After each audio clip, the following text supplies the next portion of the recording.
check, check.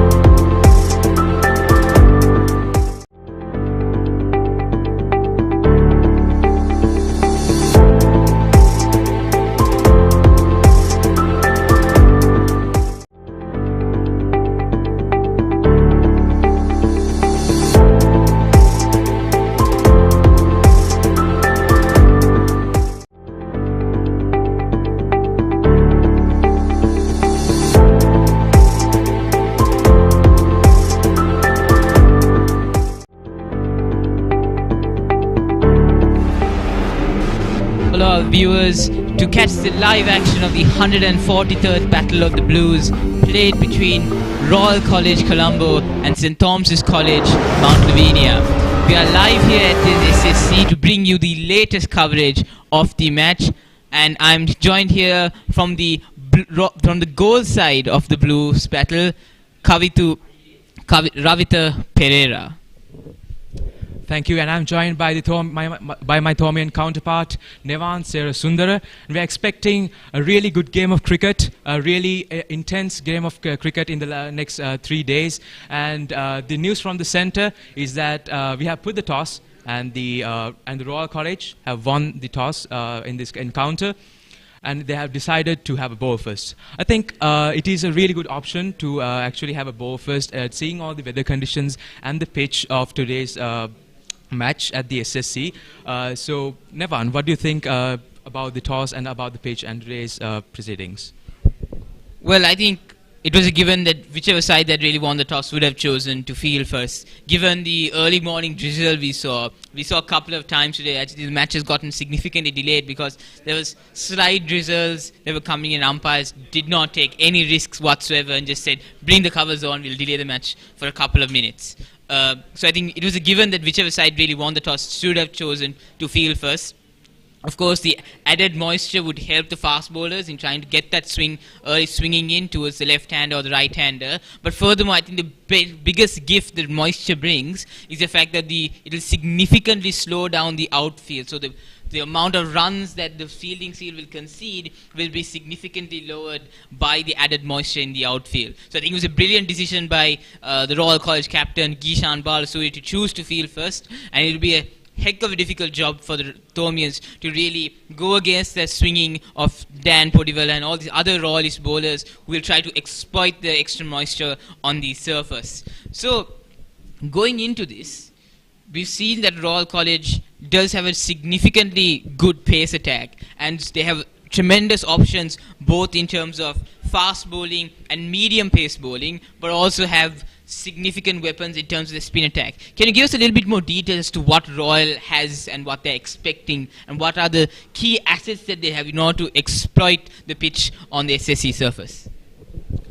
Yes, Nevan, so I feel like Royal should actually lead with their bowling attack here, because the first hour or so of this of today's match is going to be really critical, and the Thomian side should actually try to try to pass this first hour, and if they pass this first hour, it will rather stabilize them inside the pitch as a batting order, and will give them much more of a confidence. And when it comes to the Royal side, the Royal bowling, we actually would like to see more of Gishan Balasuriya. He's a really good left arm orthodox spinner, and also we have on our pace attack Dan Podivala. Both of these bowlers have had an amazing season this year, and they have picked up so many wickets between those two, and have led the Royal side to victories in this season. So I think that Dan Podivala and Gishan Balasuriya have a tremendous job in the bowling attack in this match today. And I think the Thomians should also try and give their best as well in the batting arena. Yes, it looks like the Thomians will have to the Royals will give the Thomians a run for their money, especially because we know that Royal College does have a significantly good pace attack, especially with Dan Podivala really running in from either side. We give that he can exploit any kind of surface that is given to him. So Dan Podivala definitely a person to watch out for. And then of course Gishan Balasuriya and of course Dasis Manchanayak in certain instances where they can really bring on the spin in the middle overs and try to exploit and really try to topple the Thomian middle order. Of course, The Thomians will be looking for a better batting performance than what was previously put out in the 142nd Battle of the Blues. Of course, it's a well-known fact at this point, the Thomians did collapse in the first innings and were bowled out for 89, a record low number for the first innings, for a record low number at the Royal-Thomian in the 21st century. A real big embarrassment for the Thomians in that encounter. But currently, what we're seeing is we have a significantly better batting lineup, and we think the strategy that Dinesh Kumar Singh has put out today will be a lot better, trying to exploit the inexperience that Royal College has, because we do know significant amount of colorsmen that Royal College have left, and they only have 4 colorsmen in this year's season. And of course, Thomians do have a significantly good batting attack, better than last year's batting attack. Of course, they have their captain Ryan Fernando, who scored over 800 runs this season and has put over 200. And has played and has gotten 2 double centuries. So Ryan Fernando definitely a key player for the Thomians in this instance. Also added to that, they have people like Anish Kamachandra coming in at 1 down. Very steady batsman, doesn't look to score the big runs and looks try to pace his innings, trying to make sure that the innings stays together. So I think Anish Kamachandra and definitely Ryan Fernando will be key players for the Thomians in this batting lineup. With that being said, we really hope that the Thomians, at least from my perspective, really hope the Thomians can be able to do this, can be able to make sure that everything's underway. And we just had the first ball with Dan Polivela running in from one of the sides of the SSC grounds. We really hope that we're really seeing some of the action unfold. The first ball has been bowled, no run off it at the moment. We're sorry, we should have gotten you this pre-match recording, but because of the constant rain interference, we had to delay some of these pre-match encounters. We're extremely sorry about that for our viewers. But we're still trying to give you the necessary analysis that we want to give you for given the necessary analysis. But unfortunately, the analysis will be cut short because obviously you're not here to watch me and Ravita really talk about really nothing. We want you guys to really watch the match. So for that reason, we'll be cutting you guys to the feed. We're cutting you guys to the Royal-Thomian feed. We're cutting you guys to the Royal-Thomian feed. And hopefully, from my perspective, a Thomian victory. And from Royal? Definitely a Royal victory. So let's hope for the best. Thank you, ladies and gentlemen. We hope to see you guys. Please join in and please continue staying with us. Thank you very much. I'm Nevan Serasundara signing out. And I'm Ravita Pereira. Wish you all the best.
A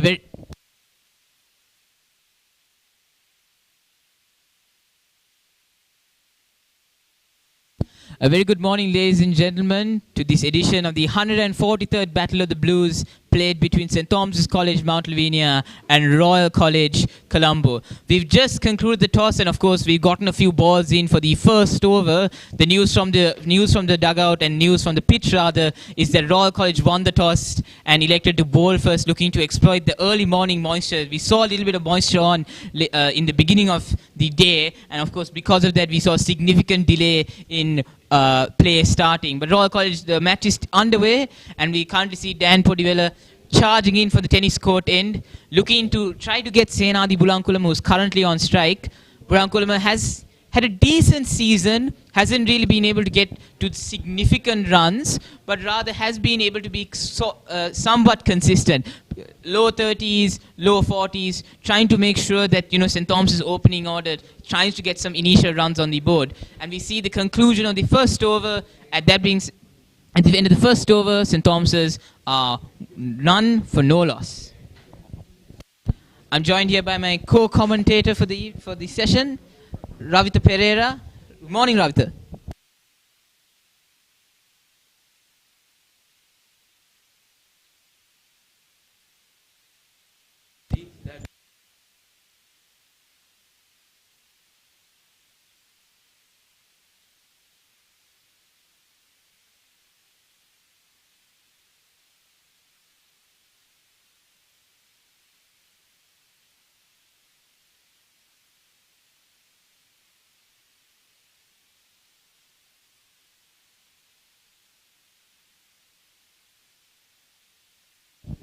Yeah, the first over ball by Dan Podil, I must say, very impressive. He's trying to get that line and length. We did see a couple of full tosses from him, not very unusual for someone like Dan Podil. We know he's capable of maintaining that line and length, trying to, hit that top of off stump, which you all know every single bowling coach is like, you must hit that top of off stump, because that's where the batsman is at his weakest. And now we see a new bowler coming in from the People's Bank side. You see Sandesh from Royal College trying to charge in from the People's Bank side. Royal College do have a decent pace attack at the moment. Of course, we saw the first over ball by Dan Podivilla, and now we see Sandesh trying to exploit the People's Bank end, bowling to Janidu Abegunawardena. We see him trying to make sure the run-up is done. We see the Royalists have been very energetic in the field. We see them trying to motivate their players and trying to make sure that you really get that pumped up nature for the bowler, to make sure you try to exploit any kind of really give that bowler that rhythm in order to make sure that make sure that bowling is very consistent.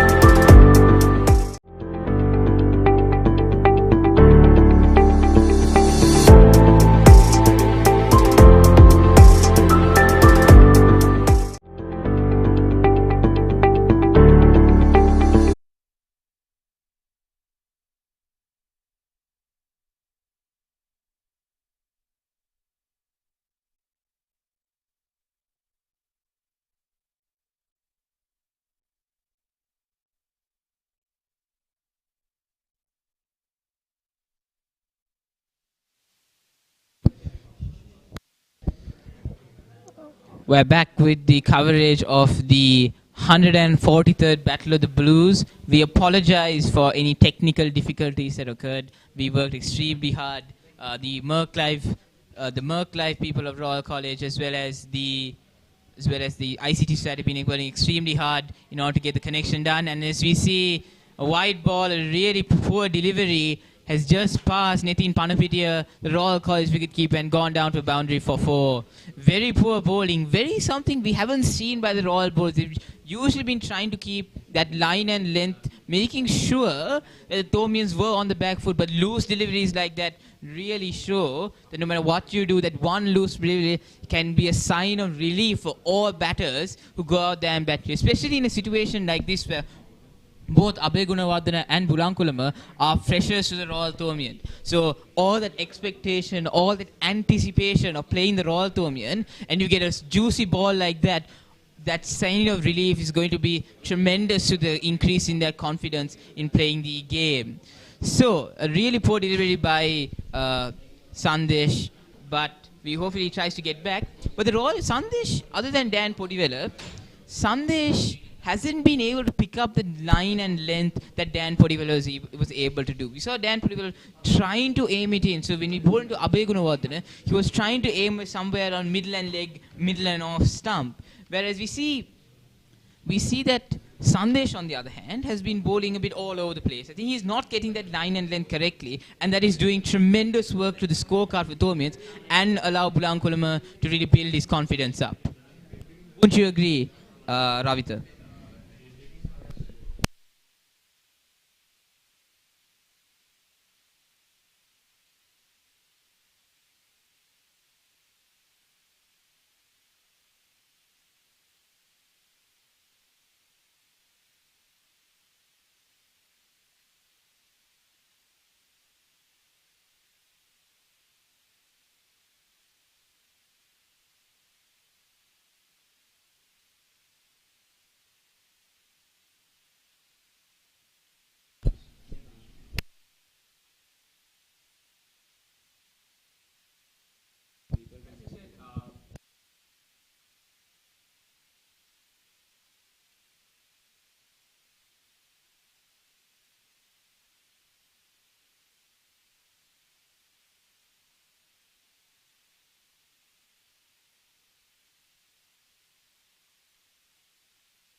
Yeah, definitely. I mean, for any batting team, that would be the case. But I see what Ramanayak is really trying to aim here is trying to get Bulankulama trying to get Bulankulama fishing outside the off stump. But we see that Bulankulama is being very, very patient, picking his deliveries and only attacking the things where he thinks that he really needs to play a shot for.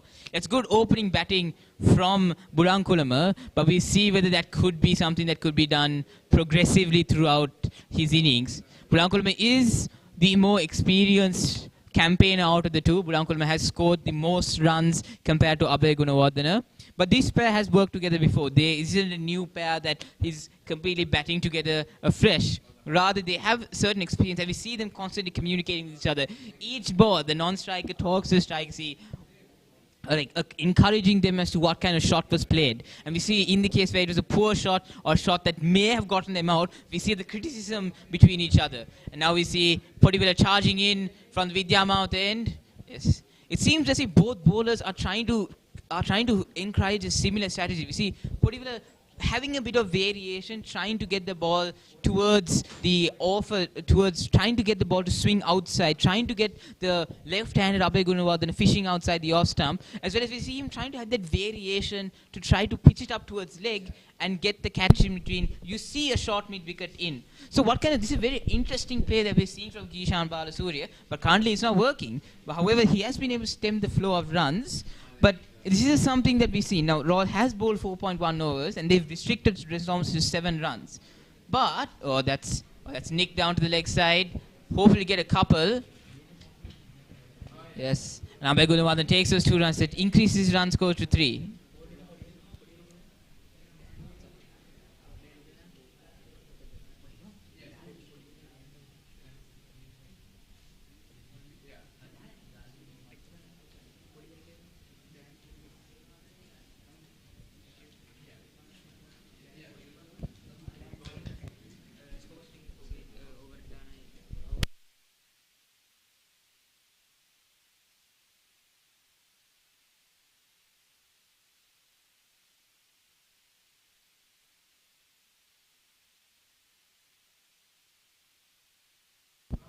Podivila charges in. That's little drive down by Abhay Gunawardena straight to extra cover. We see the Royals are really trying to stem the flow of runs here, but also trying to pick up that early wicket. It seems that Thomians are being a lot more patient at the moment, and that's what you really want to see from an opening pair. Really picking the balls that they want to exploit, making sure they don't make any rash decisions, and trying to make sure they get that scoreboard ticking. We're seeing these two, in a sense, becoming a bit more comfortable with the pitch. They haven't been caught exploring a lot more. They've been very, very patient in what they've been trying to do. And that's really good to see from a Thomian perspective. Yes, yes, Navan. And also, I see that in this season, the 2021-22 season, we have seen the Thomians having a really strong and a good batting team. It's a good ball by Podivela. I think what the Royalists really need to do here, in my perspective, is they've been bowling a lot outside the off stump. And it isn't something that is really bringing it into the batsman, as in there is no in-swing towards trying to get the batsman to play at the shot. It is rather being quite straight and has been more out-swinging than in-swing in these instances. I think what the Royalists need to focus on here is because they have like 2 to 3 slips already in place. They need to try and get the ball to angle in to the right-hander and angle out of the left-hander, try to get them fishing outside the off-stump. I think that is what they're not trying to do at the moment, and that is, I think, a flaw in the strategy they're trying to exploit. You see some really good bowling by Dan Podivela, one of the key players, key fast bowlers, Royal College. He's doing an impressive job. And at the end of 5 overs, St. Thomas's College is 10 runs for nil.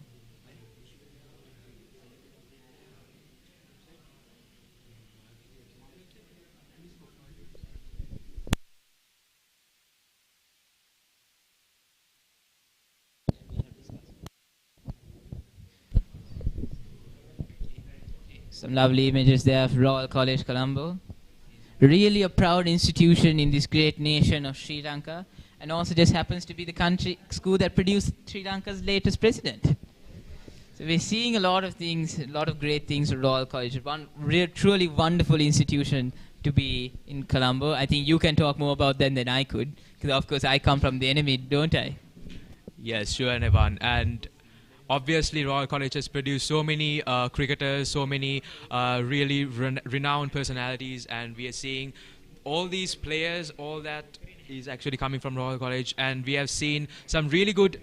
Gishan Balasuri is actually having the ball right now. It reminds me of some of the really good left-arm orthodox spinners that Royal College has produced. Recently, if we take Lasithan Buldenia, one of the key players in Sri Lanka in the recent history as well, and we see Dan Podivela, I beg your pardon, Gishan Balasuriya taking the ball to his hand. The introduction of Balasuriya is actually quite interesting in my perspective, because see Balasuriya being that is a brilliant ball by Balasuriya. That is absolutely brilliant ball. Sort of Shane Warne like in those instances, don't you agree? Yes, definitely, Nivan. And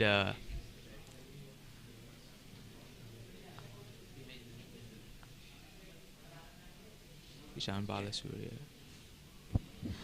Balasuriya is trying to keep that line in, and this is what you really want to see from Royal here, trying to get the ball to really get the Thomians to play shots. We saw an amazing Shane Warne-like ball before, yes, and now we're seeing Balasuriya really trying to get the Thomians to play some shots, and that's what you want to see. And that's really good captaincy by Balasuriya as well, to see that, look, the fast bowlers aren't necessarily getting any wickets at the moment, and introducing himself to really produce something and put the Thomians in the back foot when they only have 10 runs on the board. Yes. That is very good captaincy by Balasuriya, and that's what you really like to see. And I think that brings a sense of maturity of Balasuriya as well. Yeah. Really reading and understanding the game to realize at this point, look, the fast bowlers aren't going to be effective against this pair, trying to make a change in and trying to make sure that we're trying to put the utmost pressure on the Thomians. It's brilliant captaincy by Balasuriya. Yes, I totally agree, Nevan. And as we are doing, as the Royal College is doing right now, they should try and capitalize more on giving out less runs, putting out some more maiden overs, and trying to get the wickets as soon as possible and try and score a huge run. Because the Thomians, by the way, have really a good batting performance throughout the season. We have seen some really good batters, like the captain of St. Thomas's College, Ryan Fernando. He has more than 800 runs in this season and flicked air. It's a nice little fit there by Abhay Gunawardena. It will be cut off there. It's brilliant fielding. He had to cover a significant amount of distance to reach that ball. That is very, very good fielding by the man at deep square leg. And at the end of the over, Royal St. Thomas stand at 12 runs for no loss. This is very good captaincy by Balasuriya, I must agree. He's been trying to change and trying to really put the pressure on the Thomians. Because we saw Abhay Gunawardena was getting a little comfortable in his positioning, was trying to really making sure that he doesn't really score anything unnecessarily. And we saw Balasuriya And we saw Balasuriya already switching to the other side, trying to make sure that you try to get Abhay Gunawan, making sure that Abhay Gunawan doesn't get settled, unrattling him from the other side, trying to pitch it up towards leg stump, and having that short mid-wicket in really restricts the batsman from really playing any shots and restricting the freedom he has to play. And I think that is very good captaincy from Balasuriya. And now we see him going back to Dan Podivela. Really nice combination over there. Great captaincy, I would say, as Nevan suggested, from Kishan Balasuriya. We are seeing impressive first few overs here at the SSC Stadium. Yes, I must say, Royal bowling has been very inconsistent, but I wasn't really impressed by Ramanayak. I felt that he wasn't necessarily bowling to as the best. Oh, that is a brilliant ball by Podivela. That is what Royal needs to try to do, trying to get the Thomians to play some shots. And given the field setting at the moment, we're seeing it's very attacking field setting set by Ramanayak by Balasuriya at the moment. And we're seeing that the bowling hasn't necessarily reflected the attacking mindset that Balasuriya is trying to produce, trying to get those couple of wickets. Yes. But now we see Podivela is really trying to produce something, and we see Balasuriya also trying to produce something from the other side. So this is very, very good from Royal. We think what the Thomians really need to do at this moment is to make sure they do not play anything unnecessary. Getting caught fishing outside the off stump isn't something the Thomians can afford. They need to get some runs on the board at the moment. It's a brilliant ball by Podivela. We're seeing that is the kind of thing you need to get these players to play. You need them to try to play their shots, and I think that is what Royal is trying to produce at the moment, and I think it's very good. And we're seeing that the amount of runs also has been stemmed. It hasn't necessarily produced a wicket, but we're seeing the Thomians haven't been given the freedom that a good opening pair normally would do, which these two are a decent opening pair. So we're really seeing the Royal are trying to play to their strengths here, and now we see a quick change in the fielding, in the field setting. We're seeing as if the Royals are being a bit more cautious in trying to produce something, but that is actually very good from Podivela as well, trying to make sure he's constantly trying to change things in order to pick up that early wicket. That's flicked down there. It's in the gap. I think Thomas will come back for two here. Bulankulan is very quick between the wickets.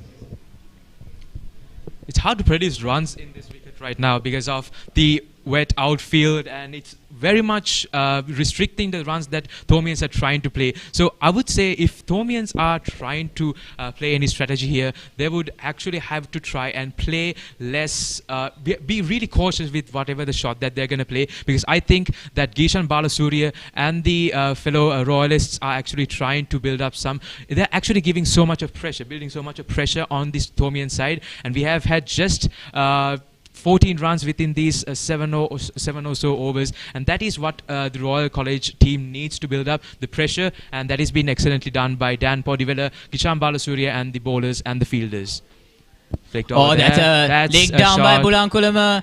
Brilliant fielding in the outfield. That is absolutely brilliant. Fully committing himself to make sure he restrict those runs. That is absolutely brilliant, and that is what you want to see, especially from a team that wants to get that DSA and like a shield back. That is the kind of commitment you want to see from your fielders. You see, there's Ramanayak there in the field. I really hope he hasn't injured himself, because this is a dream for many players, and getting injured in the first 10 overs would be a real something that you really don't want to be. It would be real that your entire dream gets shattered. Yes. You get selected to play that Royal-Thomian, and then suddenly within the first 7 overs, you have to give it up. But I must say that was brilliant feeling by Ramanayak, really trying to make it sure, because I was certain that was going to be a boundary, and that would be the first boundary that came off the bat of a Thomian, and it was brilliant right down by Ramanayak, and we see there.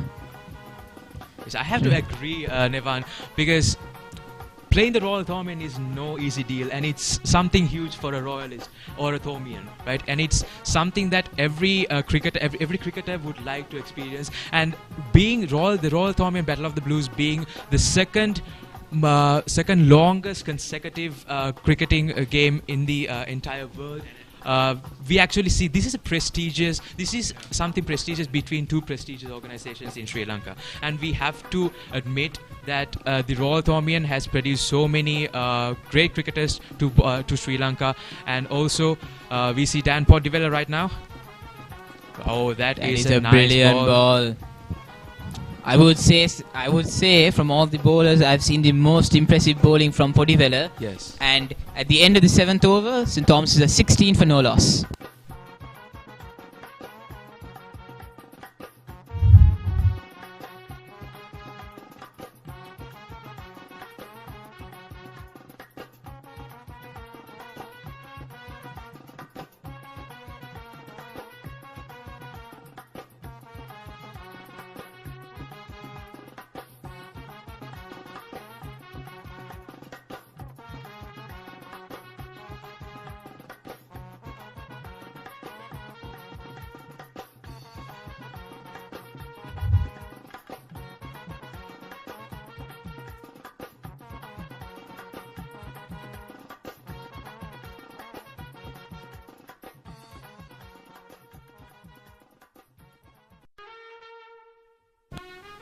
Yes.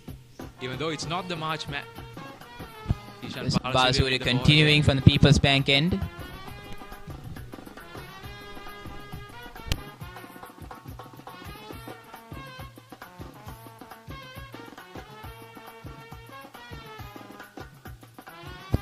Right.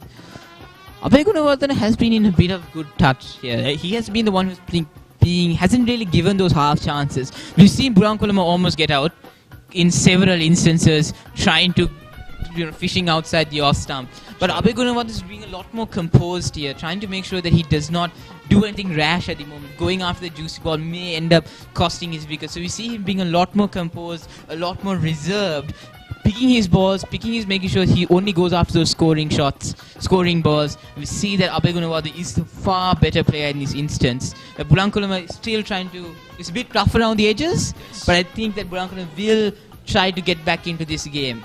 I must say the nerves, of course, of both batsmen are probably extremely tense at the moment, given that for both these players, it's an appeal there for caught behind. It's really odd appeal for caught behind. I did not see Abhay Gunawardene's bat or gloves anywhere near that. Very odd appeal, wouldn't you suggest? Yes, definitely. And seeing as to... Yeah, we're seeing Balasu. But the good thing that I must say though, that Royal has been giving themselves somewhat of, that's a lovely sweep by Abhay Gunawardene. That is running down towards the boundary, and that is the first boundary that has come off a Thomian's bat, and that would do a whole lot of good for Abhay Gunawardene's confidence. Yes, definitely. That boundary is something that I would say all these 7 overs they have been trying to get, but however, because of the slow outfield or whatever, they haven't been able to. But however, because we see that first boundary of the day, I am pretty sure that the two two Thomian batters out there are really going to get a boost of confidence there, and would make the Royal bowlers much more cautious at this moment, because they really don't want to leak any runs at the moment.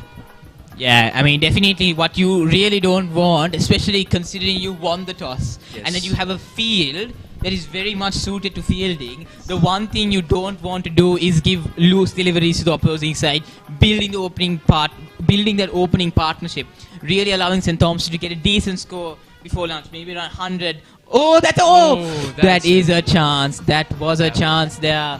It was a difficult one, I must say. Yes, but I must say though, Uvindu playing at short mid-wicket, I think he went a bit too much to the front at the moment. I think he was expecting the ball to go to the other side and suddenly had to dive to his left. So I would say that is a half chance gone for Royal College. And I mean, that would have been a bit bigger. So I think Abhay Gunawardene is the most set of the two. Yes. At the end of the over, St. Thomas stand at 20 for no loss.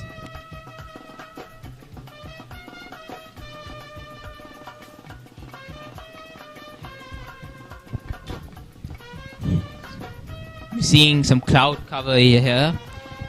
And I think that is both worrying for all parties involved in today's match here. The one thing you do not want is a repeat of what happened last year. The entire day was washed out. I mean, unfortunately we could not provide a proper commentary stream last time around, but all of us who were at viewing parties trying to watch the match, and the one thing you don't want to see is the first entire day being washed out because of rain. It really it's a wet blanket to what all the excitement of the Royal-Thomian and you really don't want that rain. I mean, usually in certain instances, you don't mind the rain in previous matches because you see that occasional man pitch invading, you see the security running after him, and it's really something you really humor around. But in these instances, no spectators, only prefects of both schools and the parents of the players being allowed to come in. It really is, you don't really have that big match atmosphere. So even if it rains, even in normal instances, even if it rains, you have that entertainment with you. You have the boys shouting their lungs out. You have the occasional person running in. And now we see a change of bowling from Royal's end. We sign to see Bulang. The change in bowling from Royal College. We see Dan Podivella being replaced by Bulan Veeratunga, 17 years of age, right arm fast bowler.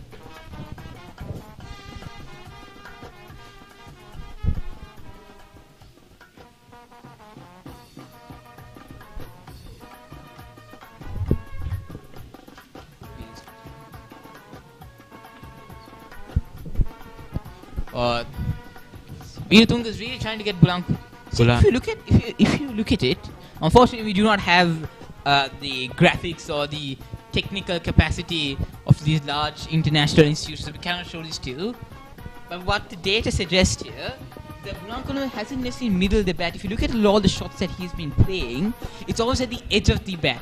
So that is really playing into what the Royals is trying to do, because you still have that attacking mindset, and that's evident in the field setting that Royals put out. So I see that what they're trying to do at the moment is working for Royal College at the moment. They just haven't been lucky in those instances. That's a loud appeal. Umpire not interested.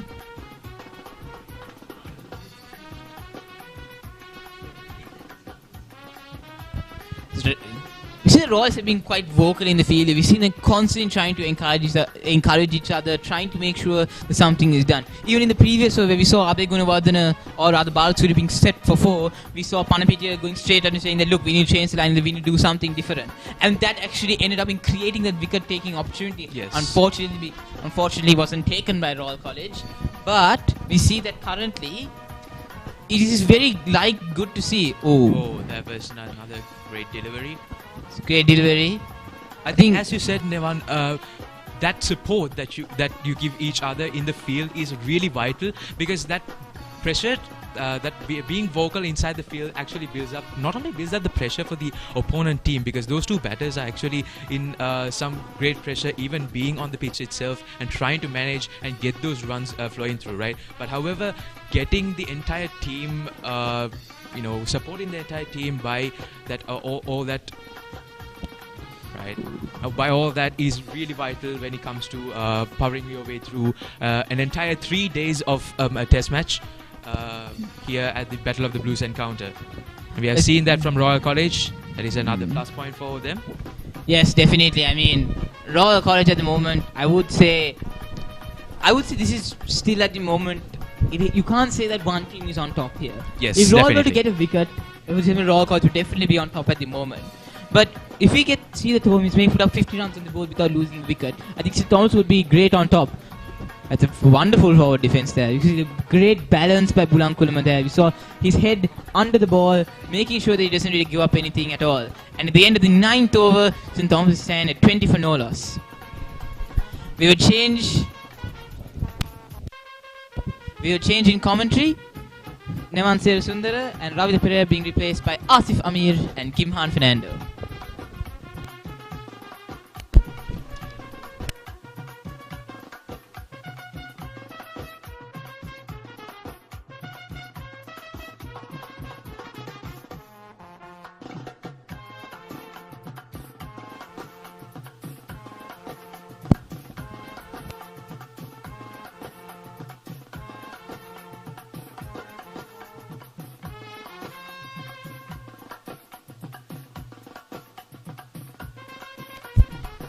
Yes, thank you, Nehan and Ravitha.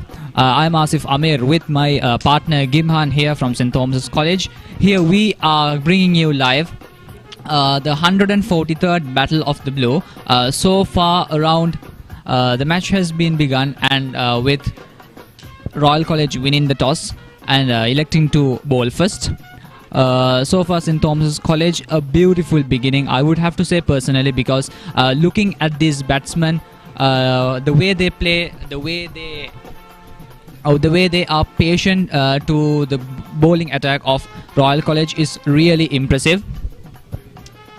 Yes, I certainly agree with you. The Thomians are off to a very cautious start here. 20 runs for no loss at the end of 9 overs.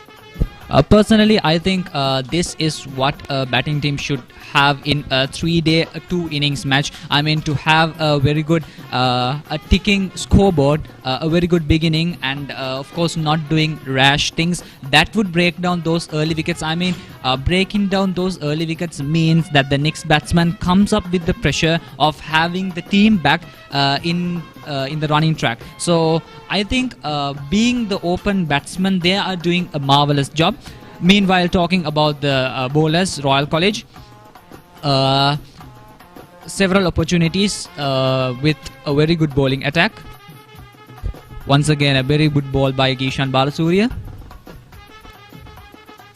Yes, and very well defended there by Senadi Blankulama.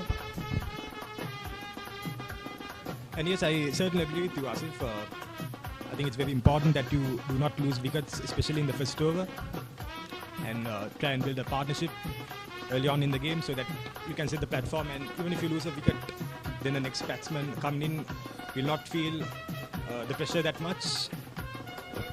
I mean, in a long match, I think, Gimhan, what is really important is, I mean, the beginning. The beginning should be like that might actually decide what the end of the match might be. I mean, having a good beginning, I think it's a very plus point for a team. So still, it's too early to say which team is actually on top of the other, but we could see like a very good performance so far. I mean, looking at the way that Gishan has set up the field, looking at the way that the bowling attack with a mix of pacers and spinners, and Gishan himself taking up the responsibility to break down the wicket, and the batsman giving an equal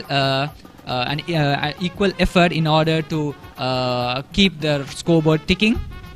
A higher appeal once again, turned down by the umpire. By the umpire there. Yes, and as you said, Asif, it's still too early in the game to decide who's ahead. But at the moment, I feel that the Thomians have taken. But in my opinion, I feel that the Thomians have got a very good start here. 21 for no loss at the end of 10 overs, especially after being put into bat first by the Royal skipper Gishan Balasurya.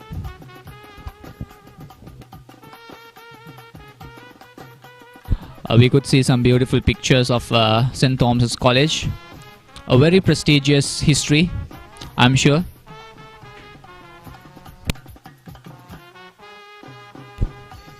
We could see Sadisha Rajapaksha picking up the ball.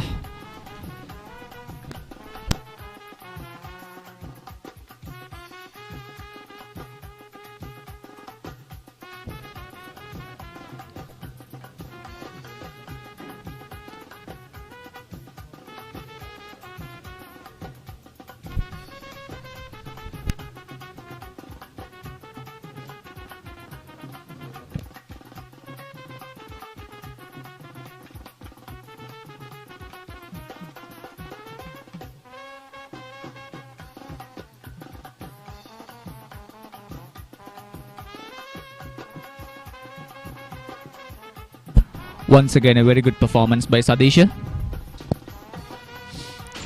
It's full and outside of off stump, inviting the batsman to play, but the batsman doesn't seem interested.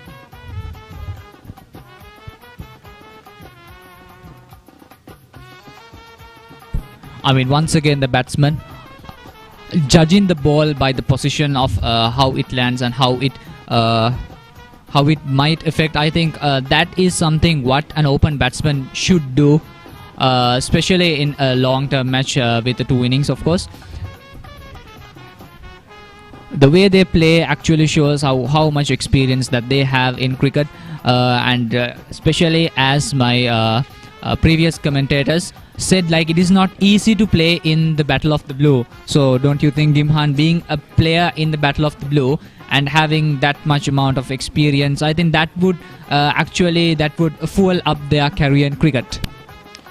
Yes, certainly. To any schoolboy cricketer coming from these two schools, certainly the Royal-Thomian encounter or the Battle of the Blues is possibly the best match they could play in their school cricket career.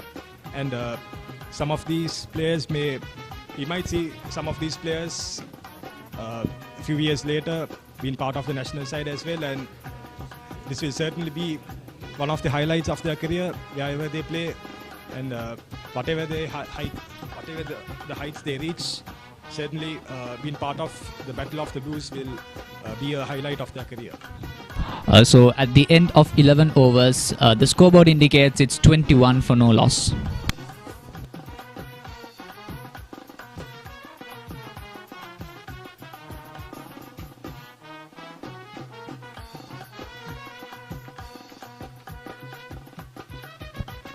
Yes, driven there by Sena the Blankulama, straight to the fielder.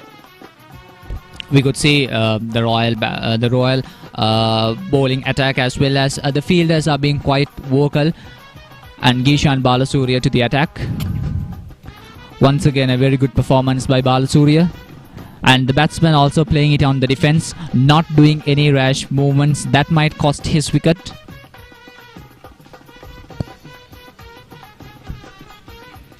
I mean, looking up at the way these cricketers play, the way they analyze each and every attack, the way they analyze each and every ball, and meanwhile the bowlers, each and every of them, at seeing like what is the weak spot of the batsman and judging the position of the batsman and bowling according to it. I think that just shows how beautiful this sport is, how beautiful this, how much of skills and how much of potential these players has possessed. So I certainly agree with you there.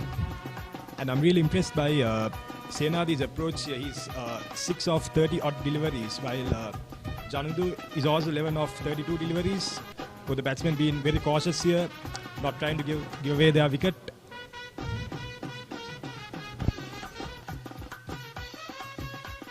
I think the outfield and the field being a little bit advantage, more advantage to a bowling field. I think it is a very impressive the way that the Thomas batsmen are approaching the attack. I mean, that is like a challenging part as a batsman for fielding in to batting in a field that is more advantage for a fielding, being subjected to a wet spill once in a while.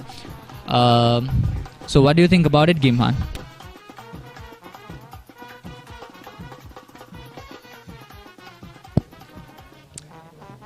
Yes, certainly.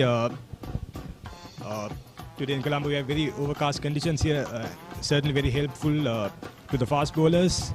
And as we saw last year, the way how the Royalists tripped through the Thomian batting lineup in the first innings. Once again, yes, and Ishan Balasuriya will come into the attack. Apologies, it's Bulan, the fast bowler. Bulan Veeratunga, the fast bowler. Veeratunga back to the attack. We could have observed the previous over almost costed a wicket, Bulan. Let's see how he would contribute in order to break the wickets of the Thomians. I mean, that is exactly what Royalists want right now.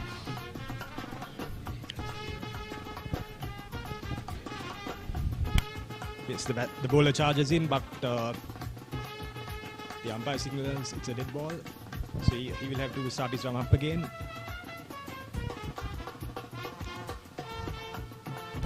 Talking about the weather, so far we had a few wet spills once in a while since the morning in Colombo SSC ground. I think that gave the advantage because Balasuriya, once he won the toss, he chose to field first without hesitation. I think that actually the weather condition and the moisture and the humidity actually contributes, in fact, to make the batsmen, giving them an extra challenge when it comes to batting in a pitch like this. Yes, certainly not a surprising decision there by Gishan Balasuria, deciding to bowl first, considering the overcast conditions and the wet spells we had from time to time. Even before the start of the game, the toss had to be delayed as well, and then after the toss was completed, there was a slight rain delay. So it's very, very important as for the Thomians as a team batting first that they do not lose wickets, because certainly the conditions seem very challenging to bat out there. On that aspect, I think Thomians are doing a very good job. I mean, having a very slow start, that's true. I think they are playing on the defense very carefully indeed. And they are like analyzing all these bowlers and their strength, and playing with a communication, talking to each other, and that sort of networking is what we need in a batsman. That sort of a beginning is what St. Thomas College need. So far, I mean, the Royalists attacking so hard, and still St. Thomas College being able to retaliate without breaking down a wicket is certainly impressive. Yes, indeed, and even the Royalists haven't done too bad here, apart from a few loose deliveries here and there. They have been able to control the flow of runs, certainly giving the batsmen a hard time.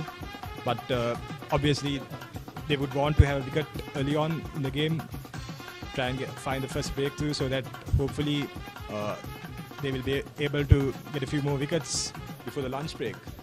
But right now, the two batsmen seem to be very solid,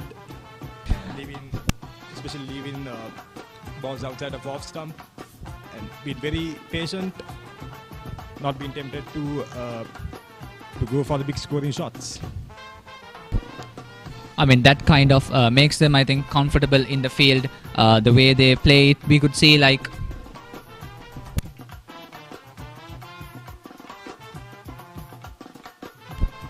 the way they fear, the way they attack and defend each and every balls. I think we could see like they have this they have this discussion probably, like which balls that we need to face, which balls that we need to not face, which balls that we need to attack and play on the defense. I think certainly they would, once they get a chance, I think they would certainly attack, but they are doing the most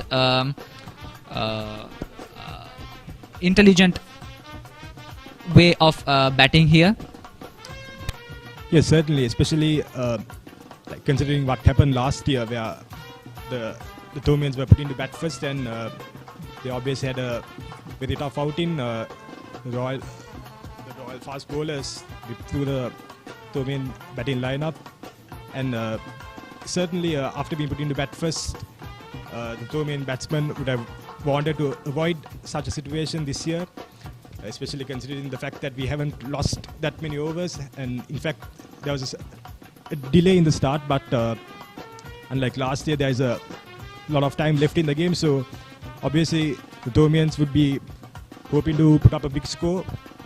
Of course, we got 3 days yet to cover. I mean, a lot could happen in those 3 days. But I think what St. Thomas College need right now is a very solid beginning, so that their bowling lineup could give them an attack to the Royalists. Gishan back to the attack. A dot ball, once again a very good performance by the fielders, not letting those small singles go, which might cost them later. Once again a very good performance, spinning inwards by Gishan. Yes, indeed, it's very important that you that as fielders you somehow try and prevent the batsman from getting those quick singles, somehow try and create some pressure, and certainly make the path and pave the path to take the first breakthrough. Right now, Ishan has been bowling really well. 4 overs, none for 7 has been very economical.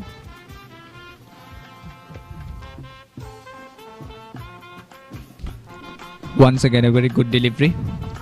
Completely bewildering the batsman. The batsman had no other option rather than play on the defense. About Gishan, it's really impressive the way he has managed this field so far, being the captain of the Royalists, and the way he has emerged himself in order to take the responsibility. A loud appeal there by the bowler, but the umpire doesn't seem interested. He's certainly pitching down the leg side.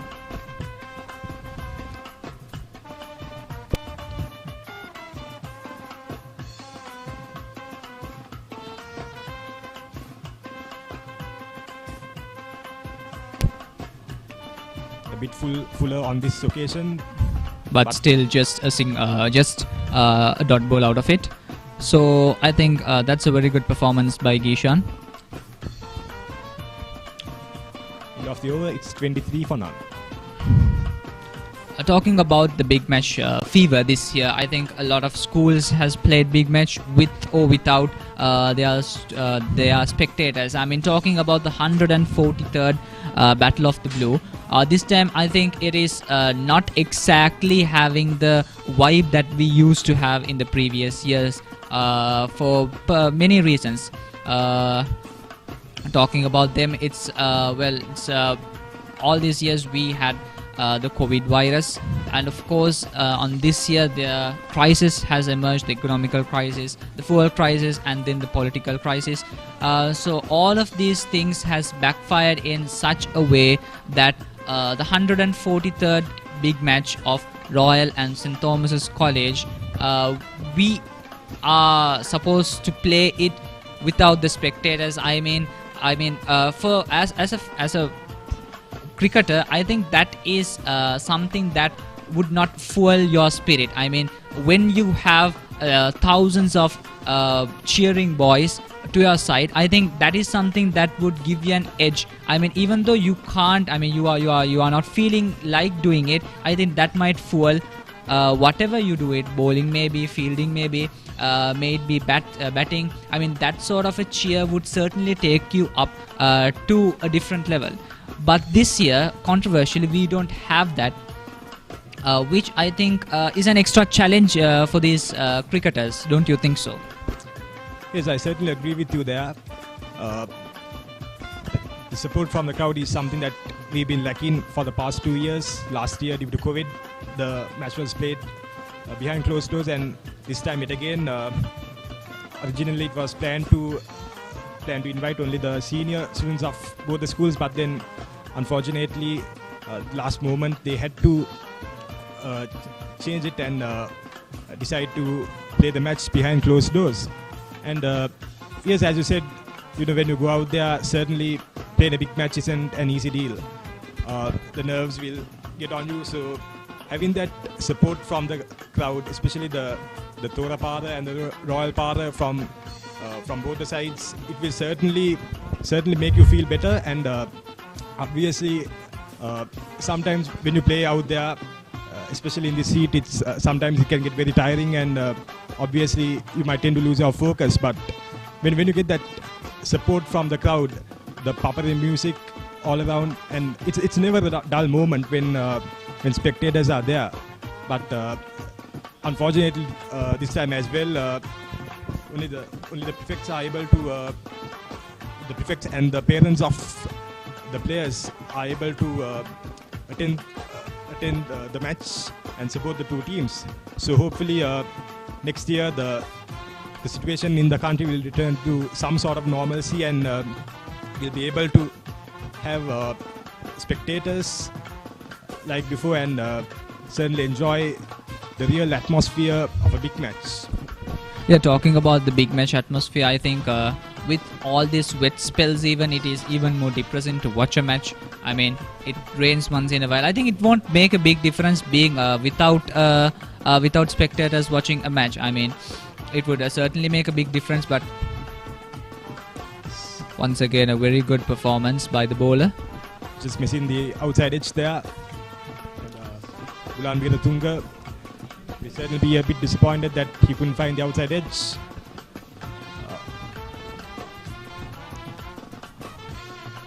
So far, a very good bowling attack by the Royalists. Yes, indeed, they haven't been able to pick up a wicket yet, but almost all the bowlers have been very economical, going at just 1 or 2 runs per over, and certainly given a hard time to the Thomian batsmen out there. Full and driven, past the gully, the ball Straight. might not reach the boundary. A couple of runs taken there. The field actually was giving himself in to catch the ball, but I think his attempt is not successful, which is completely normal in a cricket match, of course. But I think this small mistakes should be corrected if Royal College wants to make sure that the Thomas run count is limited. I mean, that is exactly what a bowling team needs. This time straight to the hands of the fielders, down the ground. A dot ball out of it. Yes, yet another dot ball. So the Royal bowlers have been very successful in somehow preventing the batsmen from getting those big runs, and right now they would certainly be hoping to get the first breakthrough as well. So they would be hoping that the batsmen will somehow fall into their trap and try and play a loose shot. And, On my call them perspective, I don't exactly. I mean, I can't say how could it be called like they are successful or not, because so far they have failed to break down a wicket, and on the other hand, they are not letting the Thomas batsmen to score rather in a very hectic way. The way it's very limited the number of scores that they are giving. So I think it's really hard to say if the bowlers are success or not. But so far the fielding setting has done their job really, really well. I mean, limiting all those singles, limiting all those boundaries. So far I think it's just one boundary for the whole innings so far. I think that fielding effect is there, giving that extra edge to the bowling team. It is up to the bowlers to pull their thread in order to break down that wicket. And of course the batsmen trying their best to Veeratunga runs in, another dot ball there.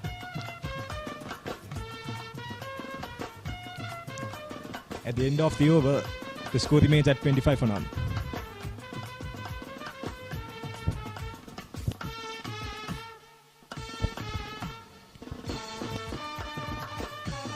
$15 overs done so far. It's 25 for no loss. The open batsmen of St. Thomas's College having a quick discussion. If I were them, I would I would ask the other player, should we bat or not? I mean, should we try some moves or not? The scoreboard has been fluctuating and really ticking slowly, but indeed in a positive manner. I mean, without losing a wicket. I mean, that is impressive with this sort of a bowling attack. Yes, I certainly agree with you there. A change in the field with Gishan coming in. Once again, a very good performance by Balasuriya. We could see the way how the field has been changed.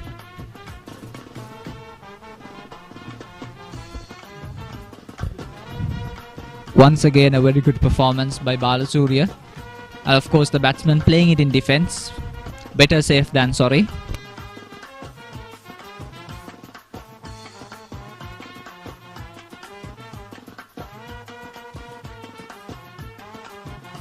Batsman plays it on the back foot this time.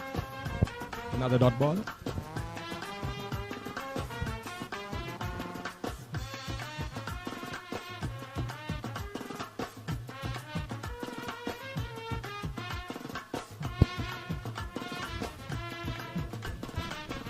Once again playing it in defense. I think the batsman is finding Balasuria's balls rather challenging in this perspective. I mean, the way he struggles to defend himself rather than going into the attack. I think as a bowler, Balasuria has been kind of success. Yes, and as I said before, none of the bowlers have been able to pick up any wickets, but they have been very economical. They rarely given away any free runs to the Thomian batsman. Down the leg side this time, and that was very quick by the wicket keeper. Very quick work there by the wicket keeper. And that concludes the... Once again a maiden over for Balasuria.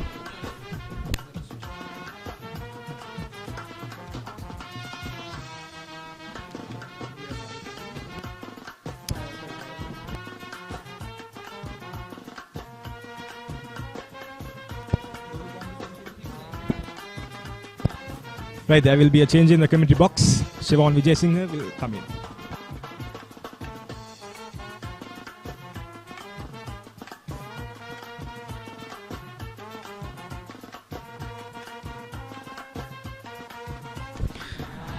So we have Sivan here from St. Thomas's College commentating with me as my commentating partner.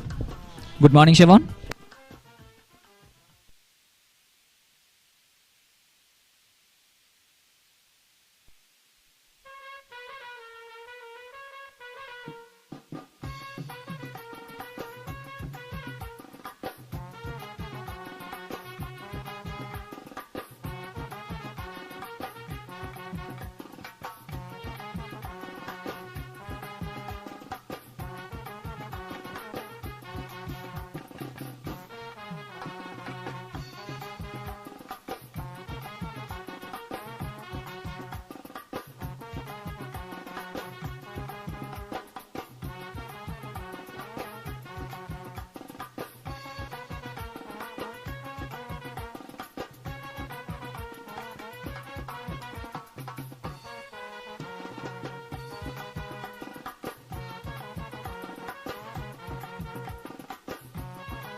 So we could see some really dark clouds there.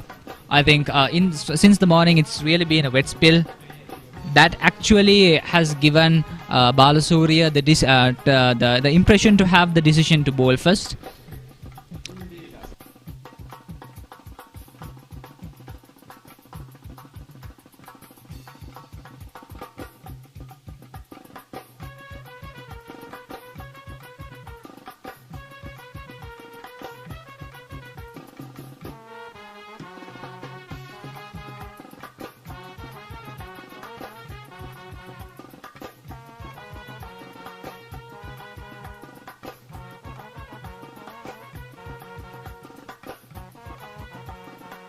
Since the morning, what I personally saw is that even though there's no wicket loss, I think the batsmen have been struggling to attack. I mean, instead of attacking, they have been going way with defending and attacking only and if possible.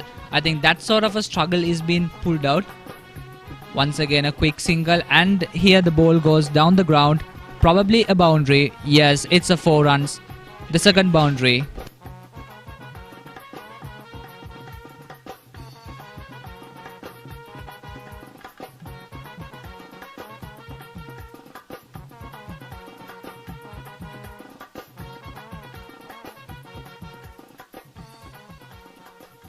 I think the boundary certainly has boosted the confidence of the batsman, and of course this could be an opening for an attack for the batsman after all, don't you think so?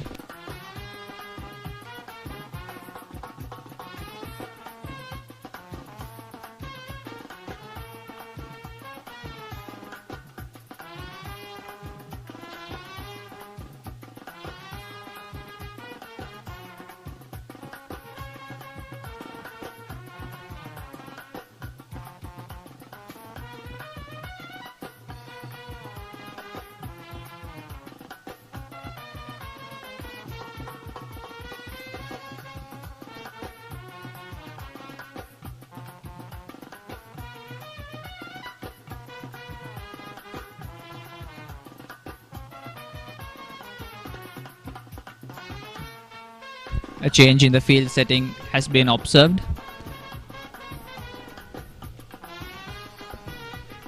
Bulan to the attack.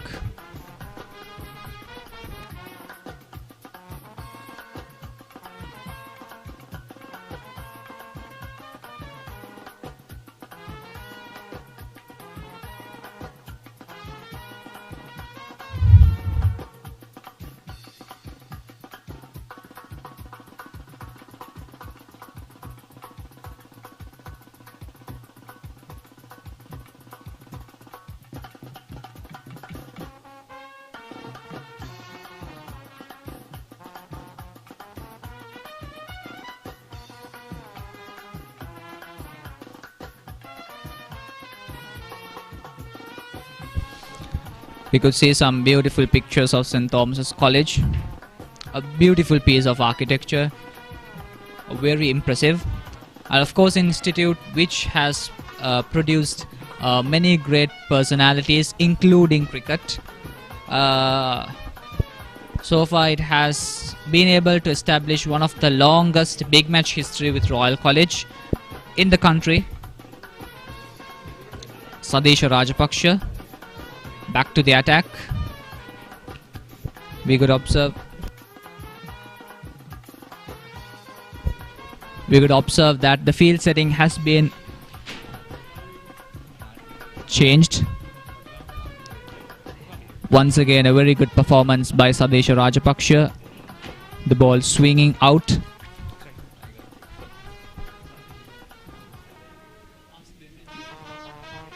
Quite bewildering the left-hand batsman there. Sadisha to the attack.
That would boost even if a wicket falls down.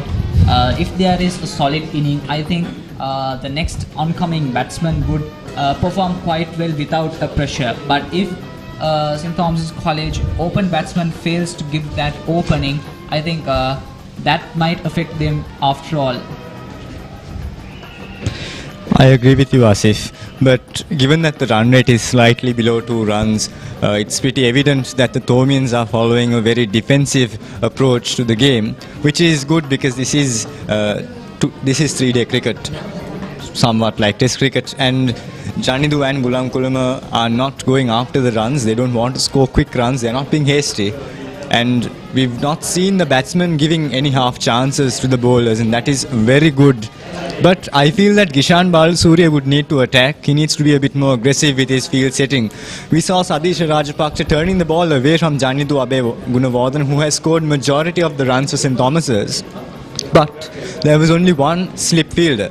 I feel that Kishan Balasuriya could introduce 2 slips for Janidu Gunawardhan and a leg slip and a first slip for Senadi Bulankulama, hoping to take that outside edge when Senadi tries to flick it down the leg side, just like we saw in the previous over.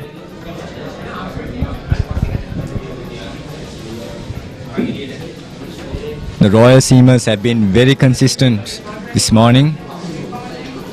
Dan Podival has indeed been the pick of the bowlers. He was able to swing that ball very well into the right-hander.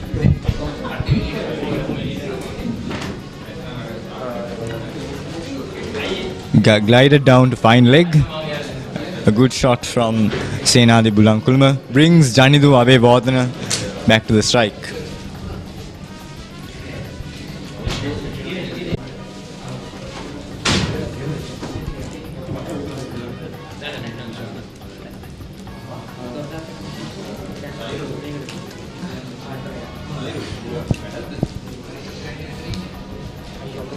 Bulankulama has been very patient this innings, and I think he needs to continue to bat with his temperament and not go after the runs. That was a uppish stroke, driven uppishly, but it will reach the boundary. Easy pickings for the batsman. The outfield is quite slow. We have had a little drizzle a few minutes ago, and the conditions are somewhat overcast. And I think it certainly would be an advantage for the fielding unit. I mean, we could say even though the shot is very beautifully timed, it's rather slow the way the ball went down the ground. I think that actually would give an edge to the fielders. I mean, that is exactly what I think Balasuriya has tried to pull out when he chose to bowl first. And that exactly would give an extra pressure to the batsman, which might, I mean, like it gives an extra pressure because it gives an extra challenge when it comes to scoring a boundary. I noticed that the mid-on region is open, and the bowler has been consistently bowling on that middle stump and leg stump line. However, if Janidu Abewardena, as he has been doing this morning, continues to drive on the onside or even flick it towards mid-on, it would run along towards the boundary. Even if it does not reach the boundary due to the slow outfield, the Thomians would be able to get around 2 to 3 runs. And that is a strategy that the Thomians are using. They aren't going after boundaries or sixes. They've been just pushing the ball into the gaps and defending wherever possible so that they get their eye in. And it has worked very well for them. I think personally it's a very good strategy in an outfield like this, and with bowling, with a team with a very powerful bowling attack. I think going in the defense is what it is. I mean, like it might give them an edge after all. A full-length delivery. The Royal Seamers should not. They should refrain from bowling the full-length deliveries. Maybe they should try to bowl back of a length or in the slot so that they are able to swing the ball and confuse the batsman. Perhaps you would like to see the bowlers trying to reverse the swing towards the latter part of the day, given the fact that the pitch has a few green strips and is very supportive for the pace bowlers.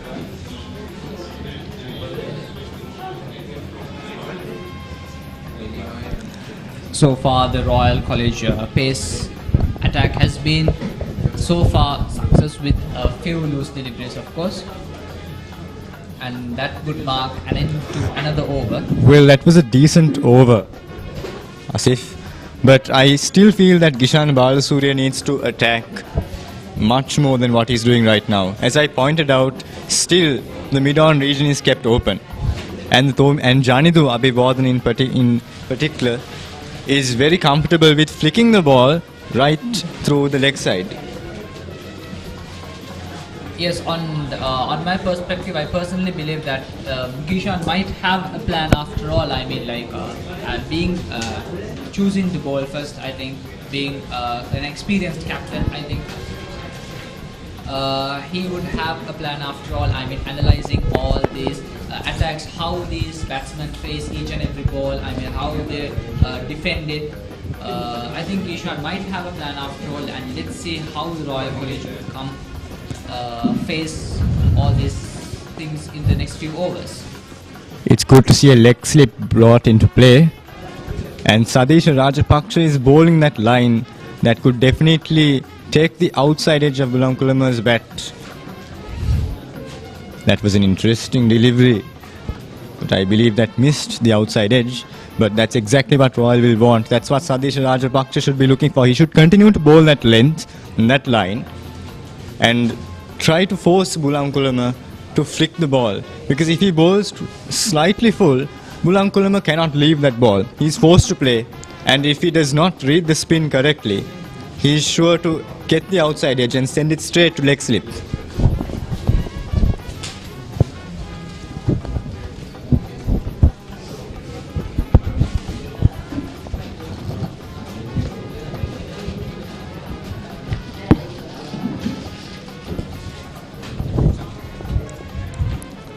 The Thomians are going at a little less than 2 runs and over.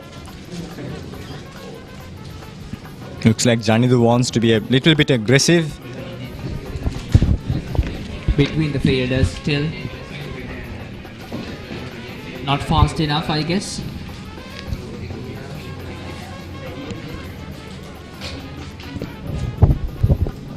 It's good to know that the batsmen are rotating the strike.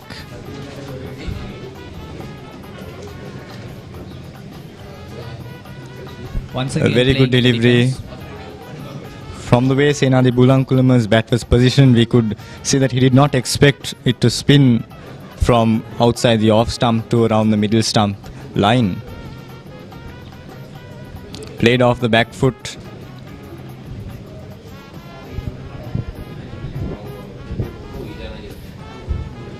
A decent over for Royal College. Sadish Rajapaksha was quite impressive. He was able to confuse Bulankulama with that line, the leg stump line, where the ball was turning away from the leg stump, but he was unfortunate. However, I believe that Senadi and Janidu are doing a good job in rotating the strike, as I mentioned before, not pushing for too many boundaries or sixes, playing a very defensive and a settled game of cricket. Two batsmen look in form. With 40 runs coming up to St. Thomas College in the scoreboard, I think this open batsman has been now marinated in the bowling attack of Royal College. I think it would be much more tougher to the Royal bowlers to remove these batsmen, them being open batsman 1 and them being marinated in this bowling attack 2. So I personally think that they should pull something from their threads if they want to break down these wickets. Dan Pottivilla to the attack. That's a very good fielding by the fielding unit. A valiant effort by the fielder at mid-on. Just a quick single out of it.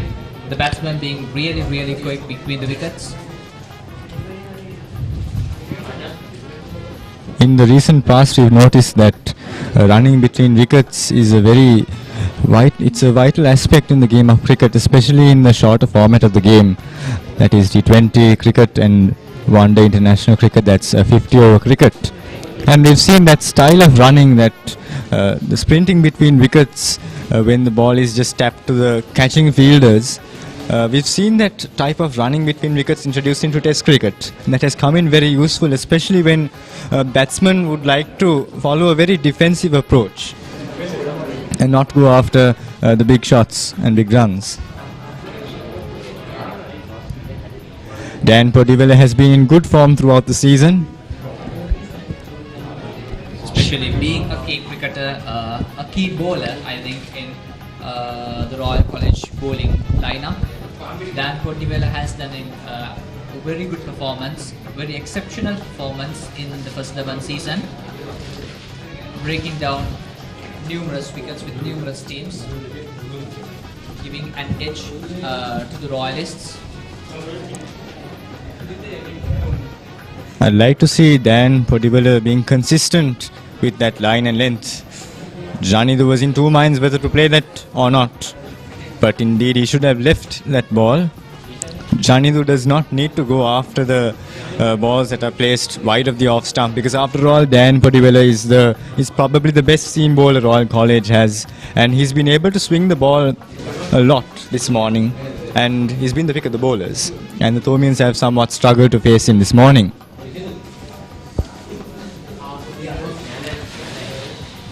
Janidu does not need to go after the runs. He should perhaps hold his nerve and defend and leave whatever is outside of the stumps. A good bouncer from Dan Pottivilla, varying that length. We've seen him bowl good length deliveries right throughout this over, a few in the slot, and he followed all that up with a very good bouncer. Yet the Thomians do not look distressed. They are very comfortable with the bowling. That is exactly what I said. I mean, this open batsman has been, I think, marinated in this bowling attack because Royal College, I think, tried from the very beginning to dismiss these batsmen, putting up their best bowlers in a very particular algorithm. I think with a mix of pacers and spinners. I think these two batsmen being able to successfully throw back that attack, playing very slowly, playing patiently, and playing with a minimum risk. I think that is what makes them marinated in this bowling attack, thus making it a little more challenging for the Royal bowlers to remove them. What do you think? Indeed, the approach of not going after quick runs is very good from the Thomians' perspective. But Dan Podivala has the right intent. He's bowling that length slightly outside the off stump, swinging the ball a little bit, of course. We saw him being able to swing the ball a lot into the right hand earlier this morning. Perhaps the wicket seems to be deteriorating. At the end of 21 overs, it's 41 for no loss.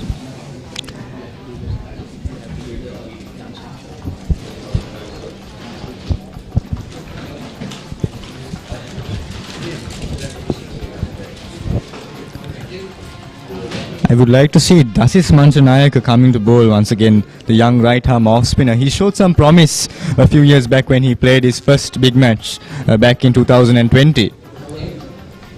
I believe he performed very well with the bat. He scored a 50 in his first big match in 2020. Dasis has continued to impress with the ball and bat, and I believe he'll be an asset to Royal College cricket in the future. Ishan Balasuriya brought back into the attack. Ishan Balasuriya still continues to have somewhat of a very defensive field setting. That was a little bit too short. Ishan Balasuriya needs to push those balls slightly forward and force the batsman to play the spinning delivery with less reaction time. Because when he bowls these short deliveries, Senadi Bulankulama has ample time to get on the back foot and then play the left arm orthodox bowler right through the covers, or even cut the bowler right through point.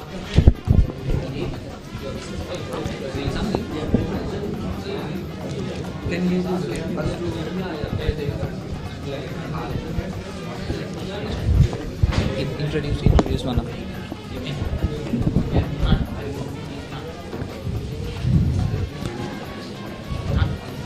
We have change in the commentary. We have Govindu Pittuwa Gamage coming in from S.Thomas's College and Sandeep Peter.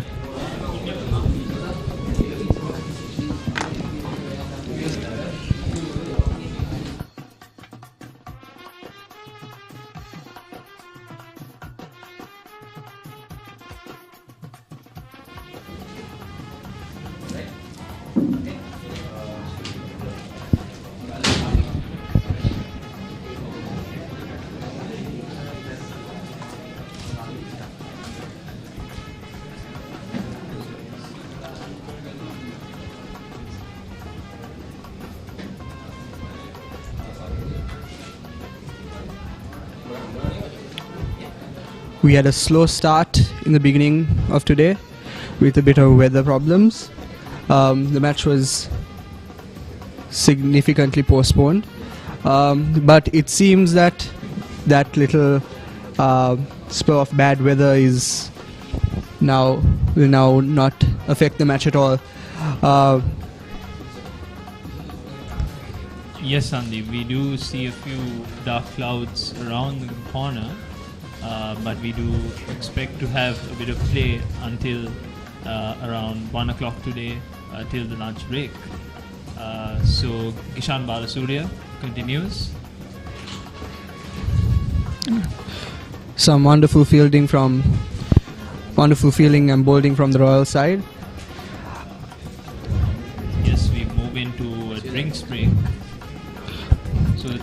Stats are 42 for none after the end of 22 overs, with Senadi Bulankulama scoring 13 runs and Janidu Abegunavadana scoring 23 runs.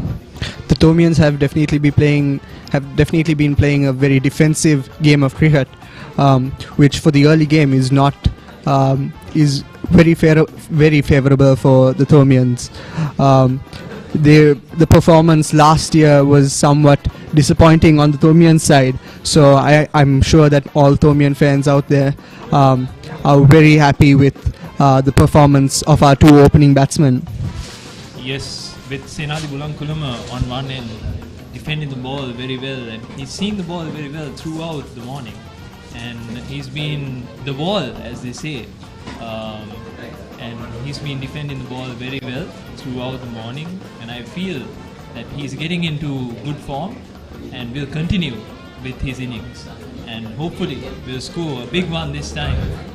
He has had very good starts throughout the season, scoring over 30 run scores at the start of this season.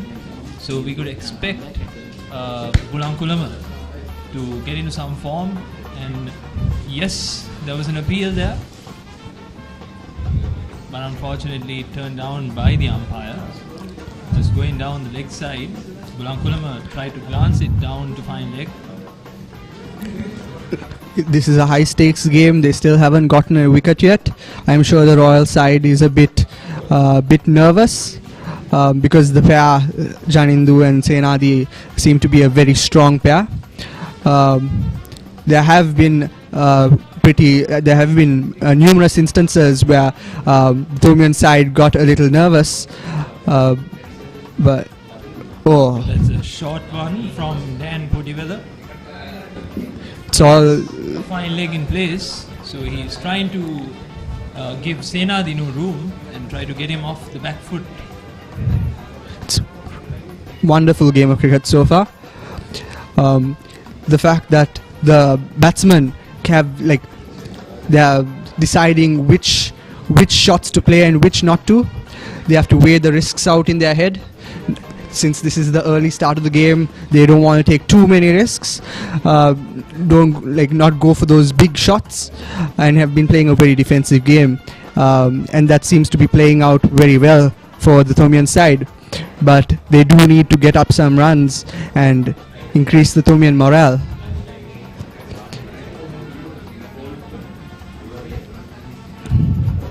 Bulankulama once again sees the ball very well. The Bulankulamas have been renowned as a great family of cricket for S.Thomas College, with over 4 generations of Thomians playing for the team under the Bulankulama family, with Mr. Anurag Bulankulama being the captain of the side in 1987 when they won the big match after a lapse of 21 years. And this is indeed his son, Senadi Bulankulama, who's now come into the fore as a brilliant opening batsman, like his father was in the 80s. Oh, that's a short one. Bit of careless bowling on the Royal side. He's trying to trap Senadi up there with a short leg in place, but Bulankulama has seen the ball very well, and he's left that well, I guess. As a Thomian, I can't help but think that maybe the Royalists have gotten a bit nervous and making a bit more mistakes. In that case, I feel like the 2 skilled batsmen on field right now will be able to capitalize on it and maybe give the Royalists a run for their money. Yes, indeed, son. Oh!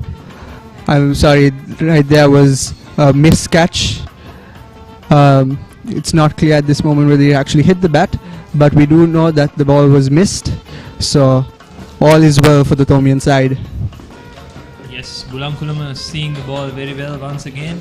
It was a Yorker bowled right after a short ball where he was on the back foot, and he did see the ball very well once again and was able to duck the ball without getting hit on the stumps.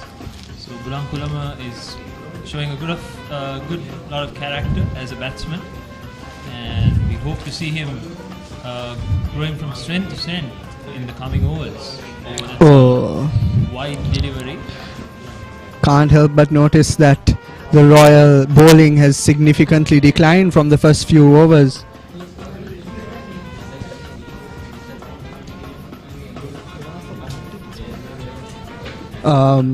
Significantly declined. I don't know if this is because the amount of effort that they are exerting on the field is getting a bit too much. But hopefully the Royal side isn't getting too disappointed. Oh, the bowling is definitely not the best we've seen from the Royal side, and especially from Dan, which is a bit disappointing because at first he was one of the most outstanding bowlers on the Royal side. Yes, I mean certainly he would be frustrated considering that they've gone on without a wicket for over 23 overs, and the Thomians have been great in that aspect, and they've been able to be patient throughout these 23 overs, with Dan bowling over 6 overs now. So that shows that the Thomians show great character and patience in the wicket at the moment.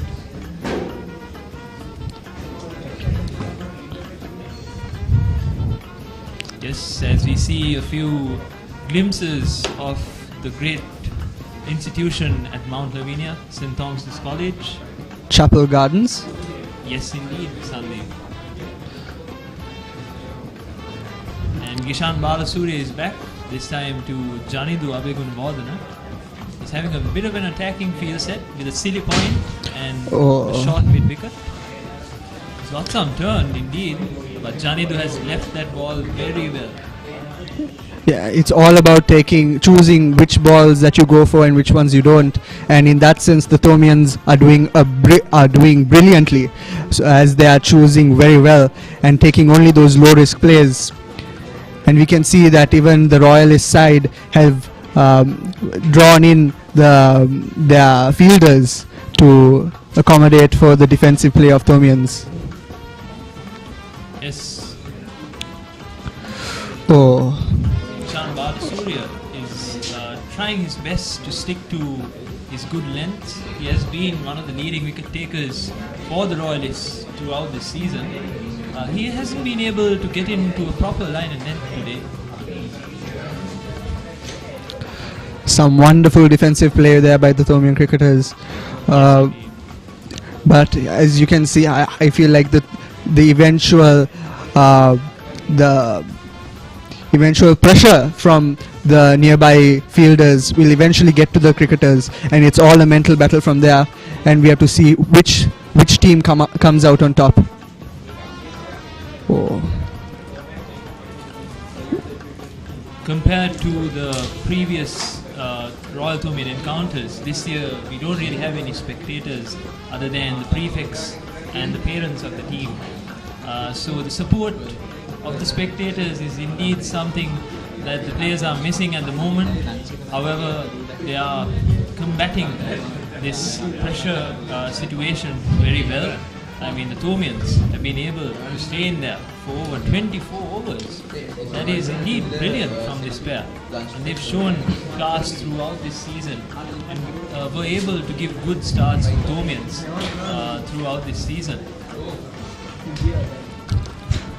Even the Royal side, as a Thomian, it may hurt me to say this, but they've been playing a wonderful game of cricket, and the Royal bowling and especially the fielding, the amount of dedication that they put into their fielding, chasing each and every ball to make sure that all possible runs are minimized, is just amazing to watch.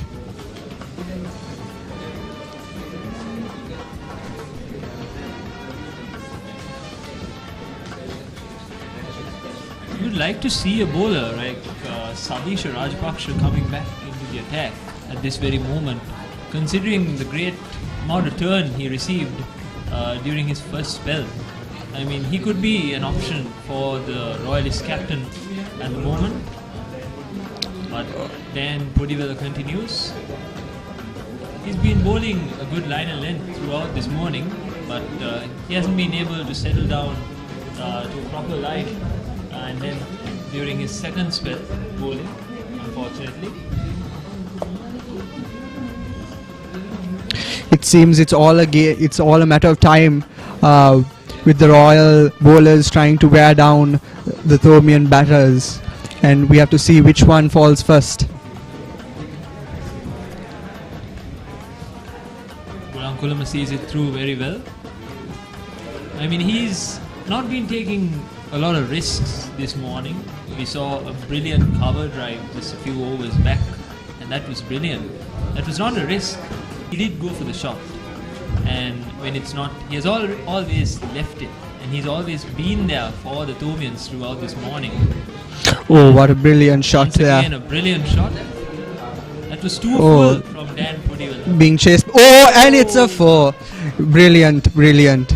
The fielders may have slipped because of the weather earlier this morning, but it's definitely a celebration for the Thomian side. If I am not mistaken, the second 4 by the Thomians. Brilliant, brilliant shot. Yes, indeed. With the amount of rain we had this morning, the field is still pretty much damp. Therefore, the Royalists will have to combat the slippery outfield throughout this early session. And obviously that was the case in this very moment where the Royalists slipped. Yes, once again, he's bowling a bit too full, I suppose, and it's crashing towards the stumps. I think he should move in towards more of a leg stump line and maybe have a leg slip in, because Kulama is very vulnerable there, as we saw in the previous overs where he went for a leg glance and missed. So he should look at a leg side-ish field, maybe have a leg slip or a leg gully in, and maybe try and bowl towards the leg stump. Yes, indeed, that's what he has done at this very moment. Unfortunately, the umpire has turned down the appeal. But He's a ploy he could use to get Kulama out. As I said, he's quite vulnerable there. We saw a multiple number of dismissals throughout this season with that leg glance. that 4 that we saw a couple of balls ago, it just goes to show how willing the Thomian side is to take that shot when they get it. We've seen them play a very defensive game earlier, but when that ball came, he went for the 4, and that was just a brilliant shot by Senadi. Yes, also we should actually acknowledge the fact that both these players are freshers during this big match, and that's great to see that these two players are combating such pressure as they're playing their maiden big match encounter, and it's great to see that they're playing a great amount of classy cricket throughout this morning, and especially should mention Senali Kulama, being the son of Mr. Anur Kulama, who scored a century on debut at the big match in 1986, where he scored over 100 runs. Some wonderful cricket, some wonderful bowling from the Royalist side. Doesn't seem that earlier 4 and the Thomians' defensive cricket has really gotten to them, but we'll just have to watch and see for later in the game. After all, it's only the first day of cricket. Yes, Ishan Balasuriya is bowling very wide of the off stump. He's trying to get that ball to nip back in and maybe crash into the stumps, but unfortunately that ball is pitching very wide of off stump, and he's unable to get that amount of turn in. And that is quite a brilliant delivery, but unfortunately, being on the shorter side, Janidu was able to go to the back foot and be behind the ball once again. So Ishan Balasuriya to try to bowl a more fuller length. Ooh, some very scary bowling from the Royalists there. Yes, indeed. I feel that was a leg spinner from Ishan Balasuriya. He's been developing that skill of his during the recent pass, and that was a brilliant delivery, I should say. Just past the back.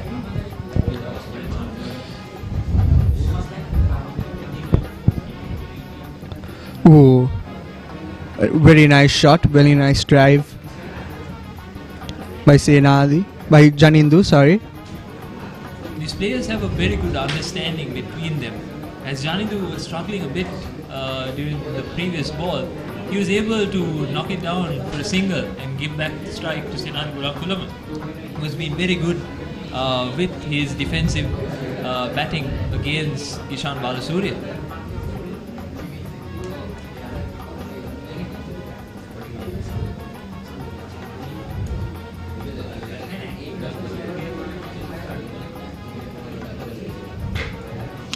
Oh, It was very full from Ishan Balasuriya. He tried the ploy of getting a full delivery to turn away from the right-hander, and he has a slip in place, of course, for that very catch, if his ploy works, obviously. And now we witness a few scenes from the institution of Royal College, Colombo. Yes, brilliant scenes of Royal College in Colombo, at the heart of Colombo, I should say. Royal College, of course, throughout the past has produced many national cricketers who include Lasith Lavinia, who is part of the Sri Lanka Test side in the recent past, and also players like Kusal Janith Pereira. Avishka Fernando has also been part of Royal College. And also we should not forget Chamika Karunaratne, who is a brilliant all-rounder who plays all three formats for the national team. And they are all from Royal College, and also a captain for Royal College as well. Once again, well left by Janidu Abegunabodhana.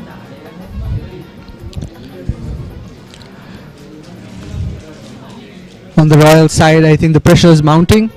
When they when they won the toss and chose bowling, I don't think they expected our first batsman to be this strong and to give them such a game. And I feel like the pressure is mounting for the Royal side. We saw that earlier affecting their bowling and even the fielding. That missed that four that could have been avoided if the outfield had not been wet. I feel like that will mount on the Royal side's mental strength, and hopefully with it down. Of course, that's a biased view from a Thomian.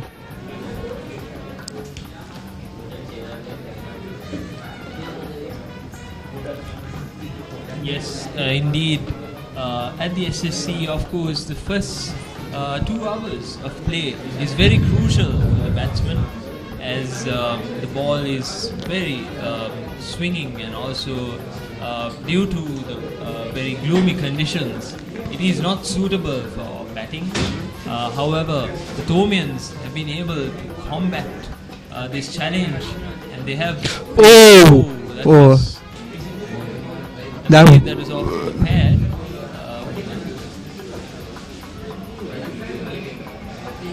That was a very, very close miss. But the umpire does not signal it as a leg by, so I believe that's off the bat. Missed opportunity for the Royalists after a while. I suppose the batter is also up for the Thomians.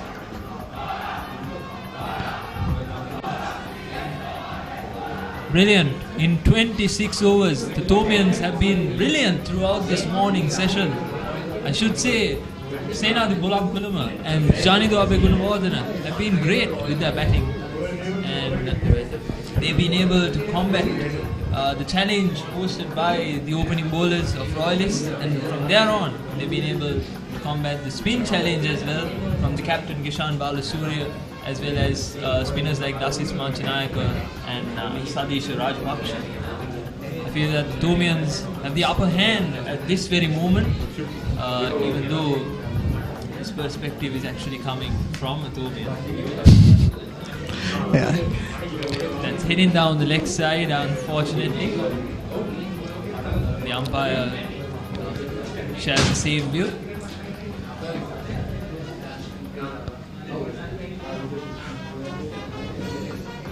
So far, it's been a very good game of cricket that we've seen.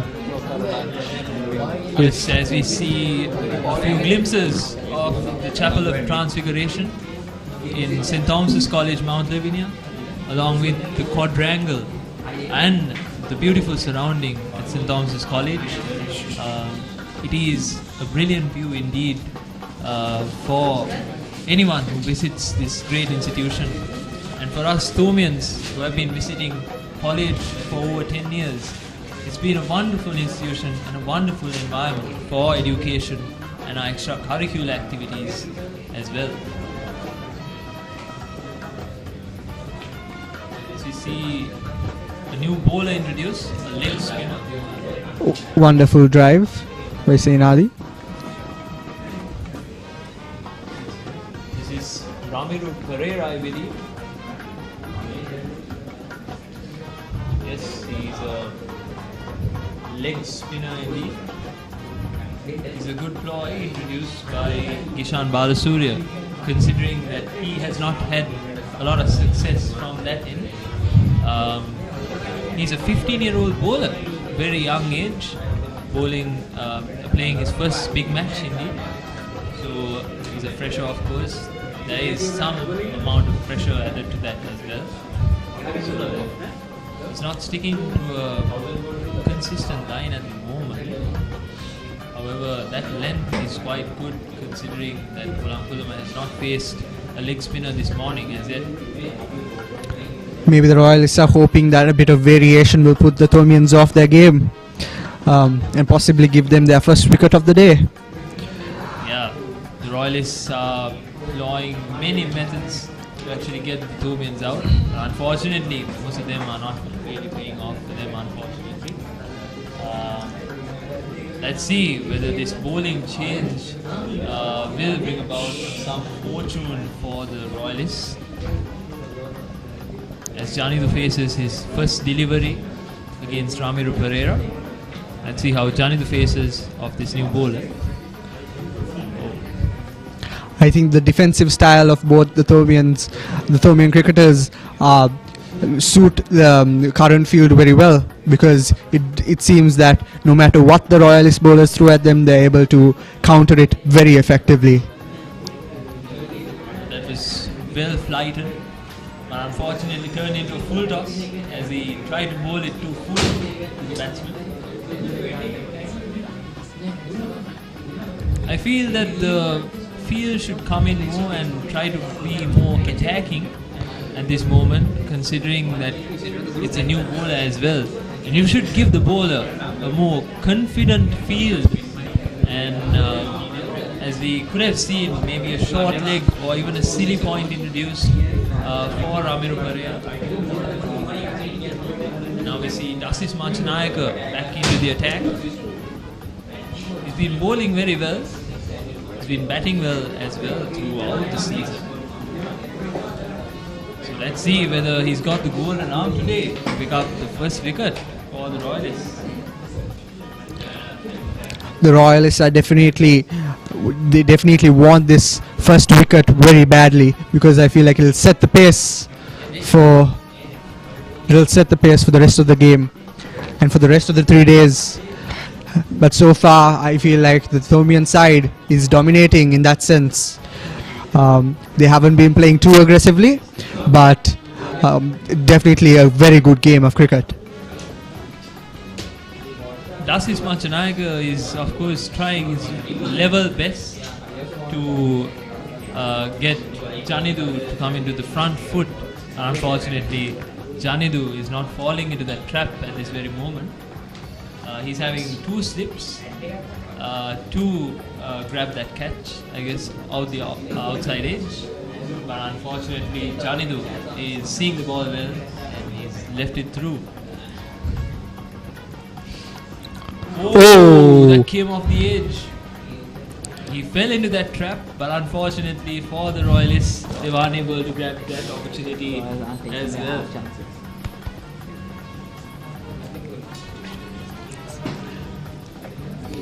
That was very well woven by Janindu. It was a very well placed shot right between the fielders, and I don't think the Royals fielders ever had a chance of collecting that. But good try though. Yes, the Royalists have been having many half chances throughout this morning, but unfortunately they haven't been able to show that extra glimpse of opportunity to get the first wicket for themselves. But unfortunately, as I said, they have missed many opportunities as well. Not many drop catches, but as we saw during the last over, where the Thomians went into their 50-run stand, the wicketkeeper was unable to get to the ball down the leg side. So that shows that the Royalists have missed a few half opportunities in that way. Oh, some wonderful defense there by Senadi. Just goes to show how experienced and talented all these cricketers are. How much game sense they have in order to choose which ball to play, which not to.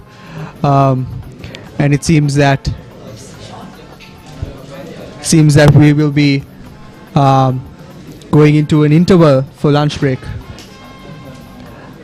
And that ends the first session of the day one of this Battle of the Blues.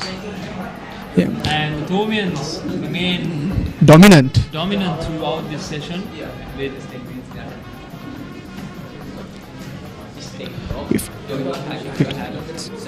with 53 for the loss of none after the end of 29 overs, with Janidu Abegunawardana scoring 28 runs and Senadi Pulamkulama scoring 18 runs. And the Royalists have tried their level best, but unfortunately they have been unable to pick up the prize scalps of any of these batsmen for today.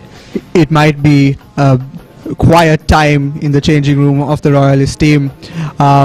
They haven't been playing too well, if I have to say so myself, but I feel like they are going to come out of that room all energized and sure to give a good fight to the Thomian side. Definitely a good game of cricket from both sides. Yes, indeed. Many analysis, I guess, will go into this interval, and the Thomians will come in strong after the break as well, as they've led throughout this first session of day one. And hopefully, if they continue to play the same form of cricket they've exhibited throughout the first session, we can look into a second session with maybe both batsmen scoring their 50s. Hopefully, maybe even a century partnership. Hopefully. Yes. But that'll all have to come after the lunch break. And thank you for watchers for watching, and please tune in after the lunch break. Thank you. So please tune in at 1 o'clock. Thank you. The second session of day one of Battle of the Blues. Thank you.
here for the post-session analysis of the first session of play.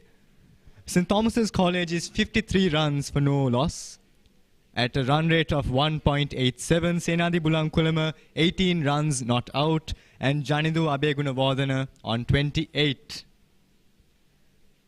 The SSC is known for its first hour being very tough for the batters, and the first hour seems to support the pace bowlers. Indeed, the wicket had a few green patches which should have supported the pace bowlers, and we saw Dan Podiwala being able to swing the ball into the right hand. Dan Podiwala, of course, was the pick of the pace bowlers for Royal College. Gishan Balasuriya was somewhat unfortunate. He was able to bowl very consistent lines and lengths, forcing the right hand and the left hand to play majority of his deliveries. However, to his bad luck, he was unable to take any wickets. But as a whole, the Royal bowlers were not able to bowl the right lines and lengths on a consistent basis. We saw Dan Podiwala being able to bowl that off-stump line very well in his first spell, but I suppose due to a lack of concentration and fatigue towards the end of the session, he was unable to be consistent with his lines and lengths. We saw him bowling a few bouncers to surprise the batsman, but his attempts were somewhat unsuccessful. However, the Thomians, that is Janidu and Senadi, have been batting at a slow pace, and some of the commentators commented saying that the batsmen are quarantining themselves out on the middle. But I believe that both batsmen are having a very good approach to the game. This is the longest format of the game, and it is very important that they do not throw away their wickets. They do not go after unnecessary runs and quick runs, and that's exactly what Senadi and Janidu have been doing this session. We've seen Janidu scoring majority of the runs, and Senadi has been just tapping the ball around into the gaps, and he has paced himself very well. And I believe that the Thomians need to keep this momentum going on into the second session. They do not need to go after quick runs, because the moment they try to go after boundaries and sixes, they may tend to lose their wickets. Because we did notice that Sadish Rajapaksha, the off-spinner, was very impressive. He was able to force Bulankulama to bat, and there were several half chances given by Bulankulama, but unfortunately the fielding unit was unable to grab hold of those chances. The leg spinner Gishan Balasuriya was also consistent, as I mentioned before. But as captain, I feel that he would need to have a more aggressive field setting, especially against Janidu Abeguna Vardhana, who was able to flick the ball effortlessly through the mid-on region because there was no fielder protecting mid-on and deep mid-wicket towards the middle part and the latter part of the first session. Asif, in your opinion, what else would Royal College need to do to come back into the game? The first session has been somewhat shared, but what do they need to do differently in the second session? Yes, Siobhan, talking about that today, since the morning, I think we had some wet spill.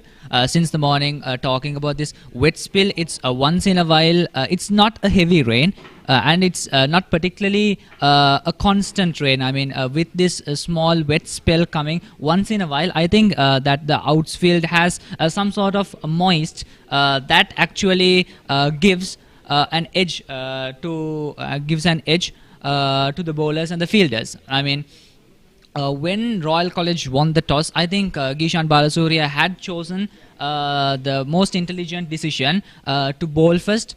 I think he himself would have believed that this advantage might give them an edge in this particular 143rd match. And of course, what you mentioned, that the ground SSC being very famous for not letting the like it's very better. It's always an intelligent decision to always bowl first instead of batting first. I mean, we saw since the beginning of the match that Thomas batsmen were sort of, I think, struggling when it comes to the pacers, and of course, and they had a very small run rate, considering well, comparatively a very small run rate on their part. Maybe that is one of their strategies, but we could have seen the way they have struggled to Sadisha Rajapaksha's spin balls and Dan Poddivella's pace balls. I think that this outfield as well as this moist in the condition in the pitch, I think has given an advantage to the Royal bowlers. And talking about what you asked me, how can Royal College what can Royal College do in order to make sure what would happen in the next session.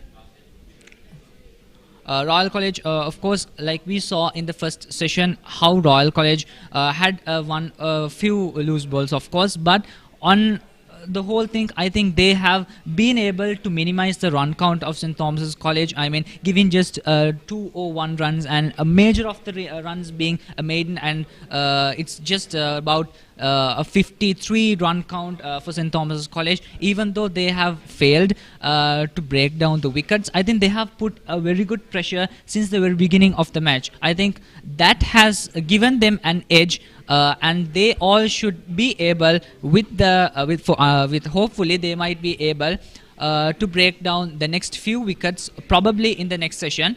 And because of course, like they have, like the bowling count, Dan Poddivella, Sadisha Rajapaksha, they have all come to the field, has been bowling so far, and I think they have been marinated. I mean, they have analyzed the style, how these batsmen are facing the ball, the way they play defensively, the way they attack the ball, what sort of ball would they attack, and there are attempts. Of course, there were a few catches that the Royalists missed. I mean, one small mistake would lead, one small mistake of the St. Thomas team would lead where the Royal College would find it as an advantage. So what I suggest for Royal College is to find that mistake.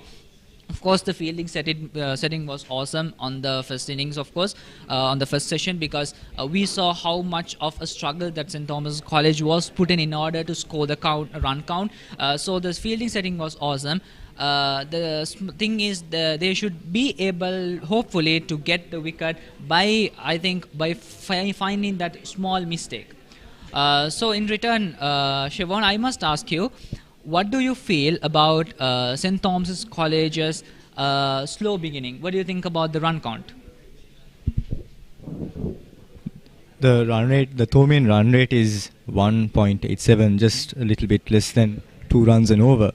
But if we look at Janidu and Senadi's style of batting, we've noticed that they are very experienced openers. They've been trained to open the batting since last year's cricket season. At least a few matches we had last year, and they have opened the batting for the past 8 matches this season. And by nature, they are not aggressive players. They start very slowly, and thereafter they build up their innings at a considerably good pace, but they are not fast-scoring batsmen. Ladies and gentlemen, this is we received this a few minutes ago, and it's raining here at the SSC, and the commencement of the second session of play after lunch may be delayed due to the rain. Please stay tuned for further updates.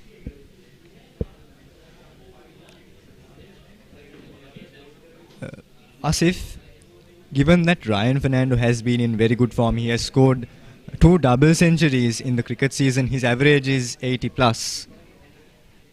Do you think that Royal would need to be able to control the amount of runs they leak? Because even if Senadi Bulankulama and Janidu Abeguna Vardhana continue to bat at this pace and continue to add runs to the scoreboard while staying at the crease for a very long time, and when Ryan Fernando comes out to bat, given the fact that Ryan is a batsman who could adjust to his surroundings and even play slow innings or even up his rate, is that a threat to Royal?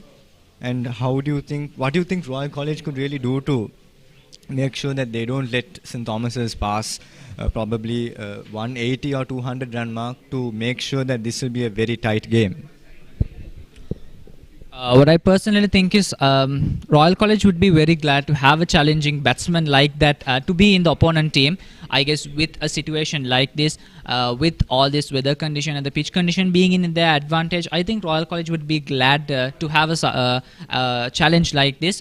So talking about, of course, Ryan Fernando has been a fabulous, has performed very fabulously in all these previous matches with the run counts that you have mentioned so far. But I personally think that would entirely depend upon from the batsman to batsman. I mean, that would entirely depend upon the way how would the bowlers be reacting, how would the field be set against the batsman, and let's say the next batsman would come in. It would be a complete different way that the bowlers would react, the way they analyze each and every batsman, the way they analyze how the batsmen analyze them, the way they would counter attack the batsman. I think that sort of a challenge Royal College would be eager to accept, and I think they would be more they would be anticipating an attack from Ryan Fernando, which might give them an edge for an open discussion as to what would we do if this sort of a batsman would come. I think Royal College would be, give an edge at Royal College having pre-planned this attack on the batsman. So I think that it might go 50-50, but I still think Royal College could have the challenge on. Asif, Sadisha Rajapaksha being one of the best batters Royal College has, Sadisha is a very orthodox cricketer. And do you think that Sadisha Rajapaksha should and his batting unit should continue to play their natural game and continue to play following the style of the Thomians, a very balanced game without going after runs? Because it looks like this will be a high scoring game, because the pitch is very moist, as we discussed in the morning, and it looks like the ball is coming very nicely onto the bat. We haven't seen any balls that have not bounced very high. We have seen the ball coming very nicely onto the bat, even though it has favoured the pace bowlers with some good in-swing for Dan Podiwela in particular. Do you think that Sadisha and his batting unit would need to change their approach to cricket? The approach that they have been following in the past few matches, do you think that is applicable in this situation? Because after all, this is the longest format of cricket. But remember, we are just playing across 3 days and not 5 days. And if we continue at this pace, and in the case of St. Thomas's posting a total between 200 and 250, how could Royal take a sufficient lead and come back into the game? Of course, I personally am very positive about the Royal batting lineup. There's Umindu, there's Sadisha Rajapaksha, Sinet Jayawardena, and of course Dasis Manchanayaka. and there is a set of players which has been quite marinated in 2-day and 3-day crickets, facing the first 11 encounters, especially the encounter between Royal College and Ananda College, where Royal College has scored an astounding run count of more than 400 runs with Sadesh Rajapaksha and Sineth giving more than a century, and Sineth, of course, having scored 95 runs on that particular match. I think that sort of a match has already marinated these players in such a way that almost they could, I think they could be able to almost overcome any challenge that St. Thomas's have in their sleeves, I think. And personally, I think this encounter has been anticipated for almost a year. I mean, since the team has been selected, I think all these players has been always thinking about how to win back the trophy, how to win the sort of an anticipation has already given Sadisha and his batting lineup as to a form of a plan as to what to do when we come into the pitch, what to do when we have the bat in our hand. And already they have been bowling in the field. I think they have quite an idea how this, how the outfield works, how the pitch works, and how the ball bounces, and all these bowling techniques and everything. I think they quite have the experience in the field right now, comparatively quite advantage because of being able to bowl first. So I think Sadisha and the batting lineup would have a very good challenge, of course, but I think they are ready for it.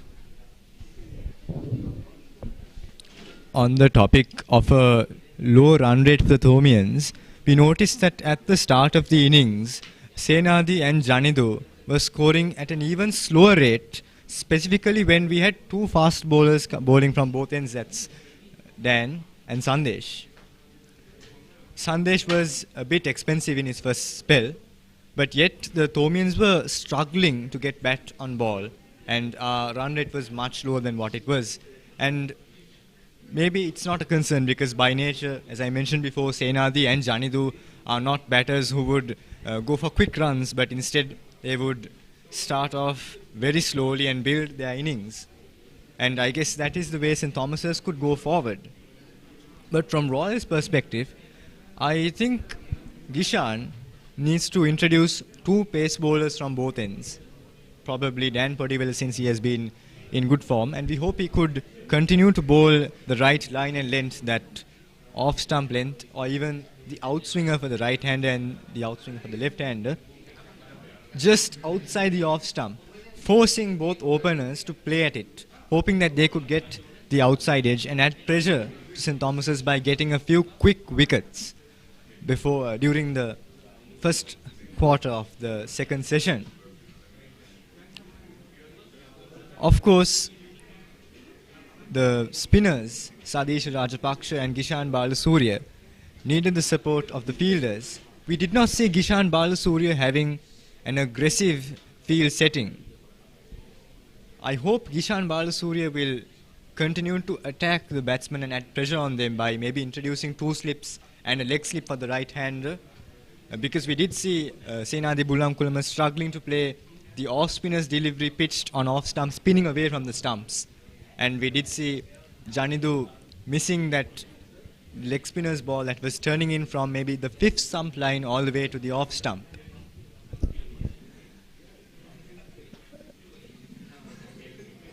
Asif, what do you think about the spin attack of Royal College? What would they need to do differently? Because we saw the Thomians facing them with a lot of comfort. They were in no distress when they faced Gishan and Sadesha. Gishan being one of the best spinners we have in the Colombo district.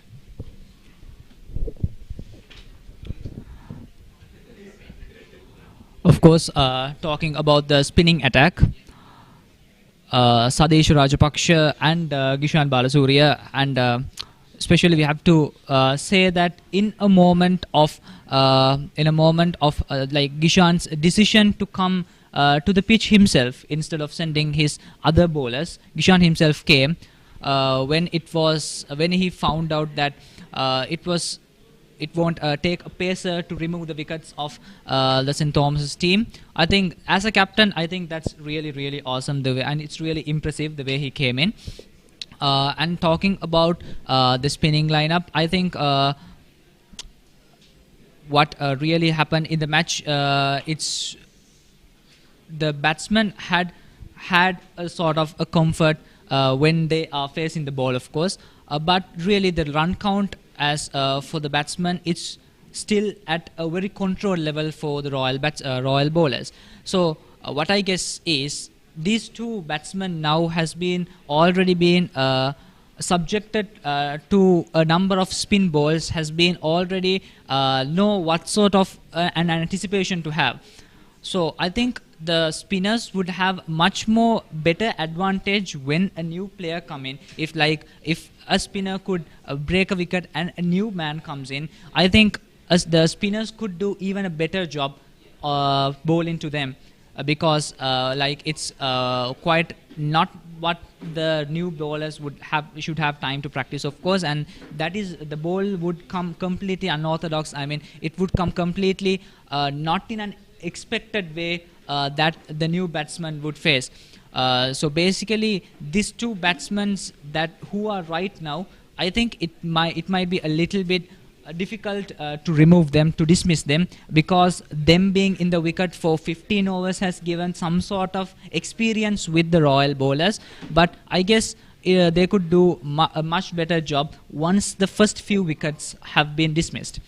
In return, Siobhan, I have to ask you, if the next wickets fell down for St. Thomas's College, the first and the second, of course, which means the batsmen who are having experience with the Royal bowlers, all right.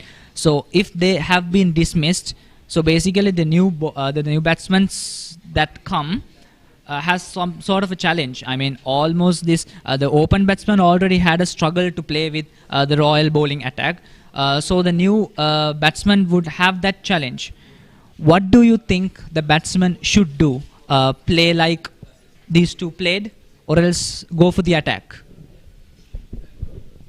If we do lose 2 quick wickets as soon as we start play in the second session, I don't think we need to change our approach and go for quick runs. We have Ryan Fernando to come at 4, and we have the younger players like Muiz Naushan to come in at number 1. We have Anish Kamal Chandra, who has been in good form right throughout the season, to come in the top order. But Anish Kamal Chandra is also not a fast-scoring batsman. He paces himself very well, and I believe he must not change his approach to cricket.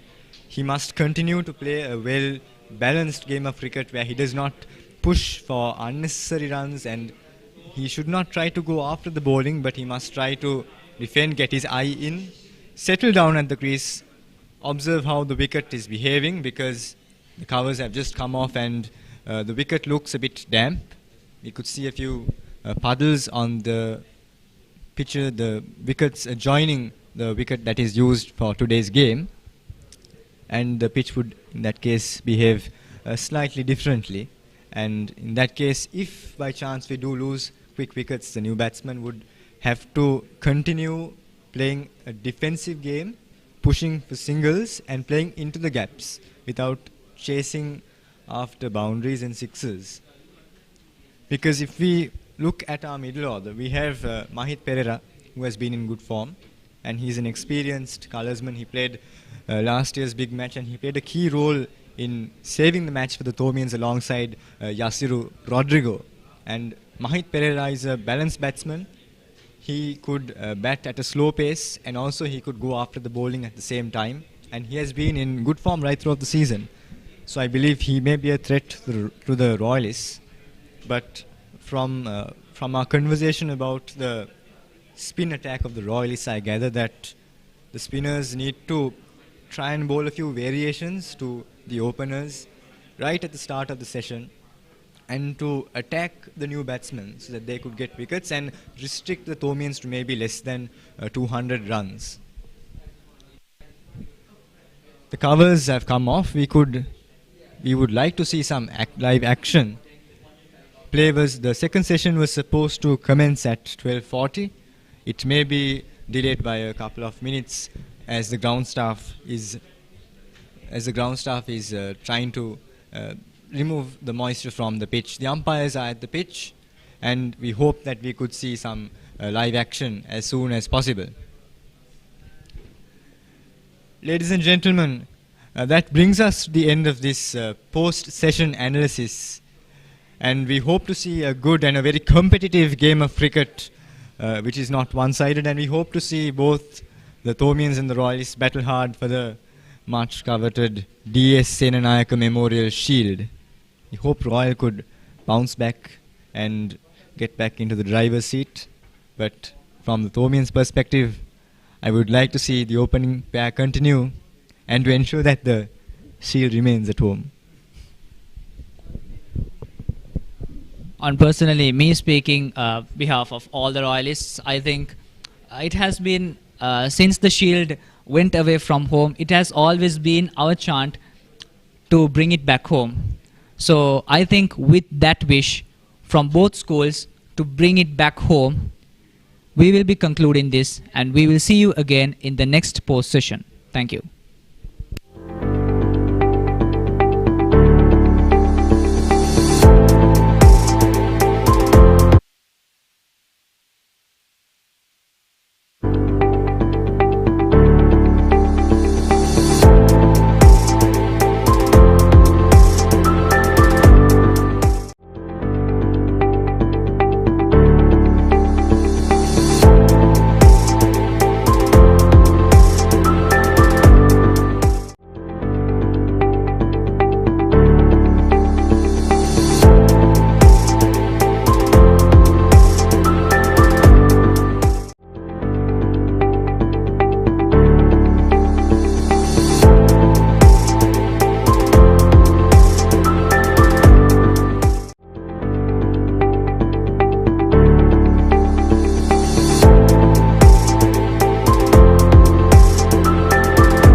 Good afternoon, ladies and gentlemen. Welcome back to the live stream brought to you by MURC Live from Royal College, the ICT Society of St. Thomas's College, and its media unit.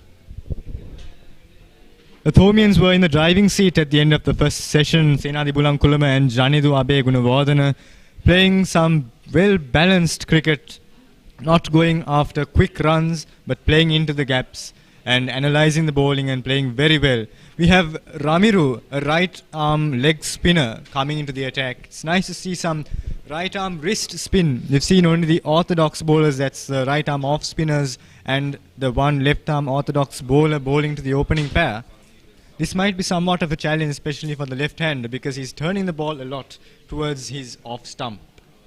I definitely agree there. It's also a factor that the batters might be a bit more tired coming out of that rest break than the fresh Royalist bowlers. And I feel like that will be a deciding factor on it's a catch. That's a wicket.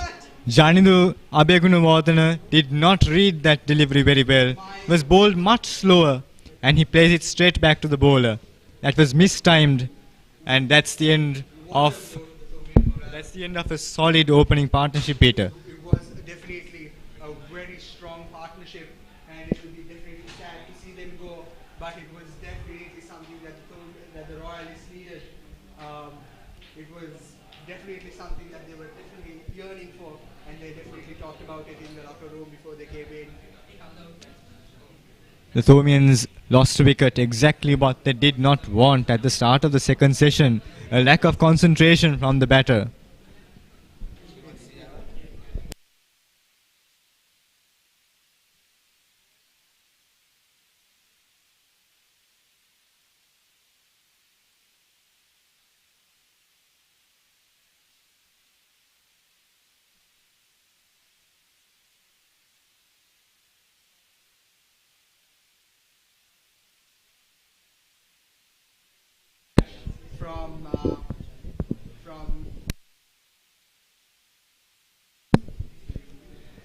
This brings in young Dineth to bat.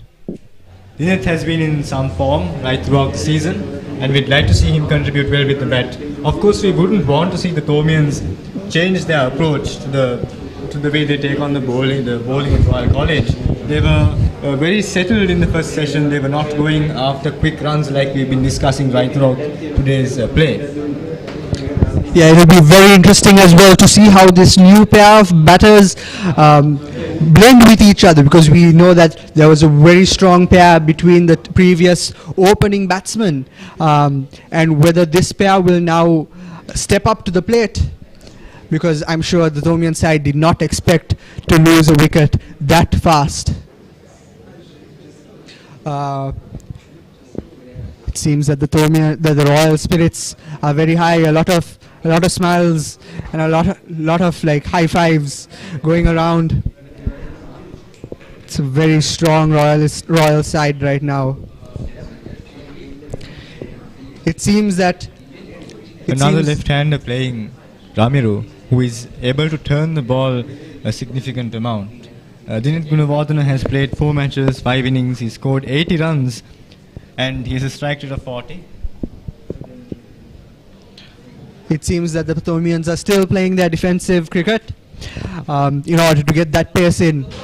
It was definitely a very strong game of cricket. I still cannot believe we gave out that wicket that fast. It's a big blow to our morale as Thomians, but I'm sure we'll do fine. Ramiru is bowling very good lengths.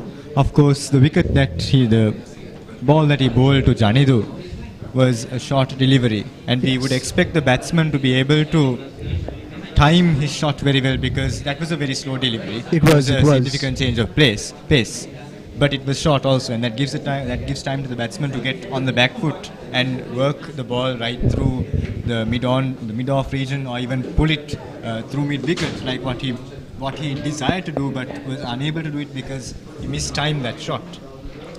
But Ramiru he's been able to bowl full length deliveries or good length deliveries to the new batsman, And given the fact that he turns the ball a significant degree, it is somewhat challenging to the batter.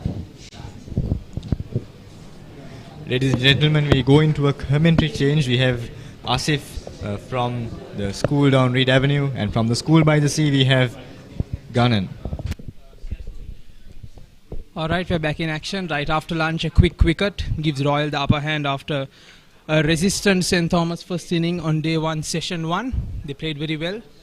And unfortunately, a wicket down is all about not making a collapse go further and keep it persistent, be resistant and not make too many mistakes. Asif? Yes, Garan, and that's the breakdown of another wicket. Dasis Manjanayaka, the man who got the wicket. A very good performance by Dasis Manjanayaka, exactly what Royal College need right now after the open batsmen having been holding it for 53 for no loss. Here comes the next wicket for Dasis. Royal have rattled St. Thomas 2 quick wickets right after lunch. The set batsmen have got out another LBW wicket. Royal are running rampant over the St. Thomas batting lineup. Hopefully it doesn't become a repeat of last year. Asif?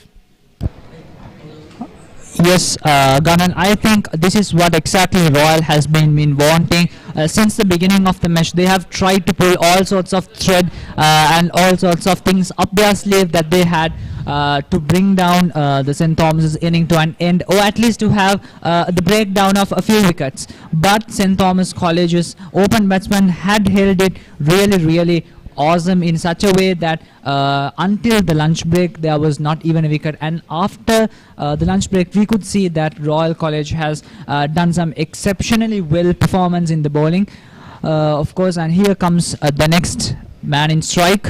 Here comes the big fish, the wicket that Royal has been wanting for. Ryan Fernando, the man in form, 2 double tons this season.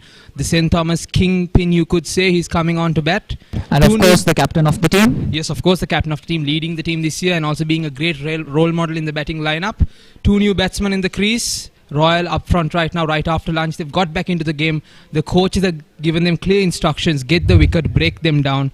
Like they've said, the Royal has produced and now they have the upper hand. It's game on, Roytho, 143rd year.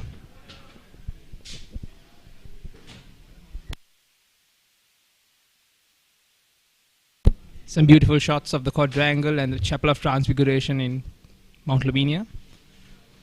Ryan Fernando to take strike, under pressure. Das is bowling really well, giving a run for their money. Ryan Fernando on strike.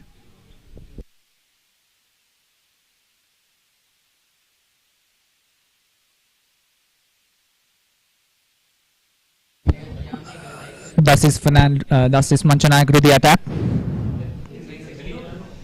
Good push from Ryan Fernando, getting bat to ball contact right off the bat. Gives a bit of confidence for the batsman. An 880 run season for Ryan. 16 innings, average of 67.69, very impressive. And a best score of the 252, breaking several records. A good season for Ryan. Once again playing in the defense.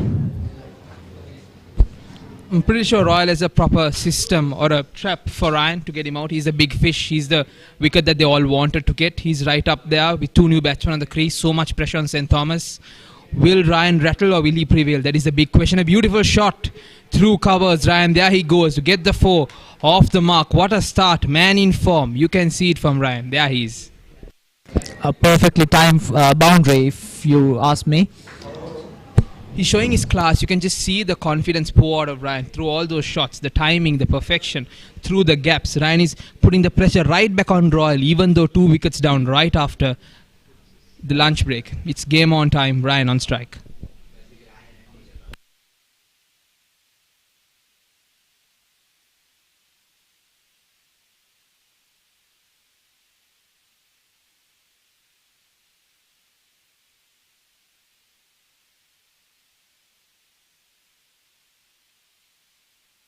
We can see some encouraging words from Gishan Balasuri, the captain. Yes, of course the Royal is trying to support their ball to get a wicket because they know if Ryan goes, St. Thomas are in big trouble. Coming strong after that lunch break, Royal, right up the alley. A 4 won't hurt them as much. They just want the wickets. They're trying to get the harm to do some magic here. We'll see how it goes. He takes his line up again. A dead ball called by the umpire. Is it all mind games? Is Ryan going to shamble or is he going to stay strong? That's the big question. Runs there. Seems like 2. Hopefully they get 2. Yes, good running. They get 2 there, and it's easily cut off by the man near fine leg. Once again, a very good strategical shot by the batsman Ryan. Yeah, perfectly dissecting through the 2 fielders to get those runs and keep the scoreboard ticking. Because the worst thing for St. Thomas is to get under pressure and lose because of the pressure, because they want to get runs and get off the board. So good work from Ryan. I personally think Ryan is what actually holding St. Thomas's pressure. Don't you think so? I mean, like coming in when it is quite a pressured time for the batsman. There is some sort of miscommunication in the field. The bowler not enjoying something off the field, complaining to the umpire. Umpire says, I'll take care of it, it's my business. We'll see how the bowler responds. You can see that rivalry and the emotion with the bowler and the umpire. We'll see how this plays on. This is what the Royto is. It's about this sledging, it's about the drama, it's about the emotion. And most importantly, it's about the shield. We'll see how it goes.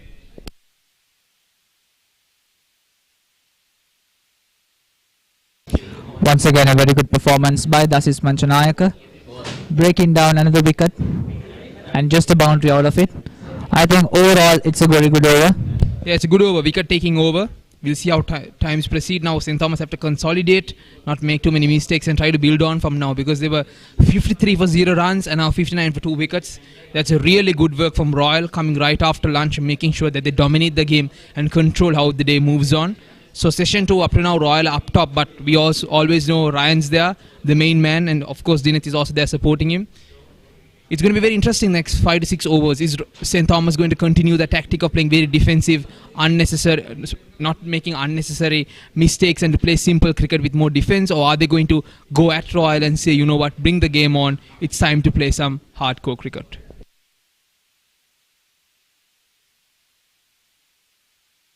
I mean, that is exactly the sort of cricket that we would all enjoy, but still this is a long-term cricket with 3 days, and oh, what a poor performance by the fielder there. Straight down the ground into the Beautiful shot. St. Thomas not backing down. 2 wickets down, but still saying game on, let's play some cricket. 2 fours in 2 overs. Pressure right back on Royal. Both S.Thomian batsmen showing their confidence, showing their form, saying that we will not lay back, we'll come at you again and again. We can see communication in between Dineth and Ryan as to what are we supposed to do with the next few balls. Are we going to attack the same way we attacked all this time, or are we going to play in a defensive manner? I think the idea overall should be not to take too many risks, because they're 2 wickets down. They haven't got a really big score to take those risks. It's about playing simple cricket. And right now they're playing down the ground. Like just now, they're playing the defense. They're making it simple. That's the game that we need. As St. Thomas's, no unnecessary mistakes, but keep the scoreboard ticking. The worst thing that you want to happen right now is just lose more wickets. It's all about consolidation, and there we go. St. Thomas doing it the right way. Another shot. They take a single there. Will they get the 2? Or is it an open outfield? Is there going to be 4? Good cover up by the Royal field. He's run a long distance to cover that ground. Super brilliant fielding from Royal, putting the pressure right back on St. Thomas, not leaking extra runs, not giving that boundary, and making St. Thomas make a run for their money. That's the spirit. That's cricket.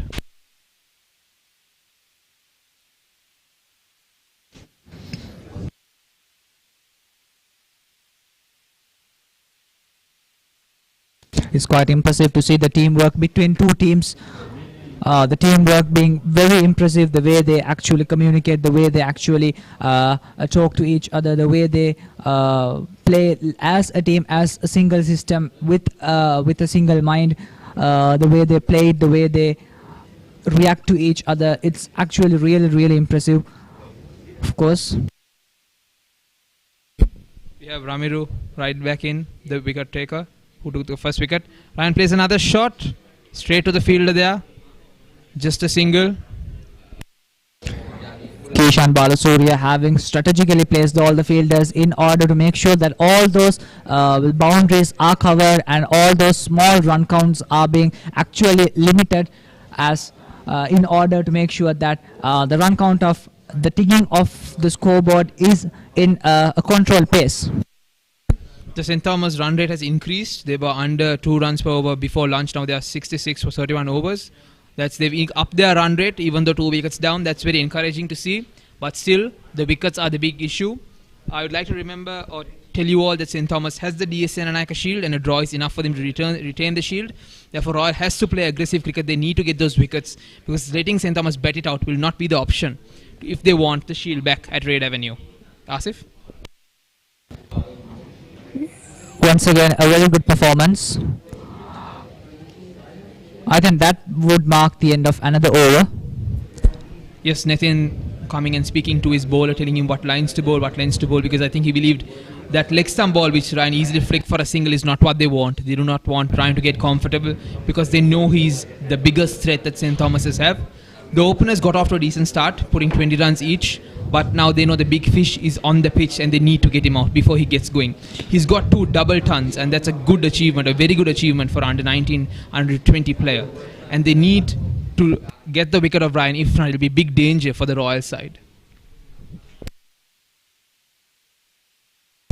Royal have realized that their fast bowlers, the beginning of the first session, did not really get the length right. They could not get the wickets, and therefore I think they've opted for more spin, because evidently spin has got them the wickets. And we have the wicket-taking bowler bowl in right again, right to Ryan. This is what Gishan wants. He wants those wickets. He wants Ryan to play. He wants to get those edges. That's the game plan coming from Royal very evidently. They do not want to play fast bowling, quick bowling cricket, because it has not worked in this SSC pitch. Especially it helps the spinners with this moist, slow surface where they can really play their game. Brilliant fielding by the bowler. Gets the ball back to him. Doesn't leak any runs. That's the spirit that you want as a captain. Brilliant support from the Royal fielders as well, creating that very hostile ambience for Ryan so that he cannot easily get the singles in and out and keep the score moving.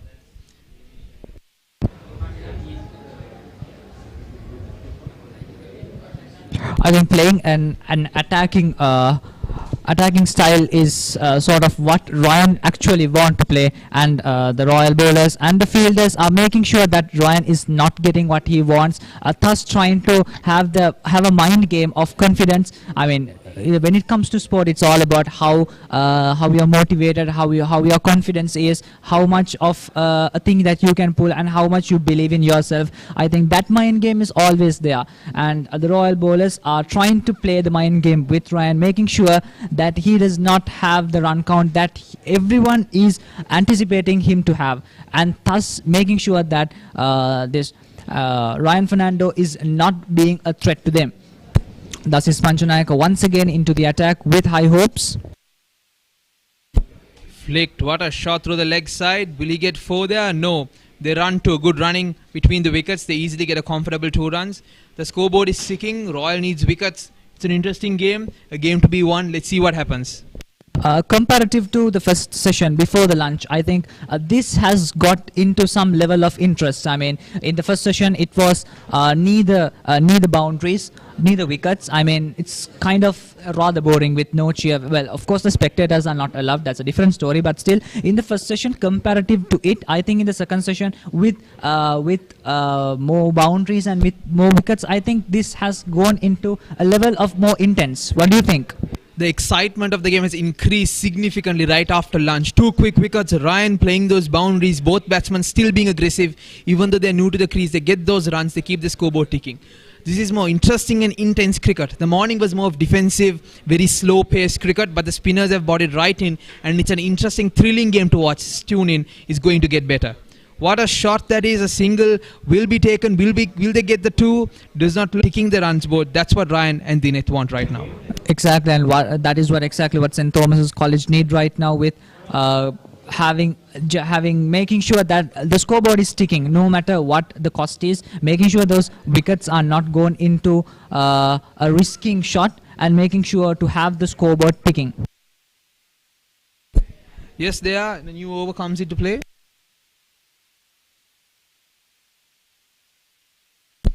A flighted ball, a easy single right after long off. He takes a single, keeps the scoreboard ticking.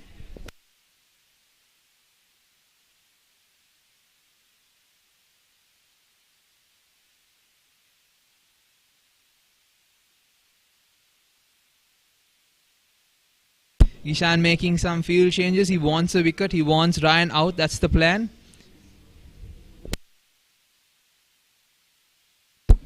That's exactly what St. Thomas needs, singles, and to keep the scoreboard ticking. They do not want to stagnate or let that pressure get to them, because when pressure gets to you is when you make mistakes, and that's when it's unfortunate or simple mistakes may cost the wicket. St. Thomas being very strategic and being resistant and not letting the Royal pressure creep into them, making unnecessary mistakes. That's the spirit. Good play from St. Thomas's. And Royal also, the fielders not making too many mistakes. After that slip up, which costed a 4 before lunch, they've been really good up to now. Another full toss, the edge, it goes past the slip fielder. Will he get 4? Will Ryan get the 4? He wants to boost his confidence even more. Nope. The slow, moist outfield really doesn't help the batsman here. They get back to 2. Game on.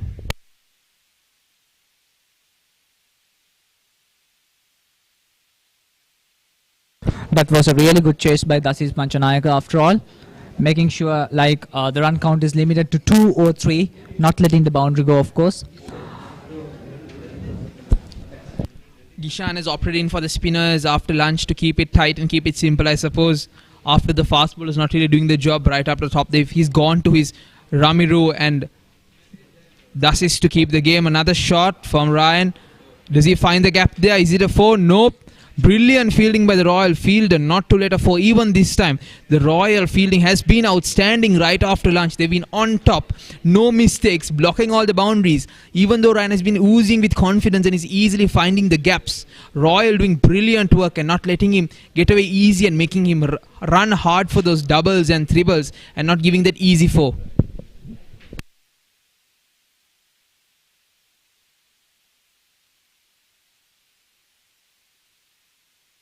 Ramiru to the attack. Once again, a very good performance by the fielder, Sadish Rajapaksha. I think we need to really talk about the Royals' fielding. It's been absolutely brilliant right after lunch. Even the bowlers, if it's coming straight to them, they block it. They do not let St. Thomas get those easy runs. Because you can see St. Thomas wants to play aggressive cricket. They want to play the competitive cricket. They want to get the boundaries and put Royal on the back foot right after 2 wickets. So it's very good to see that Royal are also not letting St. Thomas get ahead and really keep up with the fielding and not letting them get those easy runs. What I personally feel is after breaking down 2 wickets, that has kind of boosted the enthusiasm of the Royal fielders and also the confidence. And apart from that, of course, the winning spirit, that is what you call it, the winning spirit, that believing that we are going to win this match, that spirit has been boosted in such a way. I think that is what, that in a moral compass, and that is what exactly has been boosting the performance of the Royal fielders. Yes, 100% Asif. When you get 2 wickets, you want to support your bowler. You want him to get more wickets and you want to break through St. Thomas. So I think, yes, the St. Thomas morale, the Royal morale has significantly increased after those 2 wickets because they want to get on top. They want to get more wickets. You can see the aggressive captaincy from Gishan here. He's playing 2 slips and a silly point. That's just very aggressive cricket. They want the wicket. They want the batsman to play into that. They want Dinet to play into that and to get that edge. It's very aggressive, interesting cricket from Gishan, making his play. Oh, there we go. Another beautiful stroke through covers. It goes to mid wicket. Are they going to get 2 runs? Yes, they do. It looks like it. Good running between Ryan and Dineth. Good work.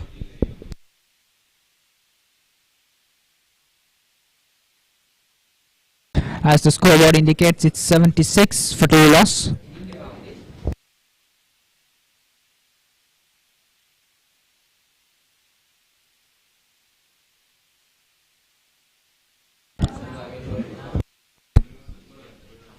Good leave there right off the off stump. Batsman didn't want any of it. Let it go.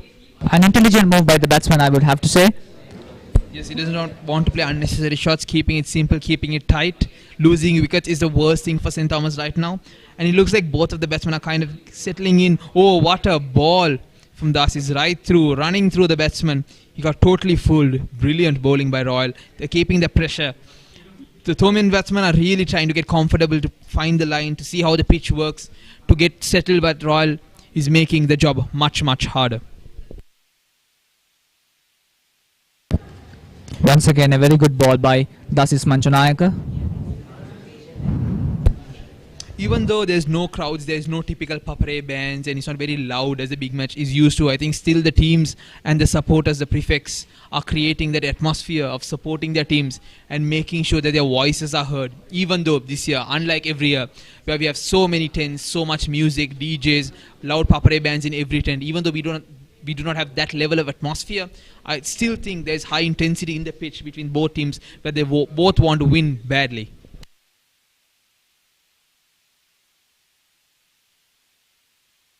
A change of overs right now. Is the captain going to go to a quick bowler to get another wicket, or are they going to still keep the pressure up with the spinners, with the slips and the silly points? The tactic Gishan has been using from session 1 of today. Is he going to go back to Ramiru, or is he going to Dan, one of the quicks he has? Looks like a spinner. Looks like it's Sadisha Rajapaksha back with his spell. He's bringing his third spinner, trying to mix it up, trying to make sure that Ryan doesn't get comfortable with the same bowlers bowling from ball ends and changing things up. Since Ryan came, I think personally, since Ryan came, it has been like a spill of spin bowlers one after the other. I think Gishan has a plan in his mind. Gishan has a plan to remove the opposite side captain as soon as possible. I mean, that is exactly what I would do if I was Gishan, of course. I mean, Gishan would have been having a plan to have a very a peculiar sort of plan to remove Ryan. Just a quick single out of it. I think Gishan has identified that the more bowlers he brings in, the more variations he brings in, the probability of Ryan getting out is higher. Therefore, he's brought in the third bowler now. He's brought in Sadisha in, and I won't be surprised if Gishan himself comes with the ball next over to really put Ryan under all the pressure by changing up all the bowlers. And it's surprising that Gishan hasn't come to bowl it anyways, because he bowled a really good off-length line before to the left-hander, to the other left-handers. So I wouldn't be surprised if he comes back in and gets the ball turning into the left-hander, trying to get the stumps, trying to get an inside edge to that silly point he has on leg side. It's going to be an interesting game here.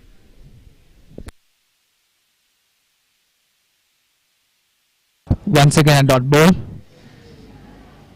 As the scoreboard indicates, it's 78 to loss so far.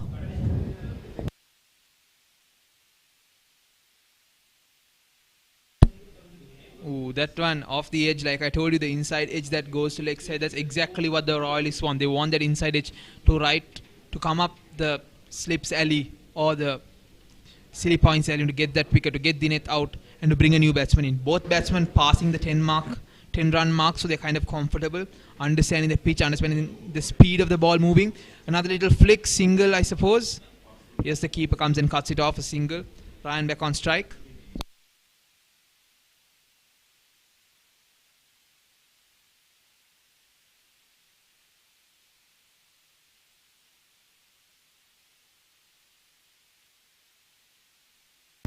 A quick change in the fielding setting, I guess, with the change of the side of the batsman. Here comes Sadisha. It's a very moist surface. You can see the bowler use the sand off the ground to kind of roughen his hands to spin the ball. He comes on the track, simple defense. Ryan makes sure that the ball doesn't really come onto his legs and gets out by LBW like the batsman before him did. Keeping it simple, using his feet to his advantage when needed. It's very smart batting from Ryan. He identifies that the only way Sadisha wants to get him out is through an LBW or an edge. So he's keeping it very simple, keeping it very flat. That's what you want to do to not lose your wicket.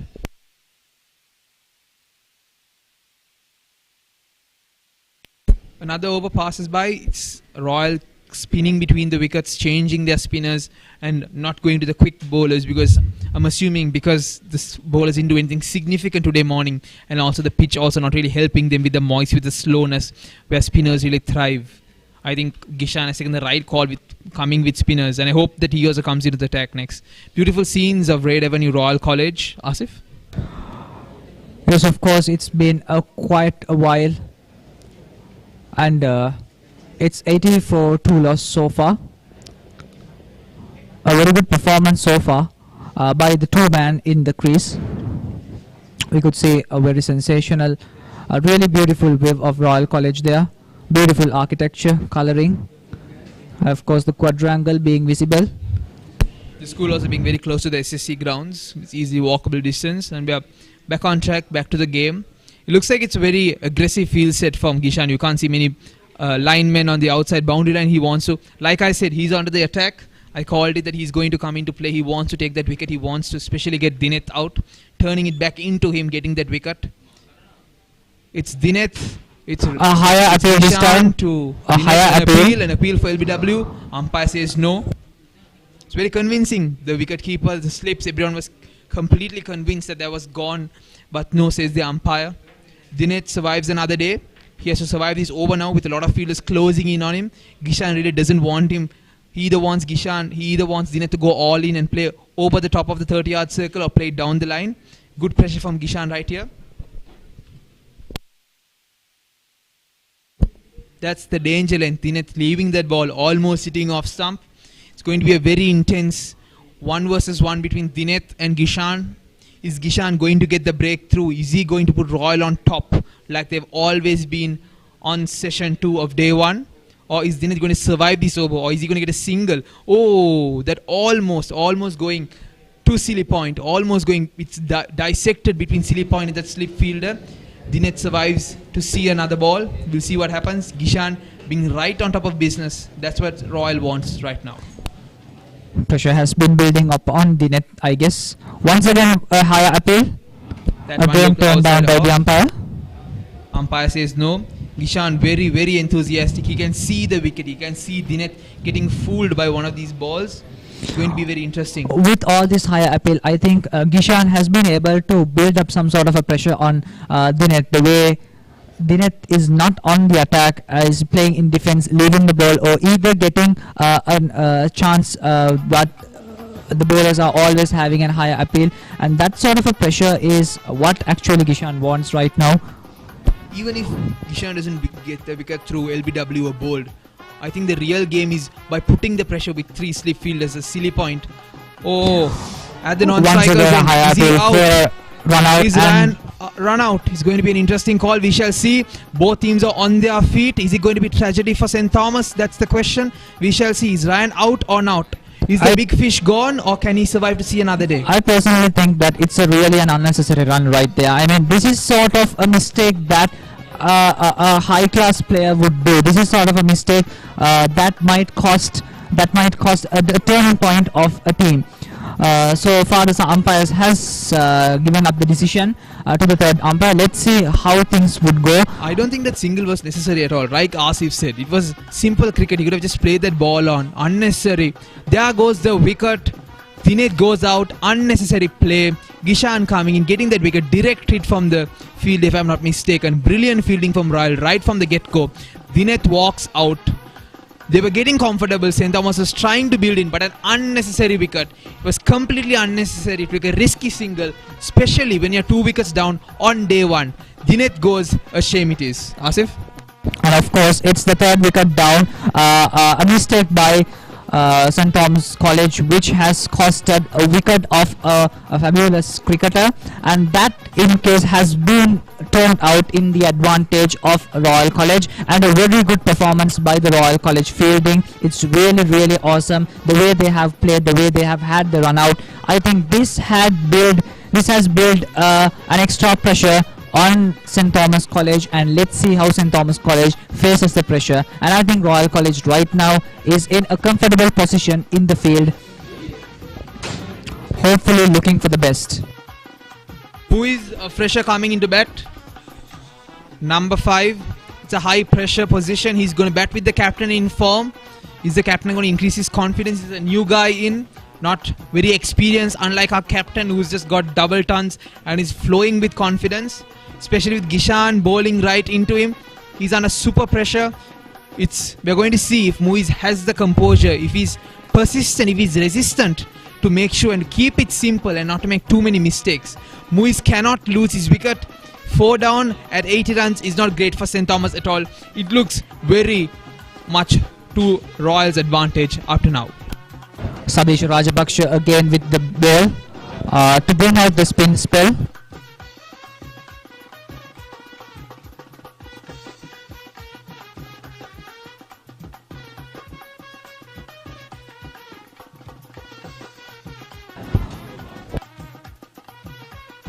The new batsman on strike, Muiz, a fresher,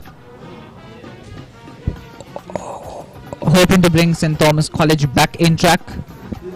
So far, it has been really advantageous for Royal College.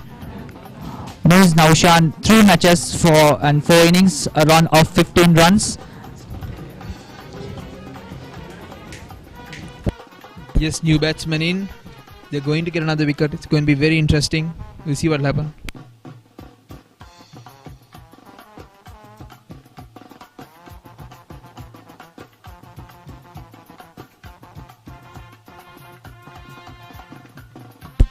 What spin from the bowler?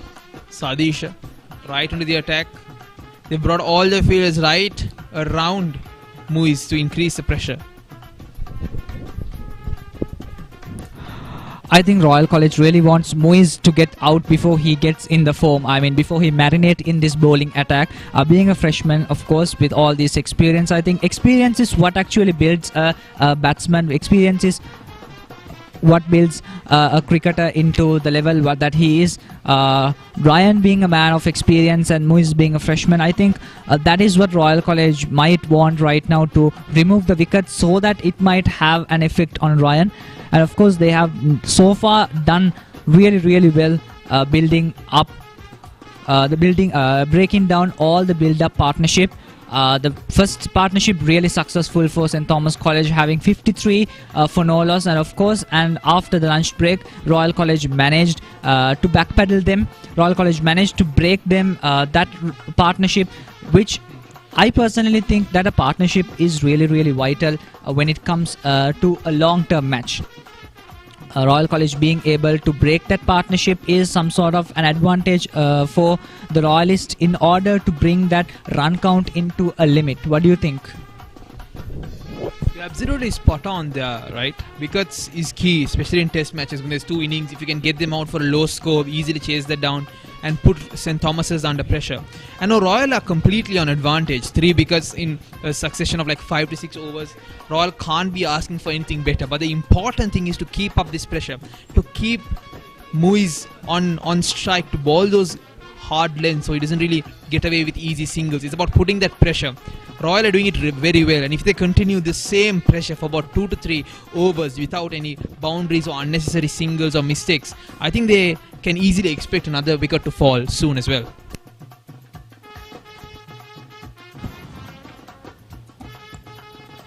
I think Royal really have a very good bargain right now. I mean, just one batsman that they really need to remove, which of course is the best batsman of St. Thomas College. One batsman to remove, and I think if by any chance they get to remove Ryan, I think Royal is really good to go in the first innings, having really successfully removing. Gishan does magic. Gishan does magic. The Royal camp is ecstatic. The Thomian camp is in agony. Gishan does the magic again and again. There goes another wicket. The new man into the attack, if I'm not mistaken. Muiz goes again. The Royal have completely turned the game around.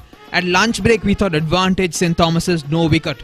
At the lunch break, I don't know what they ate or what the coach told them to do, but 4 wickets in about 10 overs. Royal are doing magic. Gishan right on top. Muiz walks again. 1 run of 6 balls. I think you could personally hear the cheer that goes from the teams in order to get their players back into the pace. I think Royal is having a dominating position right now. I mean, all the batsmen except Ryan has been really gone for a very less amount of runs. I mean, that is exactly what Royal College needs right now, and I think they are in very good form, having the bargain in. And of course, I think personally with the breaking downs of wicket has increased the pressure in the Thomas's batsmen. I think they might really hesitate to attack. I think they might go back into having a defense position. We could see Ryan talking with the new batsmen, giving them advice. I mean, having a strategical point of view to seeing what to do. Ryan is the only guy standing there, and I think he also can feel the pressure. When he sees 2 to 3 wickets go in front of him, Ryan is also under the pump. He realizes that if he doesn't stay on, the Thomian batting lineup would be a collapse. He does not want last year to repeat again. But the important question is, can Ryan stay? Does he have the composure, or does he also make an unnecessary mistake, or does Gishan get him out again like he just did for Muiz? That brilliant ball completely fooled Muiz, got the wicket.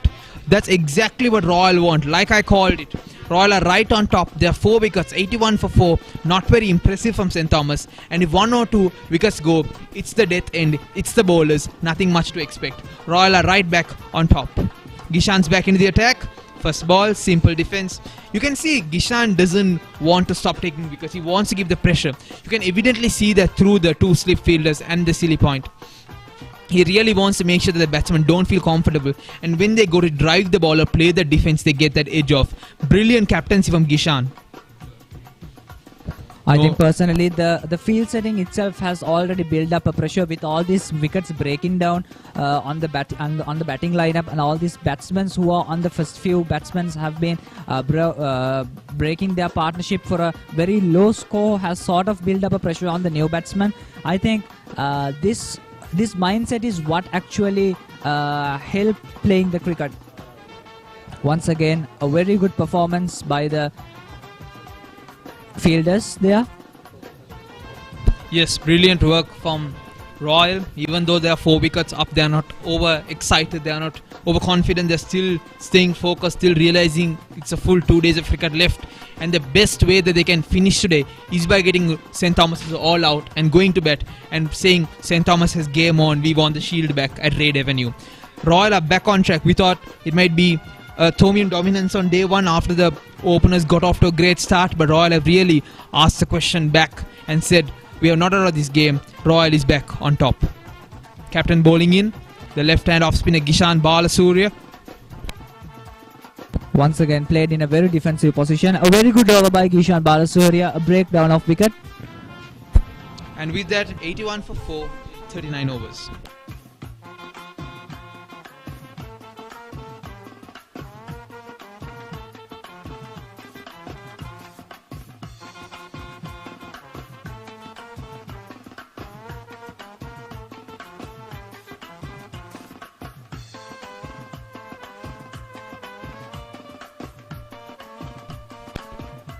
Ryan's on strike. I'm pretty sure Royal has a proper plan for him. They know he's the big fish.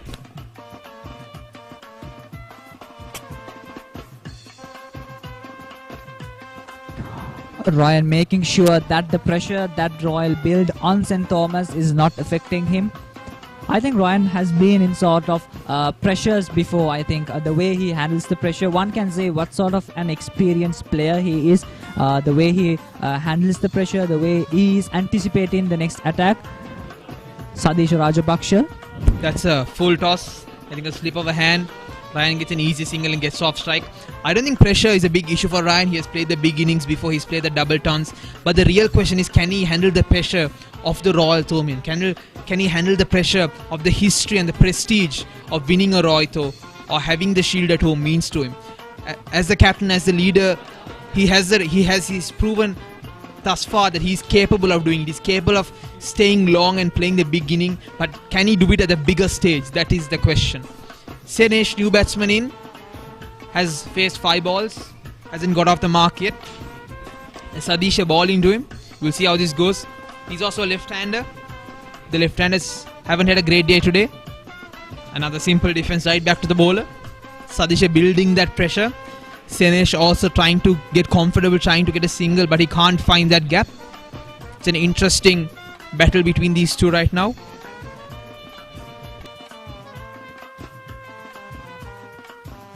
We could see Senesh trying to marinate in the attacks of the spin bowlers, trying to analyze their style, trying to play in the defense, making sure not to make the same mistake that his preceders has made.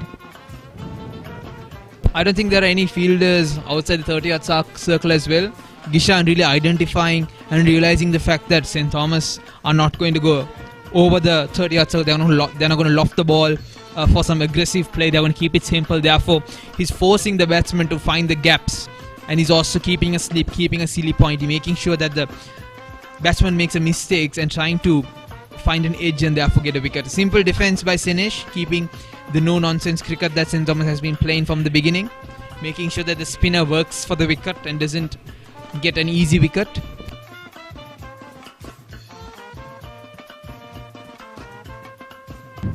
Once again, that marks the end of another over. It's 82 for 4 loss. We have some beautiful images of Royal College there.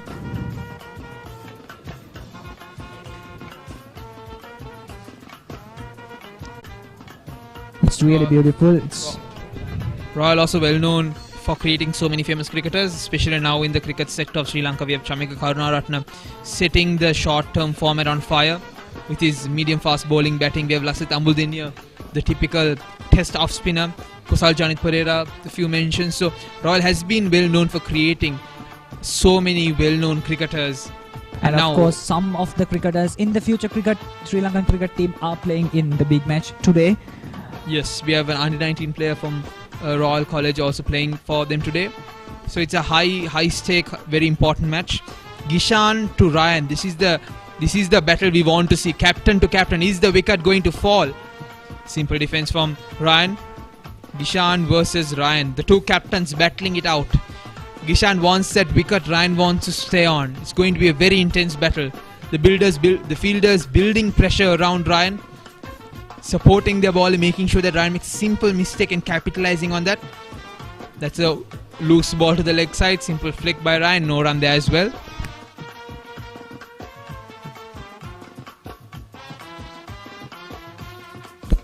Asif, if you're the St. Thomas coach, what would you tell them? To play aggressive cricket or to not lose their wicket? What's the plan if you're St. Thomas right now? As the run count is really less, I mean it's around 80 odds. I personally would prefer to play in a very defensive manner and have a very solid run count so that we could attack with the ball.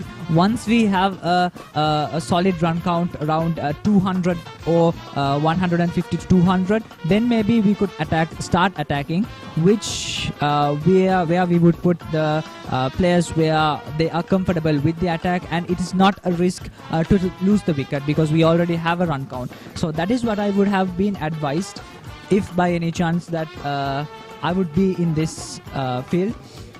And as for the Royalists, I would try to press the attack and to break down the wicket of Ryan and all the other. And once Ryan has gone, I think that would build a very great pressure, and that would maybe the turning point of the Royal cricket in Yes. the 143rd big match. Yes, 100%. I think the idea for Royal is to get as many wickets as they can and to break down St. Thomas's. They do not care about boundaries really, Royal. They just really want the wickets, right? And you can see that with the play of Gishan, he really tossed the ball up. He wanted Ryan to play the drive. He invited him to play the drive. That's the cricket Royal one. They want the wicket. Gishan right back to the left hand. He's having a really good day with the left hand, and he also was very impressive with the right handers as well, getting Muiz's wicket. That brilliant ball right off stump. Muiz was fooled. Another over passes by Gishan, finishes his over. Senesh and Ryan hold on. As the scoreboard indicates, it's 40. It's the end of the 41st over. 83 for 4 wickets lost. Brian and Senesh on strike. Ryan Fernando 17 from 25 balls. Meanwhile, Senesh has not been able to score runs. Been marinating in the bowling attack.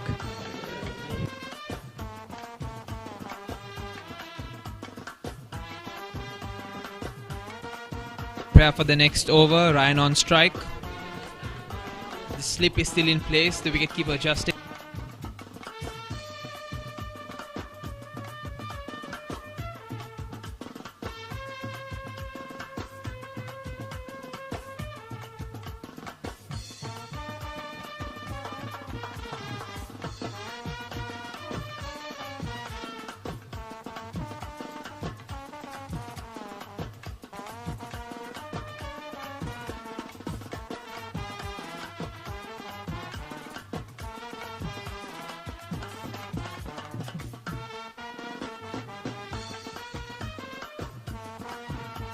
Ryan on strike. We're back in action.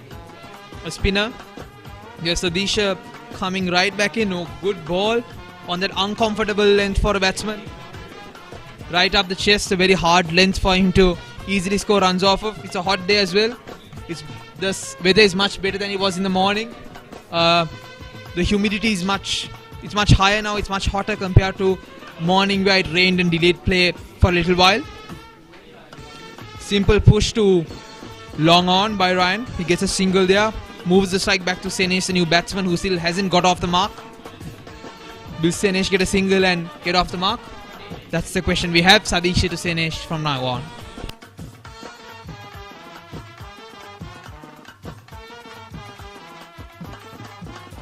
Sadish Rajapaksa with the spill again.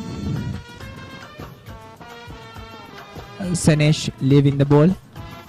I think as Ryan, your advice to Senesh would be just don't lose your wicket. Stay for however long you want to. Just it's fine even if you get off the mark. Do not do anything unnecessary. Do not lose your wicket, because Ryan also understands the only way he can build a good inning is if he has good support, and if the opposite wicket keeps falling continuously, he can't really build an innings as well. We know that cricket is never a one-man army game. I mean, like, even though if there is a really fabulous and a really well-known, a well-performing batsman, he should have a stable partner to have that innings. I mean, we have seen in international cricket as well, all these, once a partnership has been really ended, I think that is where the innings start going down the hill. I think the partnership is what actually builds the cricket into the level that would turn the cricket into the tide that is advantageous. I think what Ryan really wants here is to make sure that Senesh is holding while Ryan is attacking. I think that would be a very good strategy with the situation going on. Ryan being an experienced player, and of course Royal College fielders have been really performing awesome since the morning, of course, and the outfield being advantageous not to the batsmen but to the bowlers, and all the batting attacks and the bowling attacks has been really in a 50-50 level, yes, but it has always been an advantage to the Royal College, being able to win the toss, being able to bowl first, and of course being able to break down the wickets at an 84 runs, 4 wickets. I think that is what Ryan would do with the situation like this. It's again Gishan to Ryan, captain to captain. It's very good field setting if you see there. He has 2 slips and a silly point, and he has a extra cover right through the gap. So even if Ryan wants to drive through that gap, he has cover there. He does not give him that easy 4. So he wants Ryan to get creative if he wants to really get a single or get off the strike. Really interesting captaincy, good captaincy from Gishan to put that pressure on Ryan and say, if you want to get runs off me, or if you want to get that easy single, you need to be creative. You need to create something new, and therefore leading to mistakes, getting that wicket. And Ryan is very aware of that. He understands the situation. But the real question is, does he have the composure? Does he not let his curiosity or his excitement get over him? There goes the big wicket. Ryan, the big fish, has got caught to the bait. Captain Gishan Balasuriya removing Ryan Fernando, if I'm not mistaken, off the pitch. This is an absolute nightmare for the Thomian camp. Thomians in tragedy. Royal have rattled them. The Royal are ecstatic. They are triumphant, and the coaches could not be happier. The big wicket, St. Thomas's pride, the treasure, has fallen prey to Gishan's trap. Royal on top. Of course, thus is Manchanayak being able to catch that, being a sensational fielder right where Royal College wants that wicket. I think this might be the turning point to Royal College.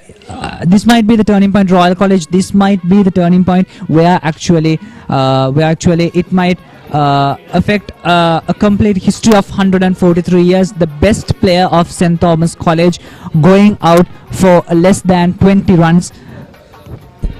Good setup from the captain himself, setting a fielder right where he wanted him to, asking Ryan to play that drive, slowing the ball. The ball goes on the air, easy catch, a soft dismissal. Brilliant work from the captain Gishan. St. Thomas's are in a nightmare. Senesh was building his confidence when Ryan was there, when Ryan was kind of advising him, mentoring him. Now Ryan has gone. It's Senesh, 0 of 10 balls, and a new batsman walking into the crease. Both batsmen are on nil. Not many runs on the board. As the scoreboard indicates, it's 84 for 5 loss. The new man comes in. Very confident. He wants another wicket. He's not happy yet. They want to get St. Thomas's out and get back and send their batsman in and to win the DSA and Anayaka Shield back home. We have Shahrukh come in, a new batsman, a fresher also. 2 new batsmen on the crease. Royal are happy, but they're not done yet. We'll see how St. Thomas's respond. Are they going to go to a batting collapse right after lunch? Beautiful little flick there to get right off the mark. Good work from Shahrukh. Very confident, positive cricket from him. Getting 2 runs. That's the game. St. Thomas's are under super pressure. Well done, Royal. The fielders backing them up. And Gishan with his brilliant field set and bowling himself. It's very good to see a captain take the responsibility and to make sure that he gets the wickets. He got the big wickets. He's brought Royal back into the game. It looks like a completely different game from 53 for 0 to 84 for 5. It's stunning that St. Thomas's have been rattled so quickly by Royal College. I think so far Royal College has been dominating the field right now. Gishan Balasuriya being able to remove the biggest threat that Royal College would have today. And now I think Royal College is in a much comfortable position, which actually affects their confidence level, which might actually give them an advantage, give them an edge in the field. Meanwhile, St. Thomas College, I think it's really not the kind of thing what two fresh batsmen would hoping, with no experienced batsmen to back them up. They being it's 6 down and 7 down, 5 wickets gone. So I think that pressure has been building up, and they are discussing a way to make sure like how to bring the pressure back on Royal College, how to make sure to have the run count on the ticking point. It's very interesting, 2 new batsmen, and I think it's a very good opportunity for both of them to show what they're capable of. Because the Royal is the biggest stage of school cricket, and if these batsmen, Charuk or Sinesh, really show that they are capable of building an innings, especially when you're under the pump, under pressure, and a Royal attack that wants you to get out the next ball, I think it's a very good opportunity for them to show how good they are if they can bat under pressure.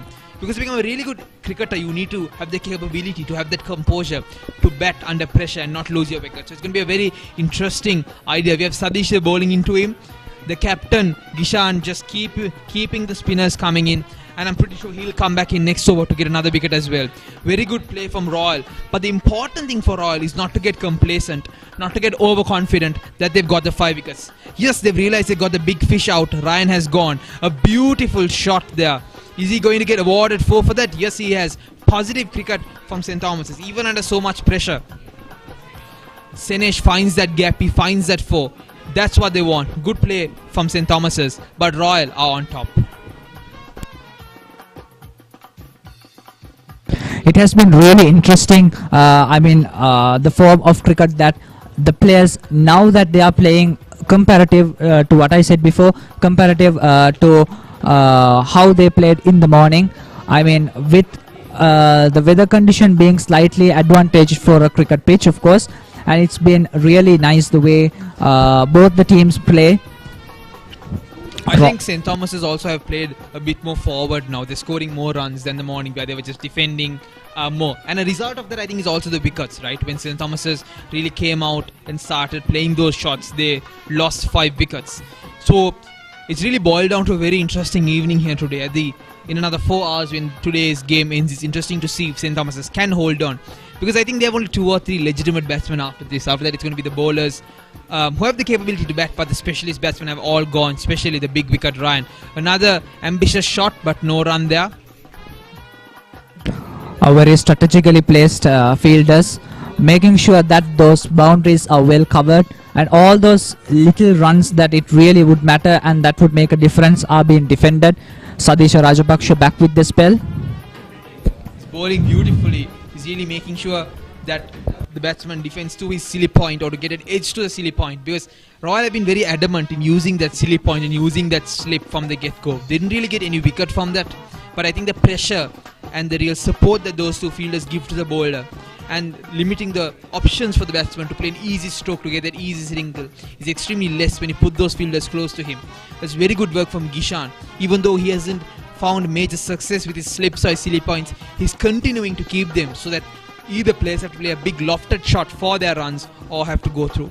I think it's a small drinks break for both teams now.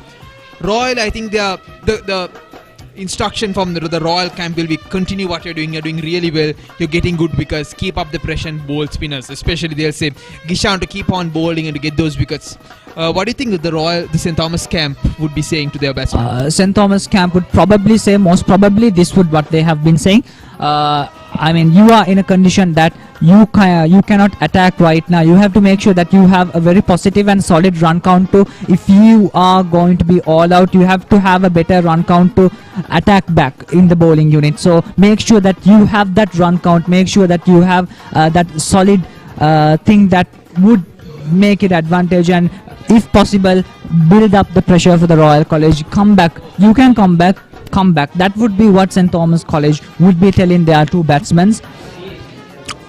I think the St. Thomas's coach would be really telling them to not get caught up with the pressure and to play their own game. Not to, if they are very aggressive player, not to play too defensive or to play in an uncomfortable rate.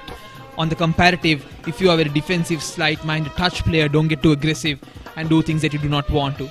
To all the viewers who are either from Sri Lanka or past Thomians Royalists, relatives of Thomians Royalists or friends watching, please tune in and watch the game. Your friends, your sons, your relatives are past Thomians and Royalists having a great time here today. It's unfortunate that a lot of the viewers or any viewers weren't allowed this time. If not, the SSC will be ramping the sounds, the music, the dancing. It'll be an absolute fiesta of 3 days. But unfortunately, this year also, like last year, we are playing it without a crowd. So at least we hope that all you past Thomian cricketers who wore the blue and black coat with pride, and the Royalists who played cricket for Royal College and wore that blue and gold coat when you walked into the field, do continue. It's a very, very prestigious event, the 3-day fiesta, the 143rd Royal. It's a small drinks break, and I switch to Nevan Serasundara and Gimhan Fernando. Thank you very much, Gunnan. Well, the last time I was in this commentary box, the Thomians were cruising at 53 for no loss, and it seems to me that the lunch break has really brought up some new spirit at Royal College. I think it's a change in the tactics as well as a new uphold belief that Royal College can pick up those wickets has really ended up the Thomians really collapsing in that middle order. I mean, serious wickets. We thought of people like Dinet, we thought of people like Ryan Fernando, we thought of people like Muiz who were able to, hold the Thomian middle order together, and they've been taken out cheaply. And this is a real concern for the Thomians. The reason is because if you look at previous matches like this, where the middle order collapses, St. Thomas has gone on to either lose or barely draw these matches, and that is very, very concerning for the Thomians. Will they be able to draw themselves out of this one? Will Royal be able to take the Shield back to Reed Avenue? But by the looks of things, it looks like the Shield may be heading towards Reed Avenue. Well, Nevan, it's certainly too early to come to a conclusive decision. It's still the second session of day one, and yes, as you said, St. Thomas's were sitting well at 53 for no loss at the end of the first session, but right now they find themselves in a spot of bother at 5 wickets down for just 90 runs. Yes, and Balasuriya continues. He's been one of the best bowlers. I'm really impressed by Gishan Balasuriya. The reason being is because he's kept that line and length. If you look at the number of balls he's bowled, it's all in the same area, trying to force the Thomians into restricting the Thomians' movement, trying to make the Thomians play similar shots, making sure he bowls to a field, and that is something that I really admire, because the other Royal bowlers, namely Ratnayaka and even Podivala in some instances, weren't bowling to the field that was given to them. Oh, and that's another appeal. But I think they missed everything. I think they just hit the bat and then bat. Don't you agree, Gimhan? I thought there was an outside edge there, but and it hit the fingertips of the slip fielder. But Chandaka was lucky there not to be dismissed. I must say that the Royalists, even though they have been very consistent in taking these wickets, they have missed some half chances. You get, especially in the first session, there were lots of half chances that they put down. Of course, in the second session, we've seen a lot of almost everything Royal College has been able to make sure that they hang on to the catches that they can. But I think it's these half chances that they're missing out on at the moment. Yes, definitely. But right now, I think Royal College would be the much happier side of the two sides. And then, yes, in the first session also, there was a drop catch at Silly Point. And then maybe within the lunch break, the coach must have spoken to them and emphasized on the... That's another appeal for LBW. I really don't know what's happening. I think the batsman misread that one. I mean, the only thing I think he was lucky because I think the ball pitched outside leg. But you could see the amount of turn that he's getting. It's absolutely incredible. And it really comes to show that Balasuriya has absolutely rattled the Thomians at the moment. Yes, definitely. He's bowling really well. Going at less than 1 per over right now and has picked up 2 wickets as well. Even in the previous editions of the Battle of the Blues, we've seen Ishan Balasuriya troubling the Thomian batsman from time to time, and even this year as well, him being the captain has led by example, leading the spin bowling attack, and has provided them with 2 vital breakthroughs while conceding less than 1 run per over, which I think is pretty impressive. Yes, I think Balasuriya definitely has been able to try to really lead from the front, because we see him constantly trying to change things. We don't see him trying to fix something up and then consistently go with it. We saw when he thought Ratnayaka wasn't working in 2 overs, he switched him up, right? When he saw that maybe Dasis Manchanayaka was being maybe a little bit too aggressive and the Thomians were trying to being too defensive, he switched it up again. And now, as I say that, he's reintroduced Manchanayaka. We see this constant evolution. We don't see him sticking with one particular bowler, giving him more than, let's say, 5 overs, 6 overs. He constantly tries to change those bowlers, trying to make sure, A, you don't tire out those bowlers, but secondly, you don't allow the batsman to understand what the bowler is like, understand the variations of those bowlers. Trying to constantly change those bowlers has really put the Thomians in an unsavory place. And that's a pull shot. He pulls it over mid-on, and that's a much needed boundary for the Thomians. A poor delivery there by Dasis Manchanayaka. A friendly full toss bowled at Senesha Diarachi, and he doesn't miss out on that, sends it over the fielder for the boundary. A much needed boundary, as you said, Nevan.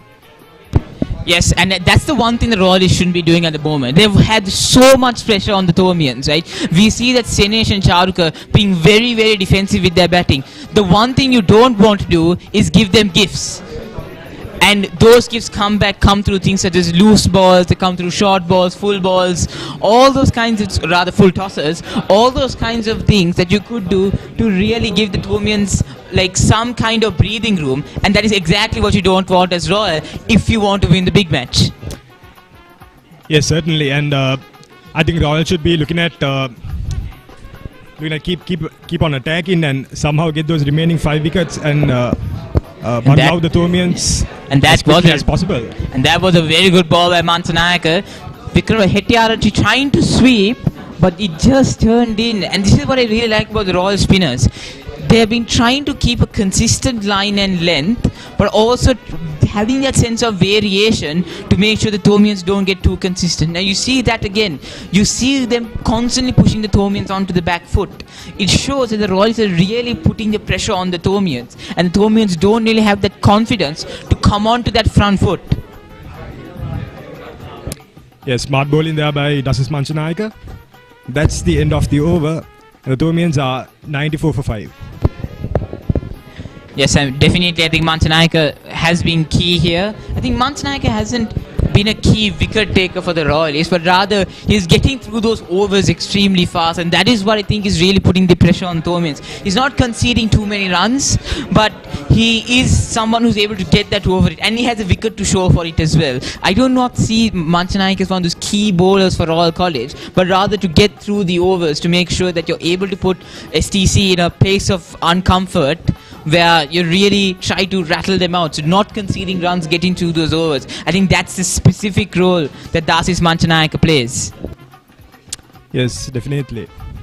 So Nevan, what do you think now? The Thomians are 5 wickets down for 94 runs. Certainly not in a position you would hope to be in. So what should be the approach from here? Should they try to look an attack, or should they try and be a bit defensive and somehow not give away any wickets and try and get to a safe score? What do you think should be the approach? I think personally the approach should be the approach that Charukar Pires and Senin Shetty are currently executing. Play defensively, occasionally put away the bad ball to the boundary, try to get the 1 or 2 single here and there, and we see that now Charukar Pires sweeps towards, that's running down towards the boundary, and that is another boundary. This is the kind of thing, this is the kind of game that Royal cannot afford. They gave away a cheap ball just last over, which Vikram Singh hit over mid-on for a boundary, and now it's a bad ball by Balasuriya that's drifting outside leg stump, and then Charukar Pires just sweeps it down to the third man fence. These are the kinds of things that Royal cannot afford. Giving away these loose balls, those are the kinds of things that really put the pressure back onto the bowler. Allow the batsman to build that confidence, and that's the one thing you don't want at the moment. Having confident batsmen at the crease means they can chip away those singles, get the occasional boundary, which means that at the end of the day, the Thomians can rack up that score, and that's exactly what Royal don't want at the moment.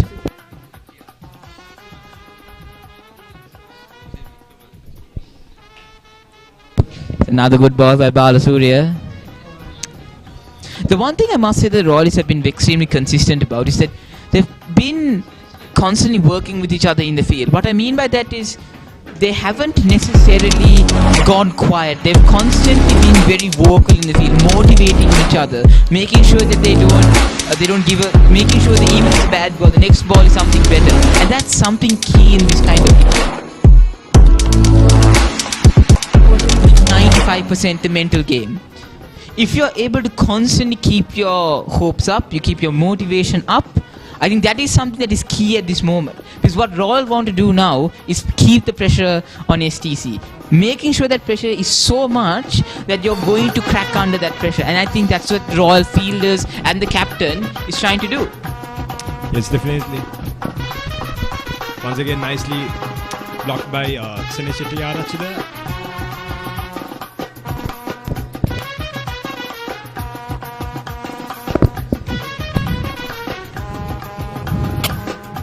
A lovely flighted ball, and you see again Balasuriya, the amount of turn he's getting. I was talking to Ravitha in the morning, as well as I was talking to Asif, and I think all of us could agree that a lot of the batsmen, especially the Thomian batsmen at the moment, they aren't seen to be reading Balasuriya quite well. So even in this instance, you saw the fact that Sinesh had already put his front step forward before the ball had even pitched in line, which meant that at this moment in time, when you put that front foot forward and the ball suddenly turns, the amount of shots you have available to you is extremely restricted. And I think that is the issue that Thomians are facing, and we see that the fact that he's picked up 2 wickets already. This shows that Balasuriya has completely rattled the Thomians. They do not know how to read him. And we see Manchanayaka continuing. That's pitched a little bit fuller there, and the batsman blocks it.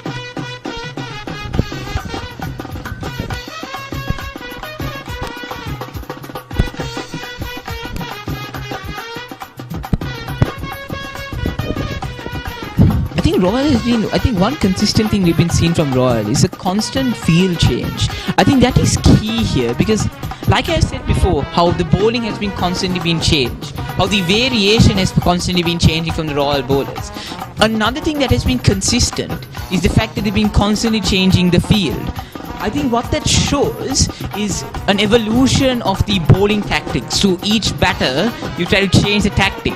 If the batter seems more comfortable on the front foot in certain balls, you try a new tactic on him. And I think that is something that is key that Royal College are trying to do here.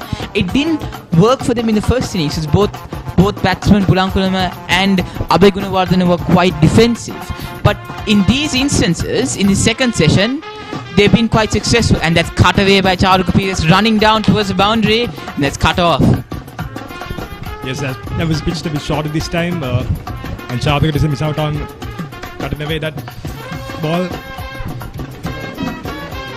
and he collects 2 runs.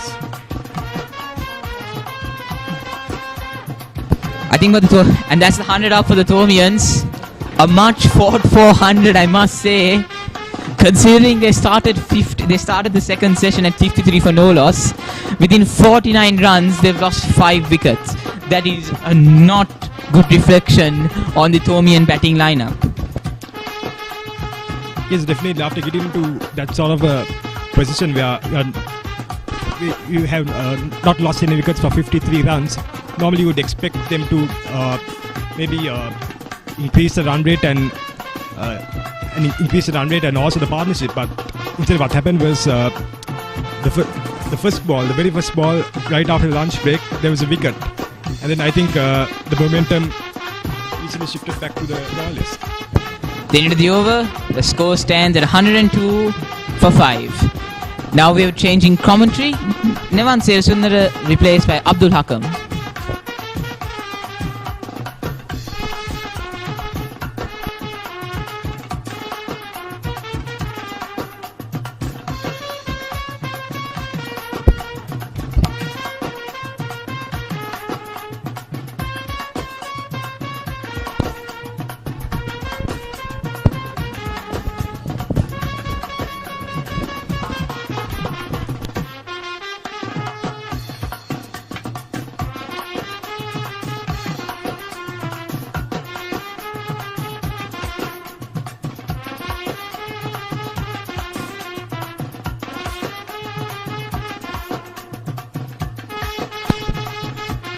I'm joining the community box by Meendu Amansekara.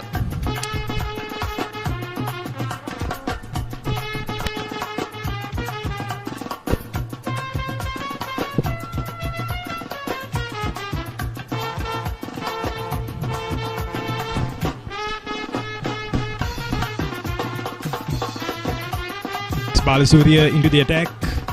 Nicely defended there by Chavika Perez.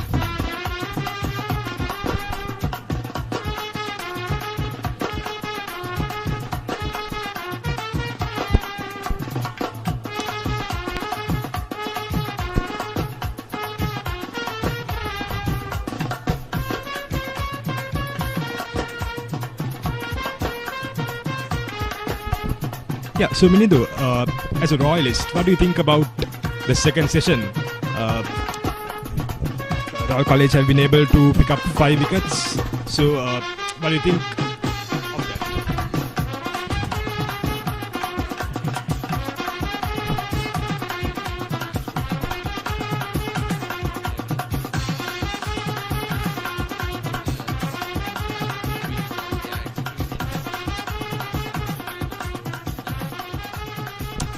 Yes, certainly.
Afternoon, Bindu.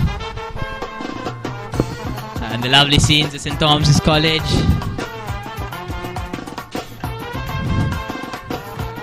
Yes.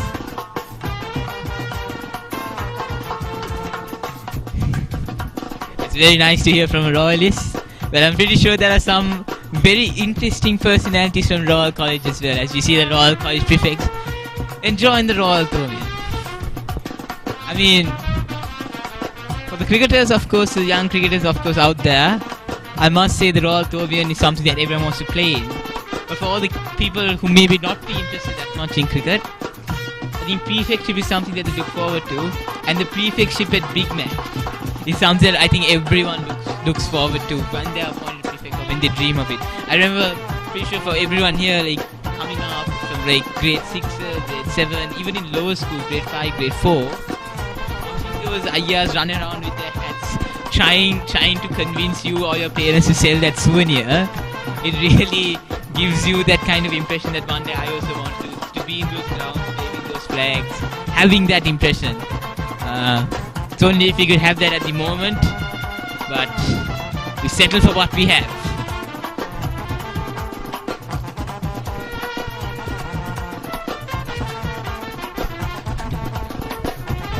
Yes, I think the Thomians, that was a very risky shot there by Senesh. And we see the reaction in the commentary box for shots like that. Must say though, but he gets away with it at the end of the day. I mean, that is the one thing I think Thomians don't want. Thomians do not want to give Royal any kind of half chance at the moment. Because if St. Thomas's end up being 103 for 6, that is a poor reflection of what St. Thomas's batting has done. Because St. Thomas didn't put up a good batting or like live up to the Thomian batting standard last year. I mean, when Ryan Fernando went, there were questions about whether St. Thomas's were going to go, was there going to be a repeat of last year as well. But thankfully, they've avoided that embarrassment at the moment.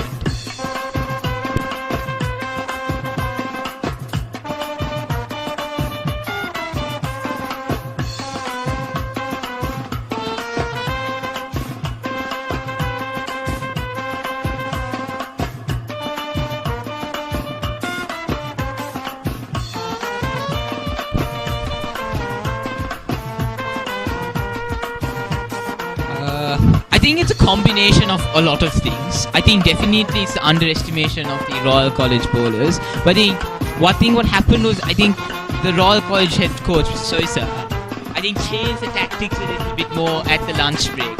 And I think what the Thomians, when they came out to bat in the second session, were expecting similar tactics and similar kind of bowling variation from the Royals. But the Royals had came back with a completely different game plan. And that completely rattled what the Thomians were expecting. And you got Abegunam out, Bulankulama fell after that. Then you had Ryan Fernando, then you had Kannankar getting out for needless runs. Then you had Ryan Fernando chipping it straight into the covers. And they had this moment. And that's a nice flick by Charuk Pires down to fine leg. So definitely, I mean, it's a combination of a lot of factors. But I think also another thing is that I think it's a loss of momentum, purely because of the fact that at the end of the innings, at the end of the first session, I think a lot of the momentum was with St. Thomas's. 53 for no loss. Both batsmen looked good, and as soon as the session break happened, the momentum just dropped off from St. Thomas's, and it just came back as a new inning, and that allowed Royal to really bounce back into the game, because both batsmen got a bit too comfortable in that lunch break period, came back, and now Royal is back on top.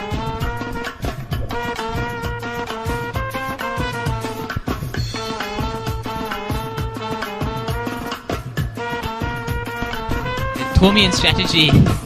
I mean, there's so many people who keep analyzing these strategies day in, day out. But I must say though, coming from a person who dives a lot into the data of cricket, those strategies don't matter at all at the game. They change everything like this. You cannot account for whether it will rain today or whether it will not rain today. Whether you have extra bounce on the pitch today or not. All these kinds of factors that oftentimes you cannot determine. It really comes to show how unpredictable cricket is. Because a team could be, like we saw today, 53 for no locks, St. Thomas look good, and there's a couple of wickets fall, momentum is right back at Royal College. That's a beautiful take by Nitin Panapitia.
Balasuriya continues.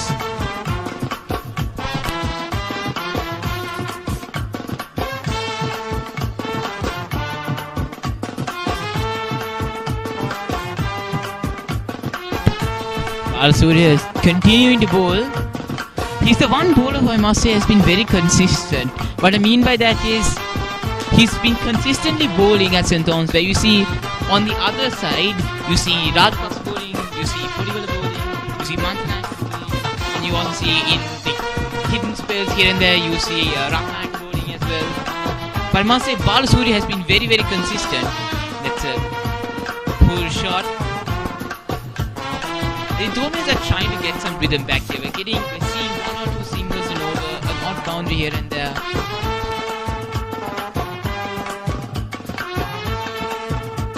The odd boundary here and there, and we see that the momentum is, the Thomians are trying to slowly but surely trying to retake some of that momentum that is surrounded with Royal College at the moment. There's a lovely little flick there. Thomians will try for two. That's a good call there. That's a brilliant call there by Senesh. I think with Thomians, I think what they have realized, sorry, I beg your pardon, yes, that was Senesh. And it was a very good call by Senesh to say no to the second. But I think with what the Thomians need least at this moment is another wicket to fall, or even give Royal that half chance. Because at this moment, it seems as if Royal are capable of taking those half chances because that momentum is with them. It's only when that momentum is lost is when you start doubting yourself. When that extremely important catch comes in, that is when you know that this is a game-changing moment. And that's the pressure is on the fielder or the pressure is on the bowler. All those kinds of instances seem to happen. And I think what the Thomians need now, that's a brilliant take by Panapit here. That is an absolutely brilliant take. He would have saved Royal a couple of runs there. I must say though, Panapit has been very impressive behind the stumps throughout today actually. He had a couple of he missed a couple of came in, oftentimes through no fault of his own. One was completely down the leg side and then unexpected bounce by Barks who just completely went over him. But other than that, Panapit has been very, very good behind the stumps. He saved Royal, I would say, around 10-15 runs. And that is what you want to see from a wicket keeper. Making sure that no matter when push comes to shove, he is there to make sure that you do not concede unnecessary runs. And that is what I think Panapit has showcased today.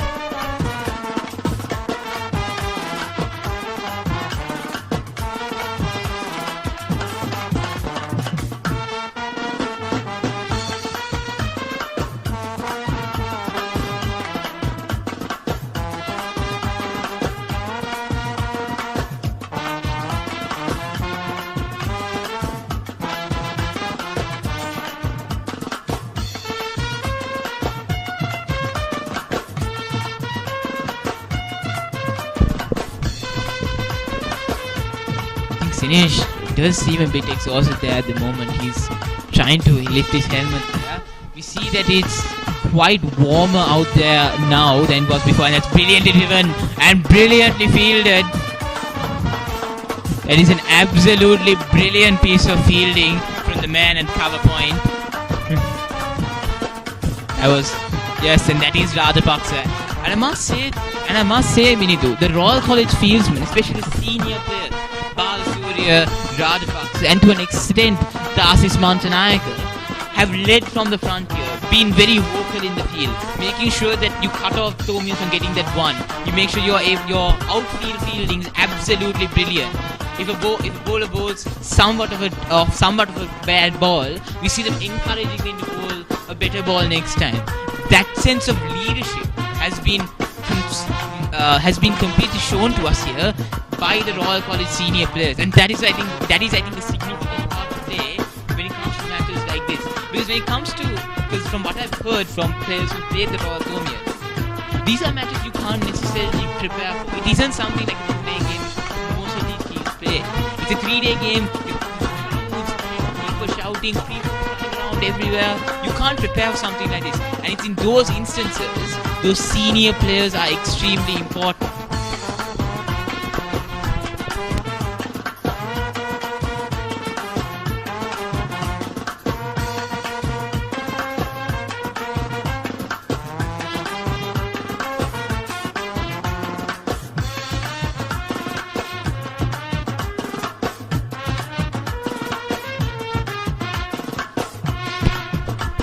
must say though, on that note, about making that mark, I'm just wondering in my head the amount of pressure some of these people must be under, and that's brilliantly driven by Senesh Hettiarachi. It's running down towards the boundary, and it will reach there at the end. I was a bit concerned there for the Thomians because you can see how slow the outfield is, that any field running in from the 30-yard circle can catch up to that ball.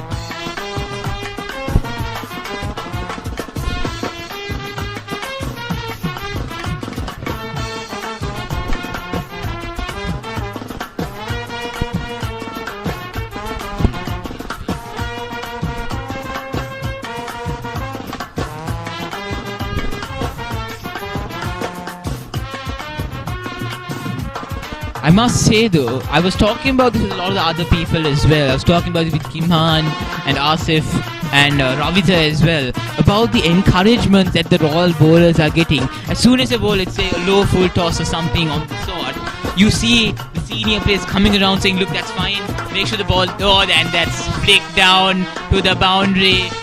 Hettiarachi is putting the pressure back on to Podivela. 2 loose balls in the past two deliveries, and they've both been dispatched to the boundary. I think the momentum is slowly shifting back towards the Thomians.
Change the commentary box, Munga Amrasekara, replaced by Asif Amir.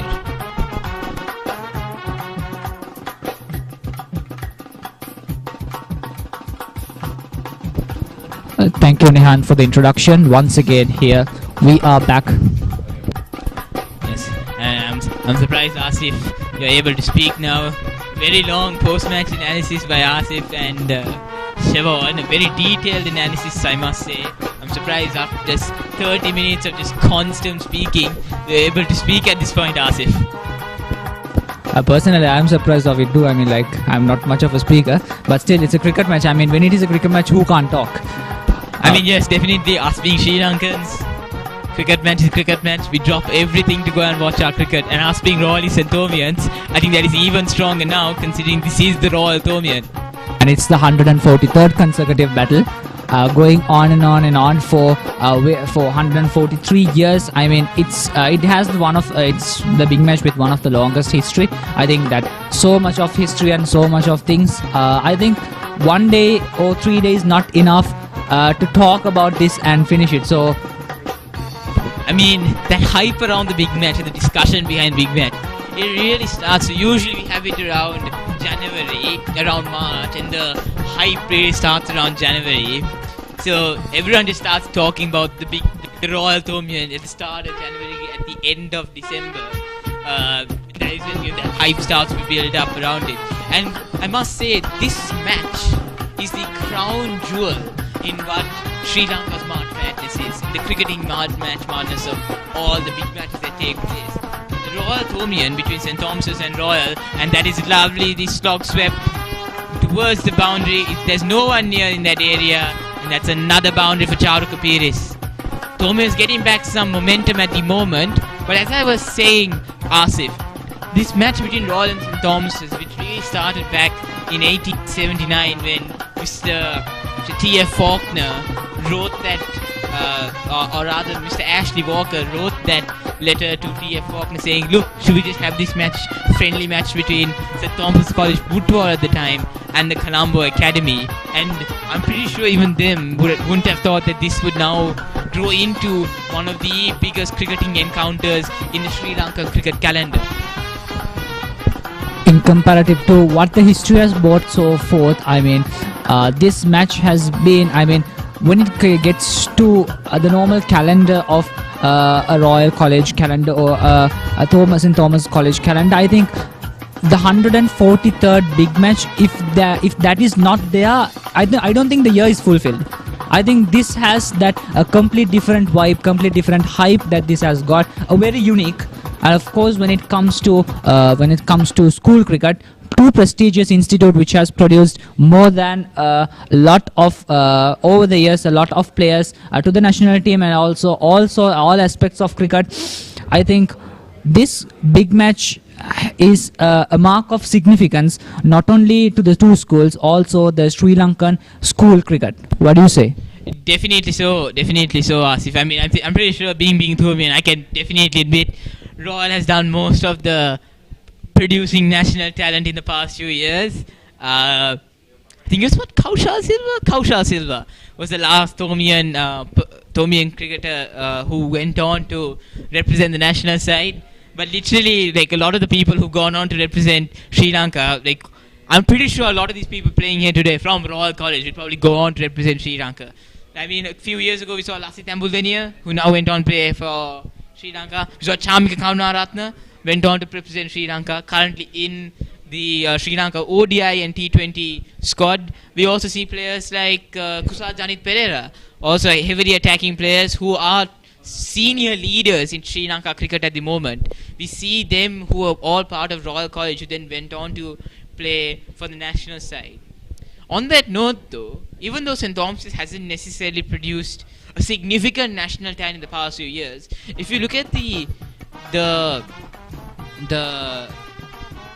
point at which where Sri Lanka cricket actually started, we saw players like Michael Tissera, Anura Tennakoon, all of them who were produced by the school by the sea, were the people who really laid that foundation for Sri Lanka cricket to really prosper. And that foundation has resulted in something. I mean, Sri Lanka won a World Cup in 1996. We won a T20 World Cup in 2014. We went through that hellish period for so many Sri Lanka cricket fans. We were reaching final after final and falling short. I mean, that was one of the most depressing periods of time where you go all the way up to the final and then you just lose. And I mean, the one that really hit me the most was the 2011 World Cup final against India. We had a huge amount of runs on the board. We thought India won't be able to get it, but then of course Mahendra Singh Dhoni happened, and his pure excellence and captain cool and leading from the front really proved that India was able to chase down that target.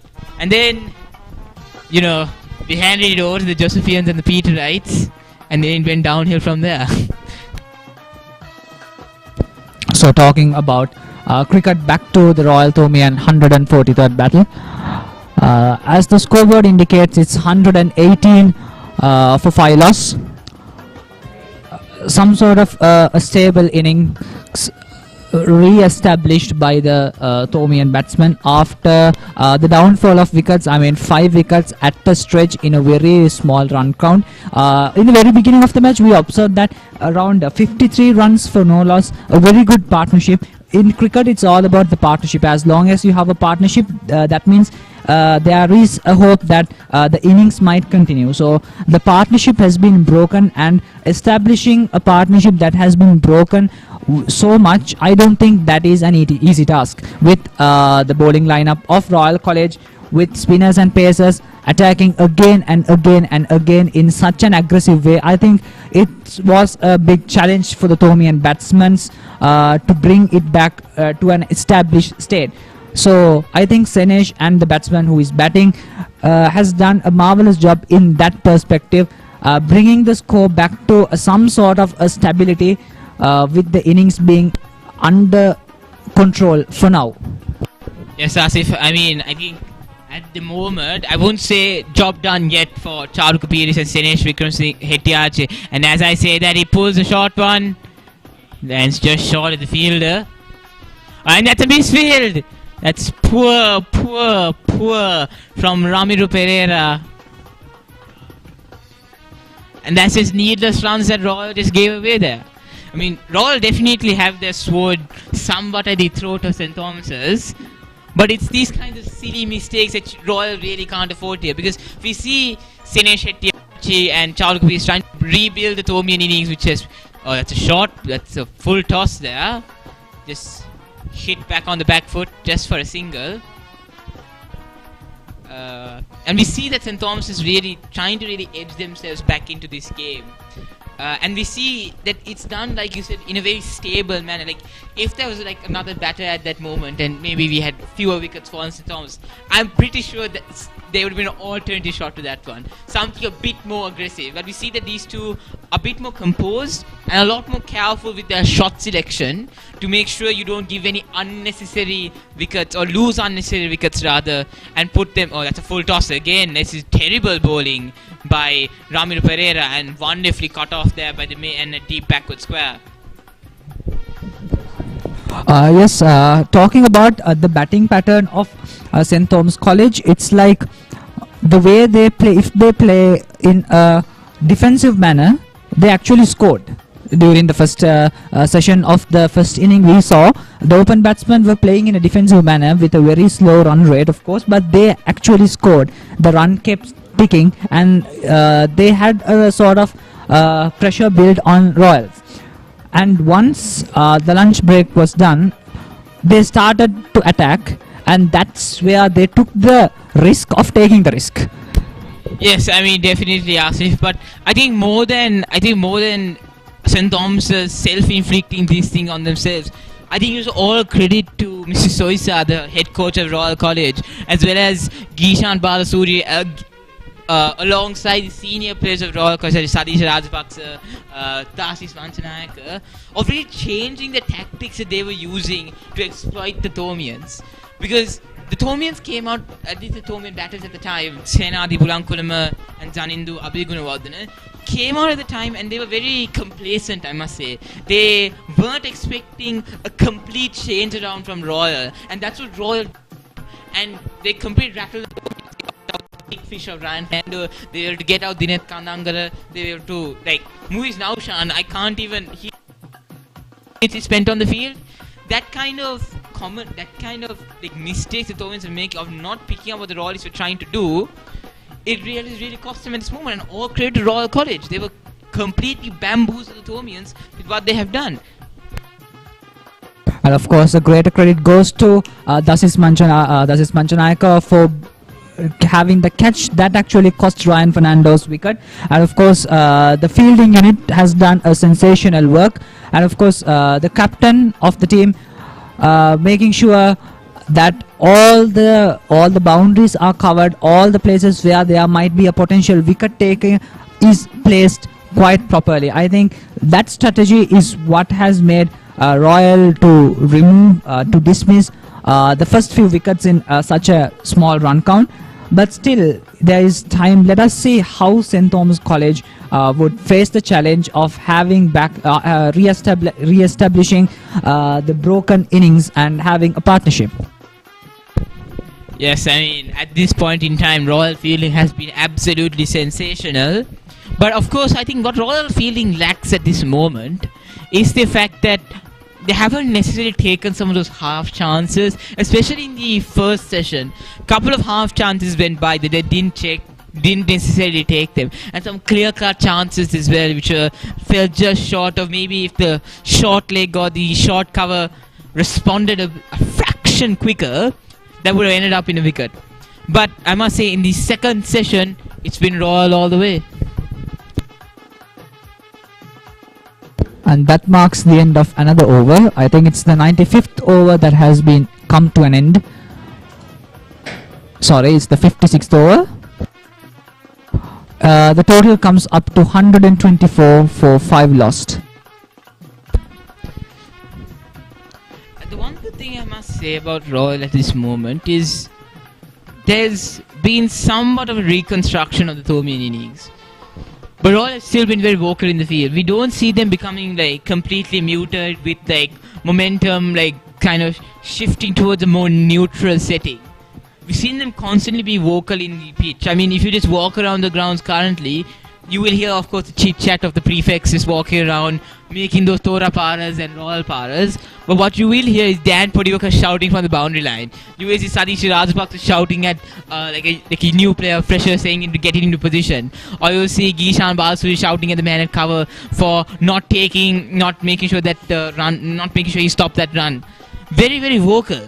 I think that is something that like Royal has been consistent with throughout this, and it just amazes me how consistent they've been and the vocality throughout these two sessions, given the fact that it is quite humid out there. It is very tough to play, especially cricket is a very mental game as well. With all of that in mind, the amount of noise that the fielders and the team is being able to generate has been absolutely sensational, and I think that comes off with a cultural thing. It's not necessarily something that you can coach into a team. I think it comes with that culture of like motivating each other. I think Royal College Cricket has a history of over 150 years, and that kind of pedigree of winning, of making sure you motivate each other, that kind of culture is something that Royal has stood for. And as you see that cut away by Charu Kapiris to another boundary,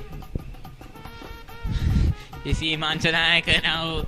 It seems as if he's Not very glad about what just happened, I'm sure, Manchanayaka. I mean, Manchanayaka can really only blame himself for that ball. It was just short and wide. Any batsman is going to dispatch that to the boundary.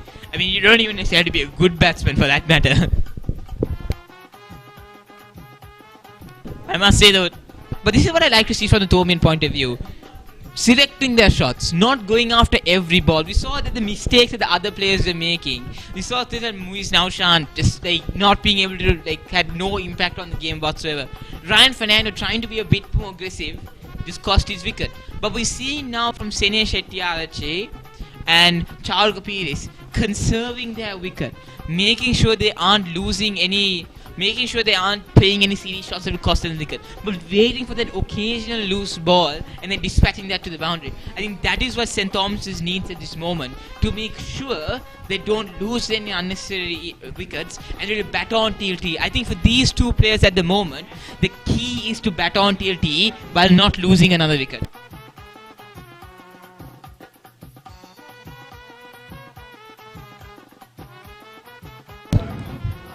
That marks the end of another over.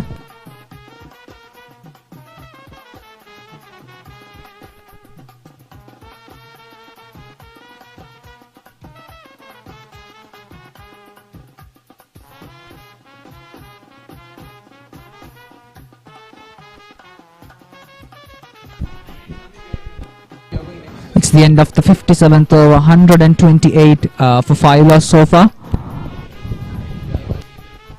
Must say the game has kind of died down, hasn't it, Asif? Since the beginning of the match, let's talk about when we talk about the beginning of the match. It's already a little bit glum. I mean, it was the batsmen were playing in defense, and the bowlers couldn't dismiss any batsman.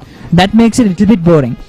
And when it comes to the second session of the first innings, it started being a little bit interested with falling down of wickets and boundaries, and fielders trying to catch the boundaries, and when fielders are trying to dismiss wickets, they make mistakes. I mean, that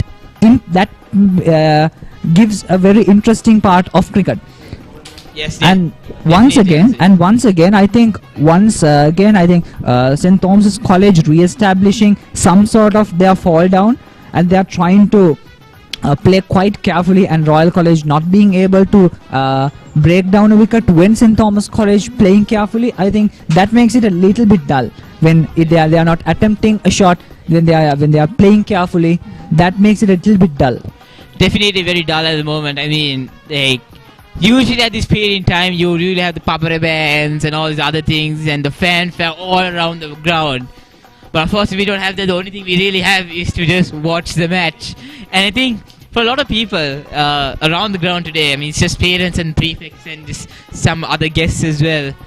Usually they have that other sense of excitement, but now it's just just watch the match. And I think for all those people, it's just very boring, and unless you're like cricket lovers, like the people who like come to commentate and all those other people, it's a very dull thing at the moment. And I kind of understand this point, like why T20 cricket and one-day internationals have become so popular among people. And it's just a silly mistake there by the field at point.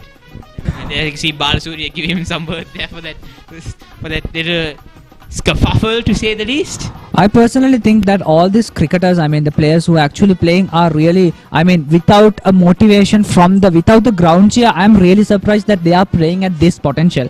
I mean, how good you must be if you could play at such potential without a ground cheer. That really impresses me so much. Yes, definitely. I mean, at this point in time, you see that St. Thomas's has trying to re-establish themselves, and like having that ground motivation and that ground staff is actually very important. We have changed in the commentary box as Sandeep Peter enters the commentary discussion. At the end of another over, St. Thomas College 129 for 5 lost.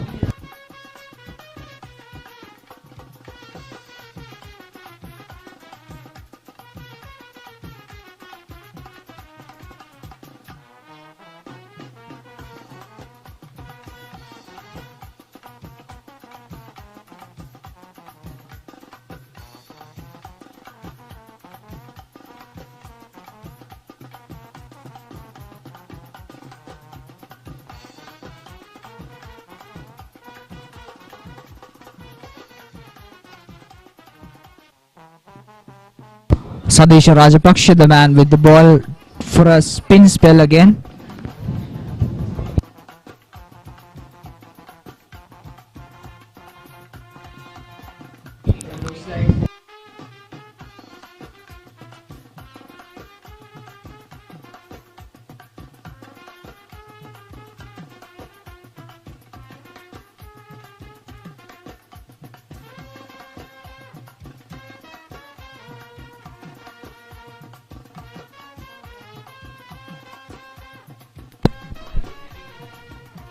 However, this defensive play mechanism is actually what keeps St. Thomas College on the brink of not collapsing. I mean, after the first 5 wickets has been dismissed by the Royal bowlers, I think St. Thomas College went through an extra pressure, making sure to rebuild. Okay, that is weak fielding by the fielder of Royal College. So I was saying, after the first 5 wicket being broken down by Royal College, I think St. Thomas College had to go through that extra pressure to make sure that their team is still not on the brinks of collapsing. So far it's 129. As I remember, it was 84 runs when the 5th wicket went down. Yes. So it's around 45 runs they have scored since the 5th wicket. So it's a partnership of 45 runs. I think that's really good when it comes to two freshers that they are starting in the big match of 143rd Royal-Thomas match. Yes, I completely agree. And they're going for double, it seems, and they'll be able to get it off. Wonderful cricket being played here.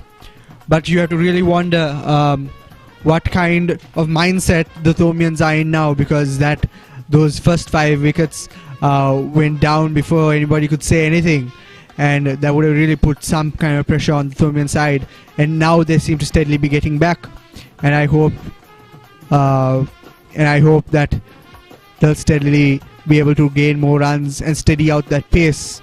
The Royal side is unrelenting. They have very good bowlers, and their fielding also, it doesn't seem that they're getting tired anytime soon. They're chasing every single ball, which just shows how dedicated the Royalists are to getting that shield back and getting it back home for them.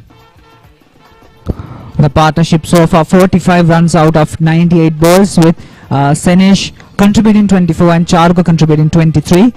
St. Thomas's College 131 for 5 so far,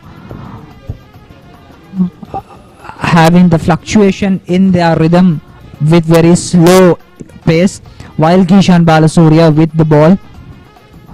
Another spin spell. It seems the Thomian cricketers are playing very defensively, choosing which balls to go for, which ones not to. What I have noticed so far is that the batsman actually chooses the ball. I mean, I am going to bat this. No, I am going to leave this. No, I am going to defense this. I think that experience has been come with time. Like they have been facing for 40, 50 odd balls. I think that experience comes with the number of balls that they face. Indeed, indeed. And it also shows just how careful the Thomian bowlers have to be, because they're going against these international level Royal players, right? We have Royal Sports, some of the squad from the Sri Lankan under-19 team.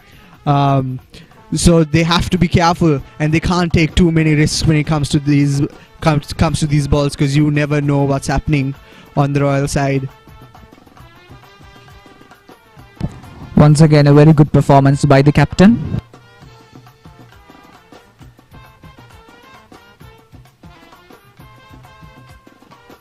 Almost 60 overs now.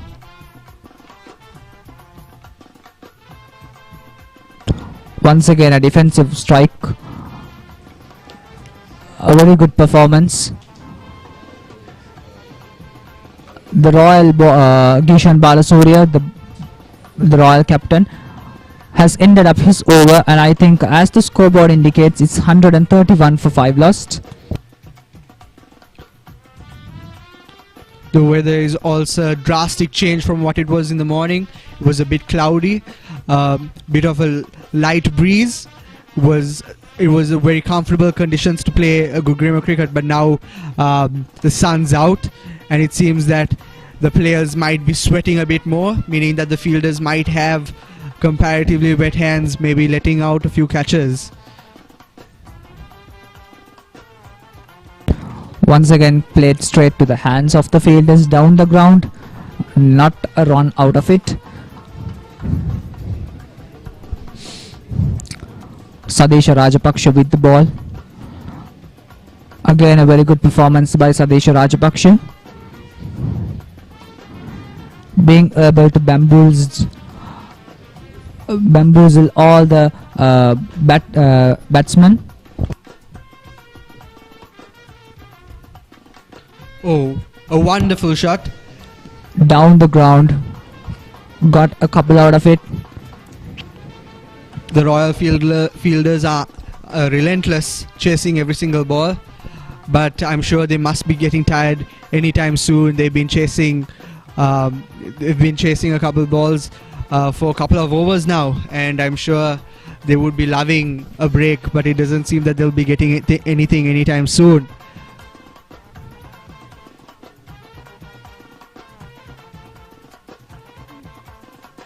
Sadesha Rajapaksha, it's the 12th over that he's been bowled, and 15 runs given for no wicket.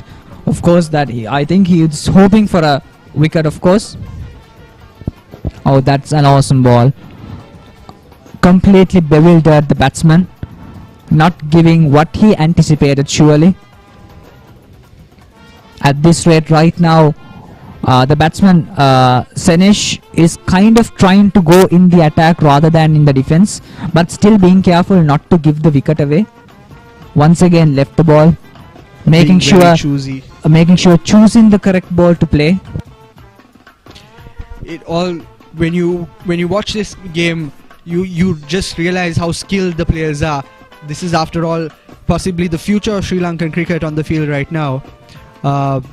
And we are watching these skilled school level players being able to choose which ball to play, and that just goes to show how talented both sides are, because there is not one unnecessary movement on both the Royal fielding side and the batsmen, and it just goes to show that both teams playing right now are beyond talented.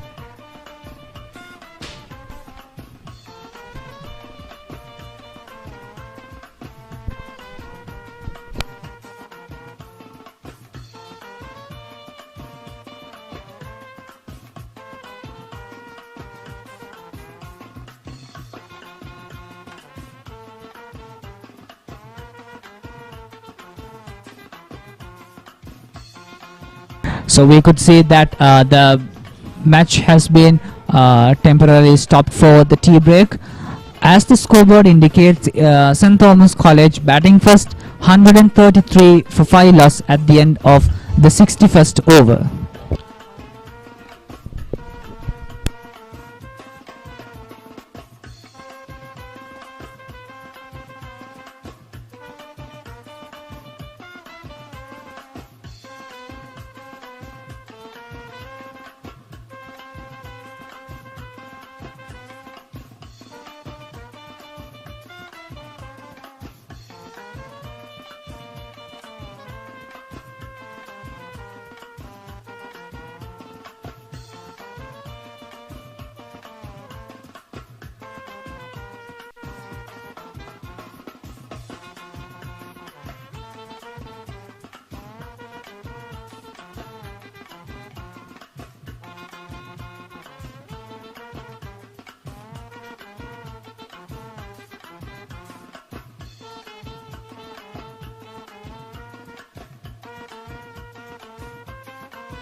open it and give it to us, ma.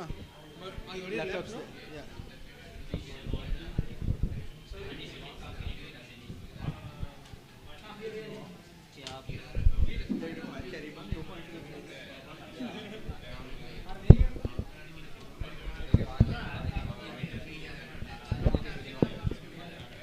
All the tabs are open already. Or closed? Yeah.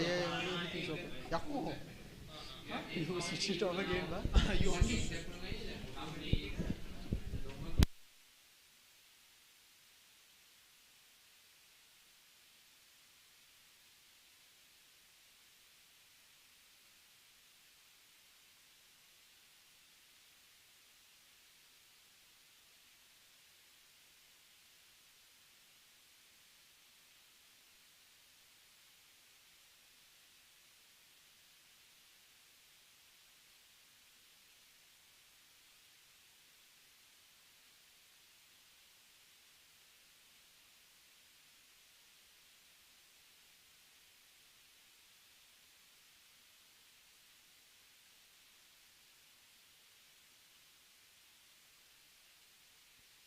And here they emerge. And here they emerges back after the tea break.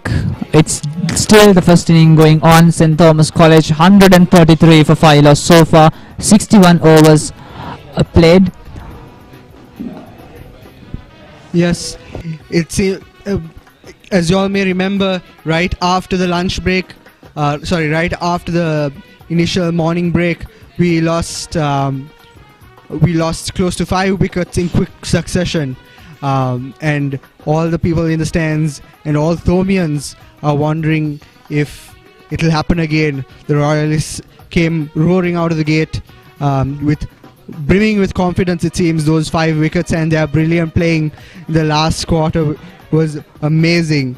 And the Thomian side seemed to be picking up a bit with the last 2 partnership between Senesh and Charuka going for a good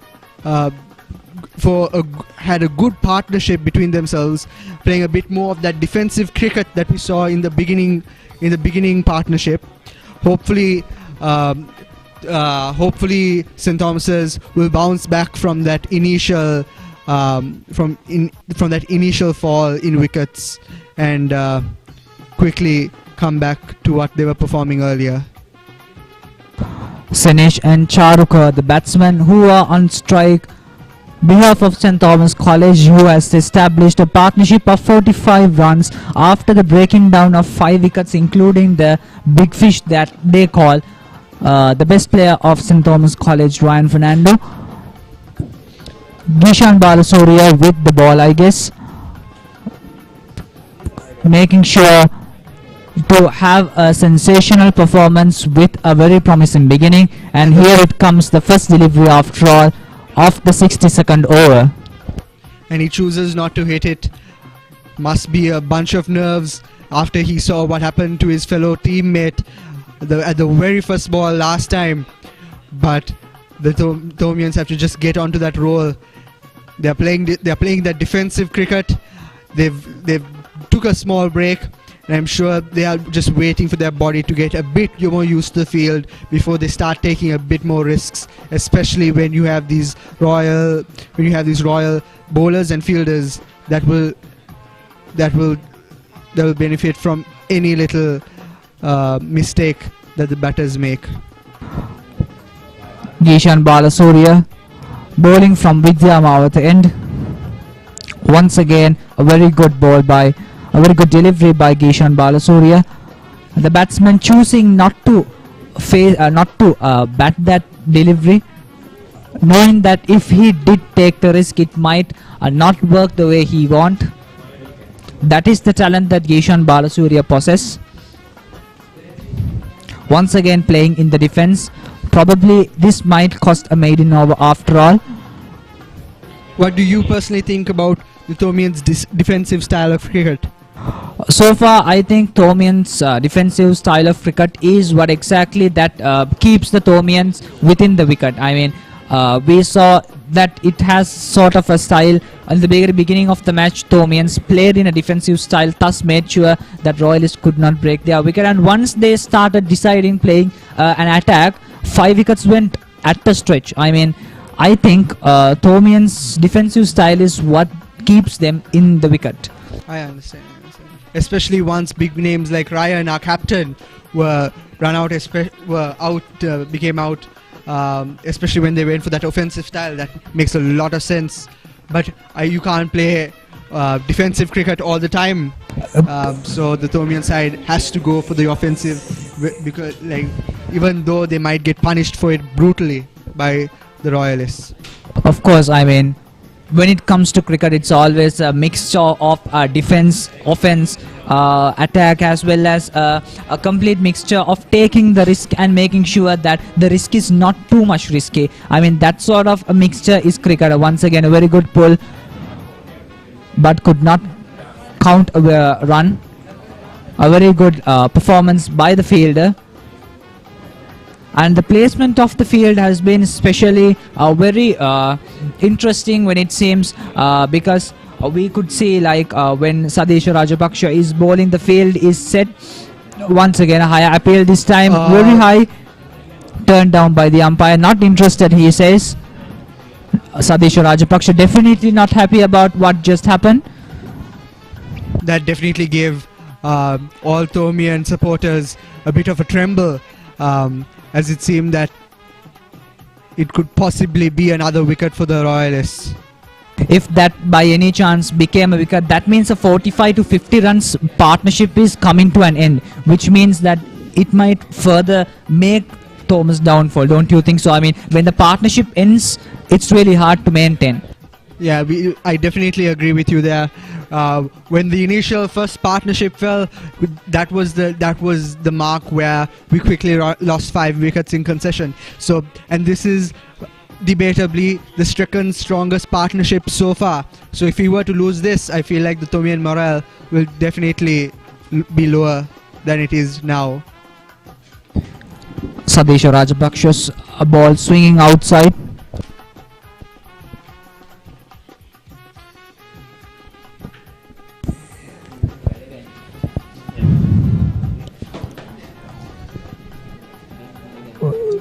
Not a single from that delivery. The partnership stands as 49 runs from 119 bowls so far. Sanesh 26 and Charuka 23. St. Thomas College stands at 133 for 5 loss. Here we could see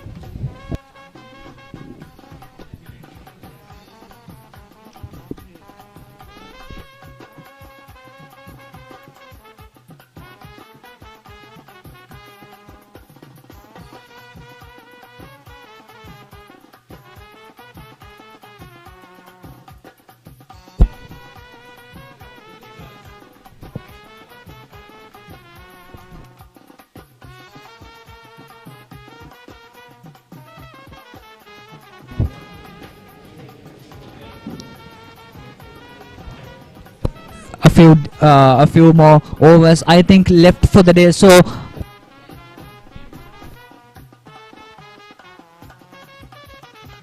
so Peter, what do you think about the whole day of today, considering the cricket game that we played between the two schools, the whole day? Well, first of all, the first day of cricket, the first day of the big match, I think, is of the utmost importance because it sets the tone for the entire game. So if you have a good day of cricket on the first day, you come into the second day and you're brimming with confidence, and you're there, and you know that you have a leg up on the other team. And I think that Royal at this point in time is probably going to be that team that comes on tomorrow full of confidence and ready for more wickets. That's a very beautiful delivery by the bowler,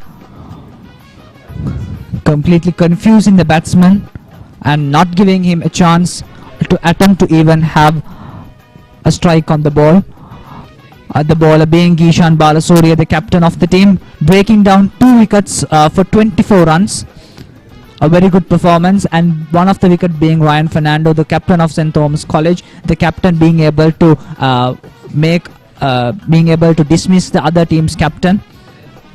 That has some cruel irony in it, I'm sure. Very cruel irony. It was a big blow to the morale because we, as viewers and as a fellow Thomian, we knew that in our hearts that it was a battle between probably the most skilled individuals on our team. And it was sad to see him walk off, especially to the Royal captain.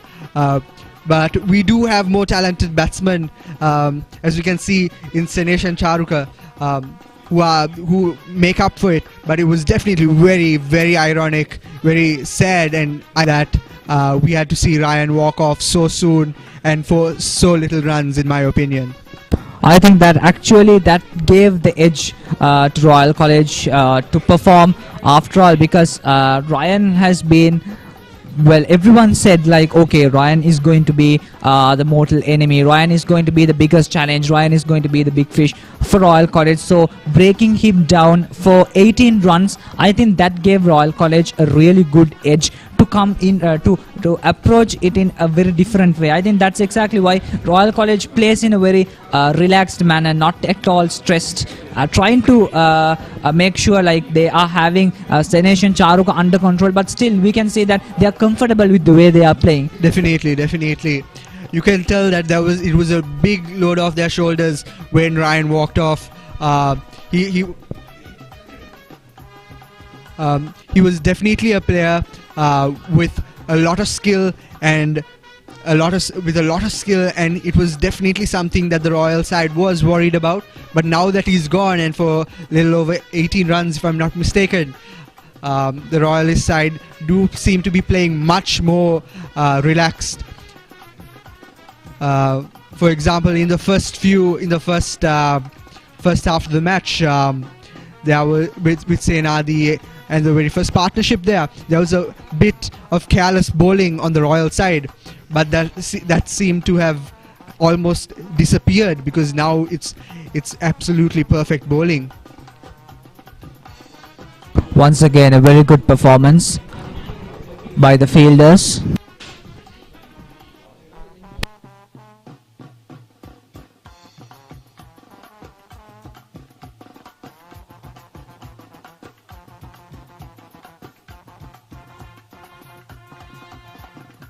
For 3 consecutive overs, Peter, it has been only dot balls, so 3 consecutive maiden overs. What do you think about that? I think it just goes to show about how offensive the Royal bowling team is and how defensive the Thomian team is, because clearly the Thomian team does not want to take a lot of risk, but the Royalist side is basically begging them to take that chance because they are very confident in their fielding and their bowling. So it just goes to show how careful both teams are being and how precise they are. And it really goes to show the skill level on both sides on both sides of the teams. So yeah, what is your opinion on it?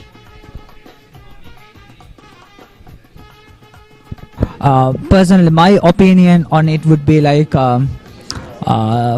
S.Thomas College. Now these batsmen are freshmen, of course, and they are not exactly open batsmen, 1 down, 2 down. These batsmen come after the best few batsmen comes. I mean, these batsmen are they are I think trained to hold the wicket. They are not trained to attack, they are trained to hold the wicket. I think they are doing their job correctly, but I really doubt if their job would be adequate to bring Thomas back to the glory that they hope to have.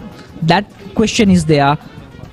But still, as for the batsmen with pressure, with so much of pressure, because both of them started from 0 when there was like not at all an experienced player, completely after the downfall of 5 wickets, including Ryan. With pressure, these 2 batsmen are doing absolutely a spot-on job for having a partnership of 50 runs so far. With this delivery, it's going to be 50 runs partnership. Having that partnership, it's really awesome, but highly doubting that it might not be adequate to the glory that Thomas wants.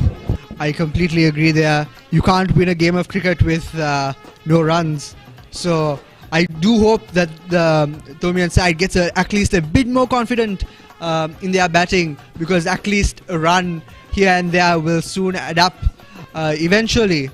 And it's rather scary when you see that 5 wickets have already fallen, so you can't really, you have to rack up a bit more runs at least to be in a comfortable position if you were to declare. But it doesn't seem that the Thomian side will be declaring anytime soon, because I feel like they've had a bit of a poor performance as of late, but hopefully they'll be able to catch up sometime soon.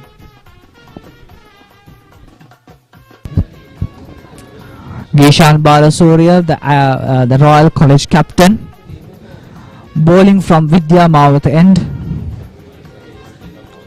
Number 36 here, he comes a defensive position once again by the batsman, not being able to score a run there.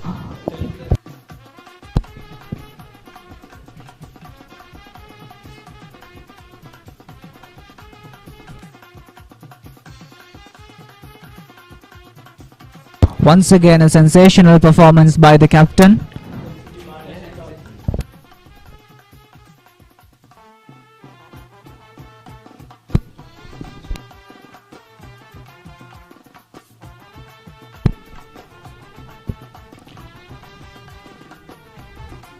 It's very clear that Royal is the one setting the pace in this game so far.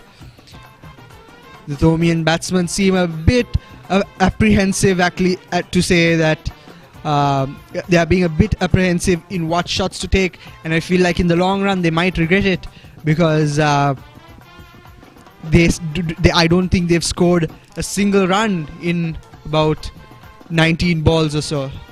So I feel like in the long run they may end up regretting, but hopefully the coaches and the captains on on the Thomian side have come up with a brilliant strategy that we just haven't seen yet.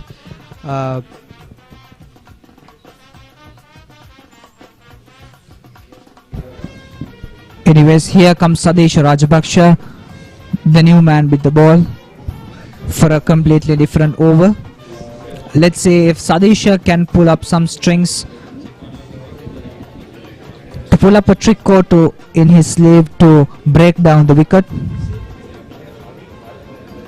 It's quite highly unlikely with St. Thomas College being on the defense. So far the 50-run partnership has been really awesome, considering how much pressure that was on the shoulders of these two batsmen, and Royal College desperately trying very hard in order to break at least one of these men. I'm sure when one of these batsmen get dismissed, the next batsman, I don't think they are having a fair chance of having a partnership as strong as these batsmen had. Yeah, I do agree, and also a testament to their willpower and skill as players is the lack of crowds, as we have talked about earlier. When you're playing the big match, normally you have a crowd of fellow schoolboys cheering you on, but now there's maybe a couple of prefects and the parents of the players, but in terms of the spirit and the amount of cheering you get to experience, it's very limited. So the amount of that was a beautiful shot and a double, it seems. The moist field not letting to get the advantage to the batsman, giving the complete advantage, having the ball with a very low velocity and just getting a couple out of it. And talking about the audience, I think parents and prefects are not just the audience that we usually expect. I mean, 8,000 students from Royal College and 2,500 students from St. Thomas College giving up a total of 10,000 cheering crowd coming to see the 143rd Battle of the Blue would make a big difference to these fielders' mindset. I mean, having that much of a crowd cheering you, I think that would give you the spirit, that would fuel your spirit. I think when you are comparing something with what it is going on, I mean, so far when you see at the spectators tent, you don't see people at all, because this time it is a very limited amount of people, a very exclusive match if you call it. So I think it's really impressive the way the cricketers play without a crowd cheer. I completely agree with you there.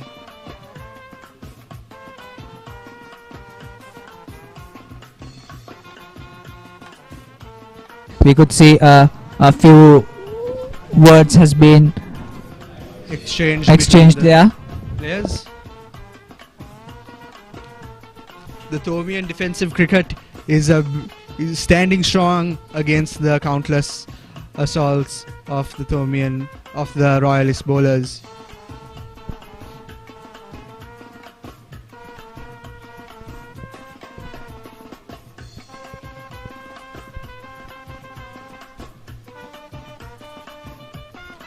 There will now be a change in commentators. I now welcome Ganan Kugan. Once again, a higher appeal by the fielders, and the umpire gives it to the third umpire. It should be a stump. Is he going to break the partnership? A solid partnership built by these two, Senesh on 30 and Charuk on 23. They are progressing very well, better than the opening partnership where both of the batsmen are on their mid-innings.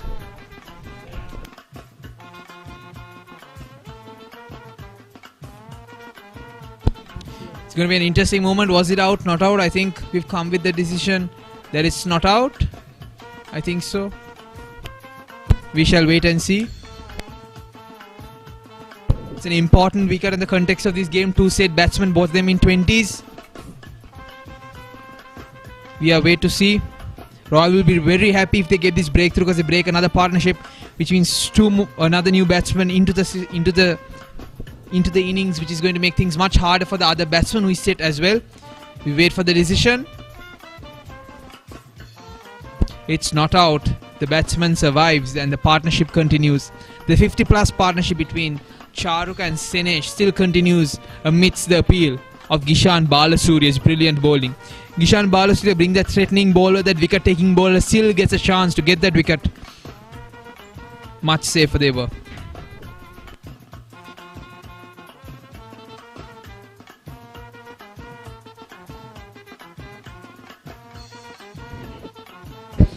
As the third umpire indicates, it's not out. It's that actually means the partnership is still going on. Oh. Once again, a poor fielding by the fielders.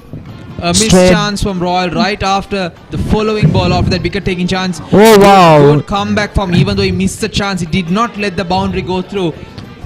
That's 2 runs. That's actually a mistake and a very good performance by the fielding units. I mean, that dedication is what actually takes you into winning the match. I mean, we have seen throughout the match that Royal College has been able to stop near boundaries a lot. I mean, it's already, boundaries are not even not as frequent as it used to be with this field setting and the humidity, the moisture in the field, and also Royal College being exceptionally well when it comes to fielding out these boundaries. I think that is what limits the run count for St. Thomas's College.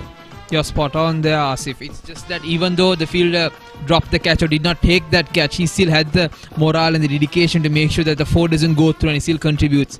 That sort of commitment and dedication is what builds stronger teams. So even if he let the team down by dropping that catch or not picking up that catch, he still helped them out by not letting that boundary going through and still making Charuka and Sinesh work for their runs.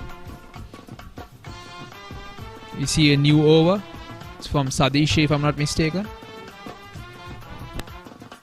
Sadisha Rajapaksha comes with the ball, number 66.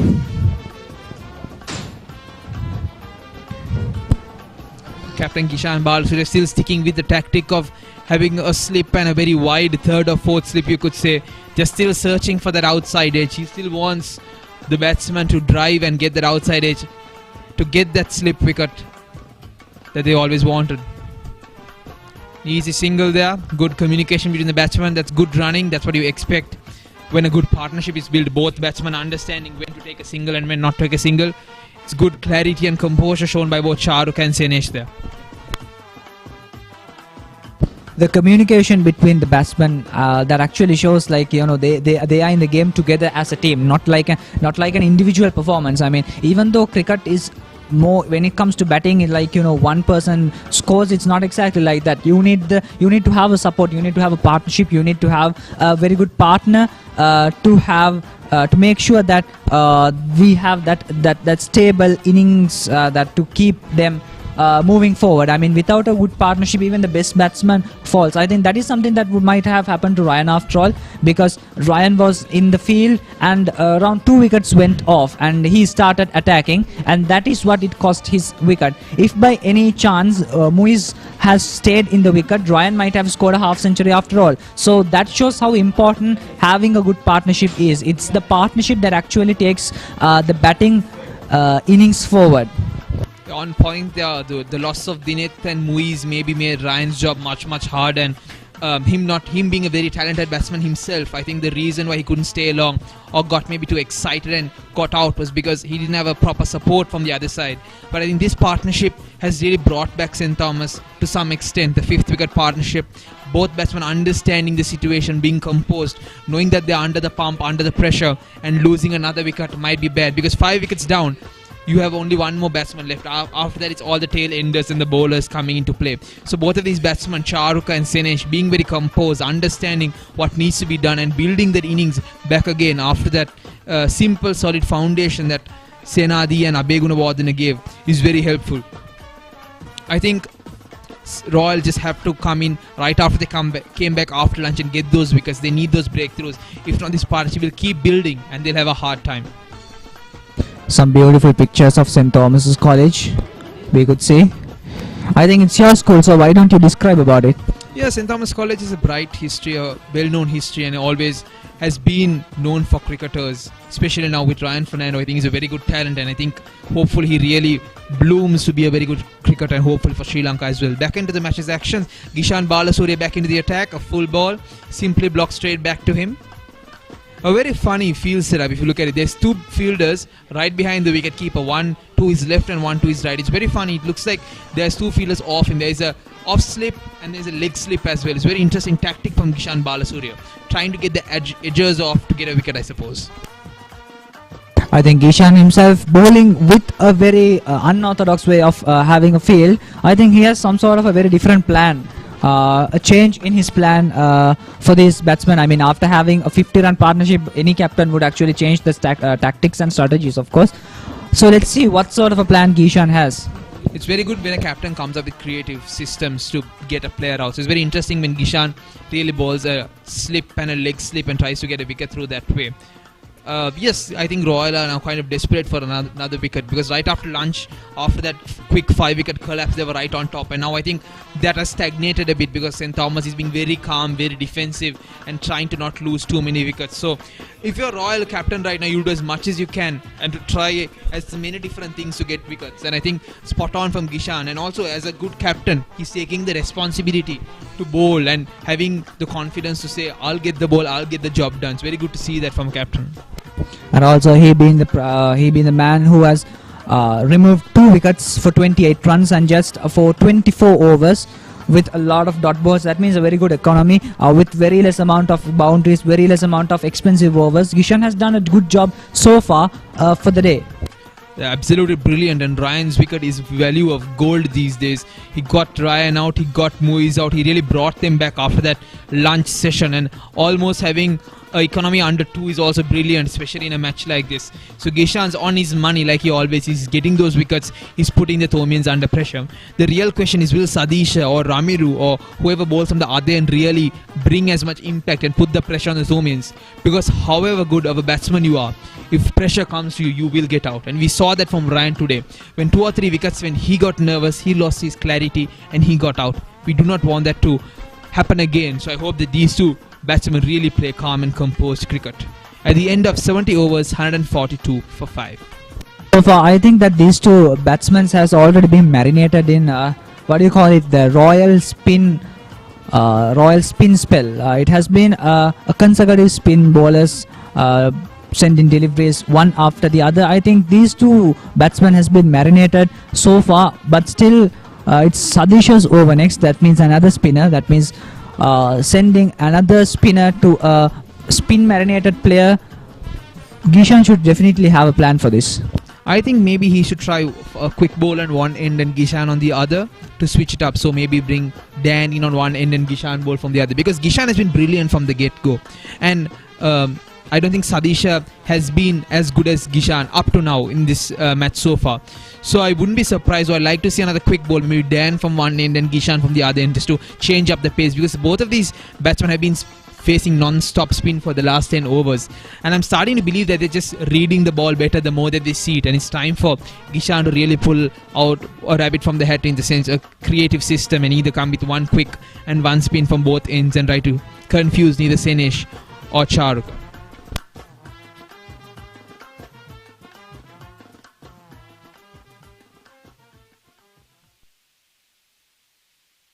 A beautiful shot of the SSC grounds that the Royal-Thomian has been happening for a consecutive decade or so. Last year, even though it was held at the Surya Veva Stadium due to COVID protocols, this year also, unfortunately, we have no crowds because of unfortunate reasons. Even though still, I think there is a good energy brought by the players themselves, the prefects and the parents of the players who come to watch the match today. To those who are watching online through our platform, we urge you to stick on and watch this match, because it's an absolute thriller. And in the first day itself, we had so much action. When it comes to a run out, we got 5 wickets in one session, and we have a really good partnership building up. There's much more to watch, so stay along. Sadisha back into the attack.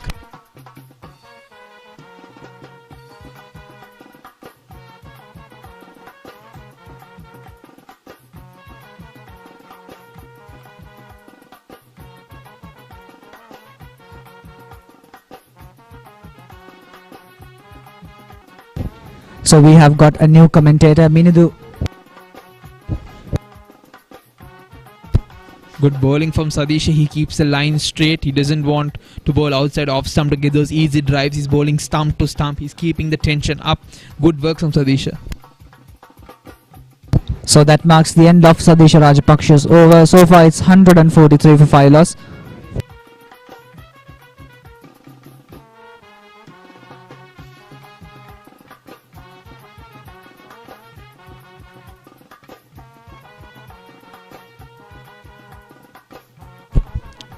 Charuka and Senesh, both of them having a discussion. I'm pretty sure both of them want to convert their 20s and 30s into 50s to give S.Thomas a really good chance and a really good comeback into this game. Gishan's back into action.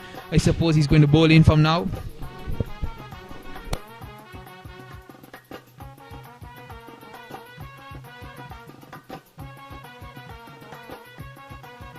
Gishan being the captain himself and the bowler now setting the field.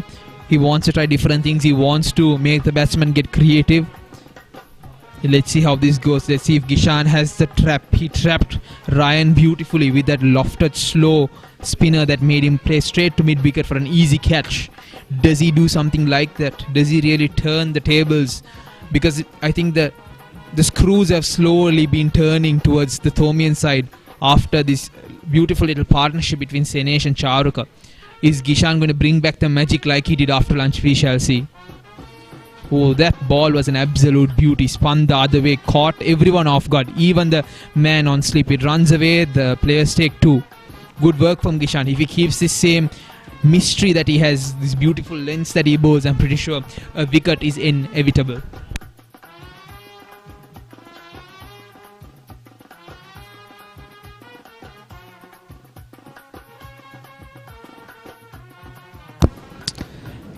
We could see Gishan Balasuriya changing the field setup again. 2 wickets for 29 runs. The last 18 balls being consecutively just 2 runs, and all other being dot balls.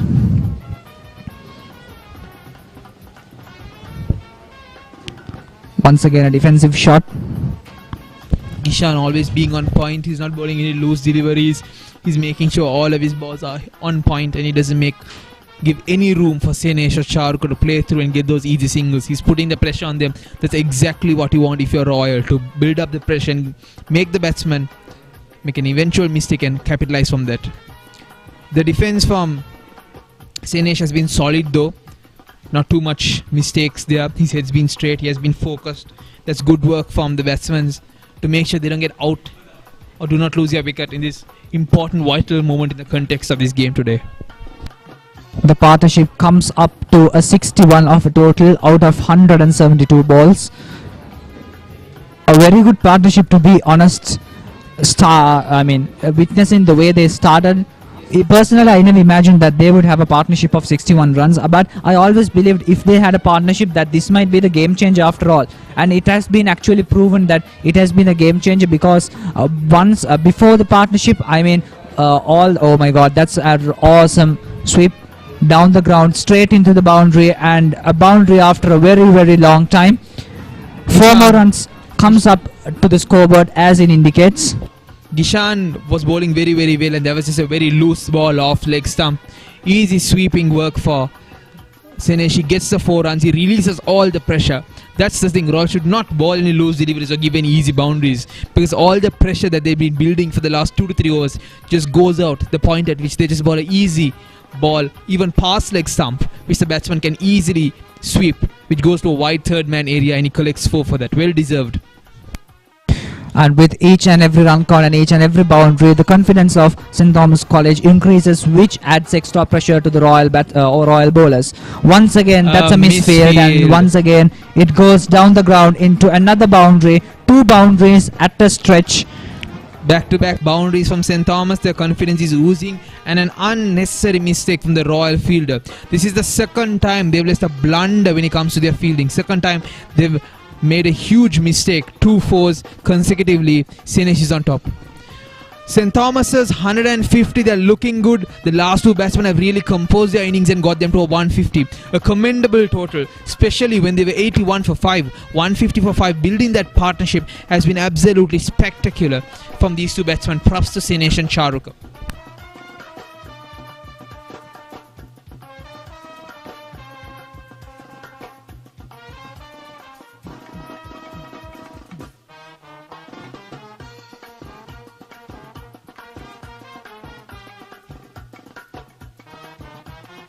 A small little break for the batsman and bowler to get refreshed so that we can get on with innings. We have another 18 overs of play. Hopefully we can get 90 overs of play today before bad light kicks in.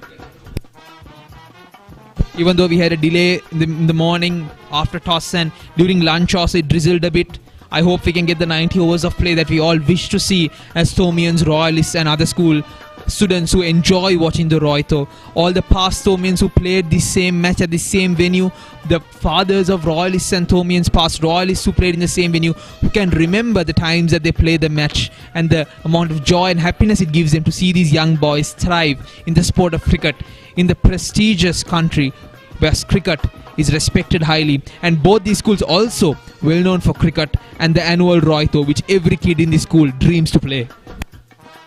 And of course, it's a great honor to play, at least be a part of Royto. And of course, when it comes to cricketers, I think being a member of the Royto itself gives them a great experience, one, and also that is something more than experience, is that a lifelong memory that they actually played the Royto. I mean, personally, that would be sort of a life achievement for a Royalist or a Thomian. In school life, that is the biggest achievement one can get. So being a part of the big match. I think not only being a cricketer, also being a house prefect or a college prefect also brings so many memories. If you were a house prefect, you might remember selling souvenirs, doing your school cheers, and being a part of that boys' tent atmosphere, singing those songs, making those chants about St. Thomas's if you're Royal, and making those chants about Royal if you're St. Thomas is all part of the fun. If you were college prefects, having the privilege of walking on the grounds, waving your flags, making those runs, going to the old boys' tents, going to the public tents and giving those Tora Paras and Royal Paras were one of the most greatest memories anyone could cherish. So not only the cricketers, it was a great time for the house prefects, college prefects, and also everyone who was involved in the big match, I suppose.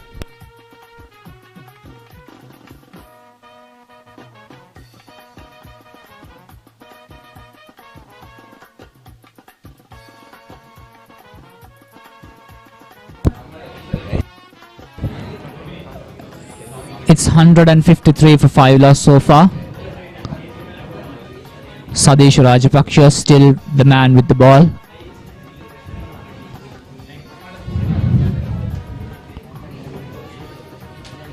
Charuka, the man on strike. That's a beautiful shot through the gaps. Beautiful shot by Charuka. Is he going to get 4 awarded for that? No. The wet outfield still plays. You still can see the fielder slip up when he picked up the ball because of the moisture and the muddiness the grass is bringing into the pitch. Good play from Charuka, but he's not awarded that 4 runs. Good work by the fielder.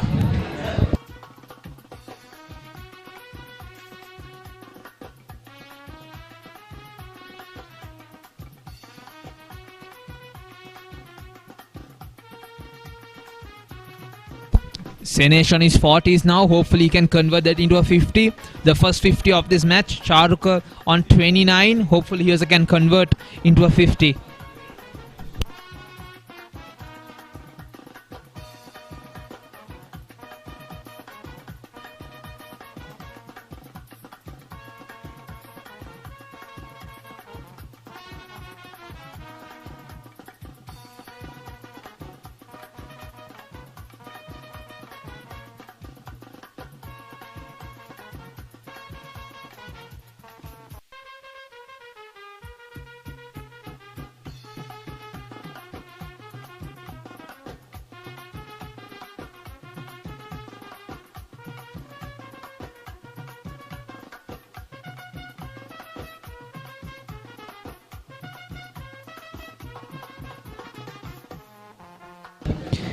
Here comes Balasurya.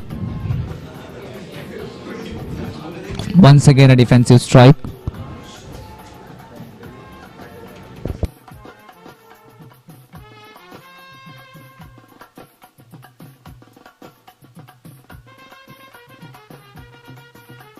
Balasurya comes again. It's a replay of the shot before. And that's a beautiful shot straight down the ground into the field. Straight towards the spectators, and 4 runs more. Another boundary for Balasurya, who is not exactly happy about what happened. Balasurya leaking runs in the last few overs. He got thrashed for 2 boundaries last over, another boundary this over. The Thomians are slowly upping the pace. They're increasing their run rate, more frequent boundaries now. I think both of the batsmen are now more than comfortable, so they're making those aggressive plays. They're making those smart plays that they need to up the scoreboard in a more rapid pace. We observed that the two batsmen. What just happened? What just happened?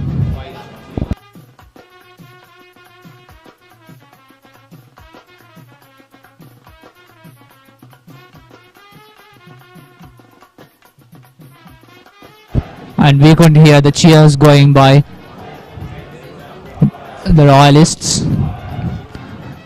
which actually adds up extra pressure to the Thomas team, as well as gives an edge to the Royal College, motivating by the little amount of spectators that they have. Tried for a quick single but could not get one. End of Gishan Balasurya's over. As the scoreboard indicates, it's 161 for the loss of 5 wickets.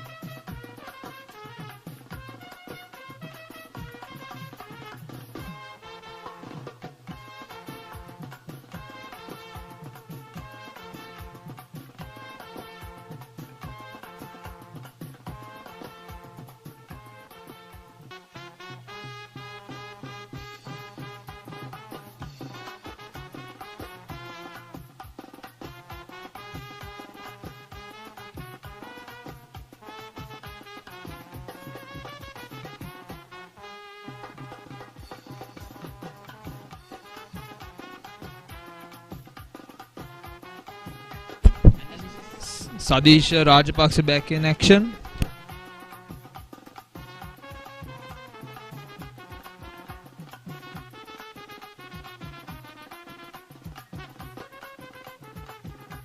Charuka facing Rajapaksa right now. I'm pretty sure the Royal fielders are under a lot of pump when 2 boundaries had gone recently. The Thomians now easily finding the singles. This is exactly what St. Thomas has wanted. When both of their batsmen are comfortable, are getting to those mid to high scores, they want both of their batsmen, Charuk and Sinesh, to convert their 30s and 40s into 50s. That's what they want to see. But will it happen? That's the big question.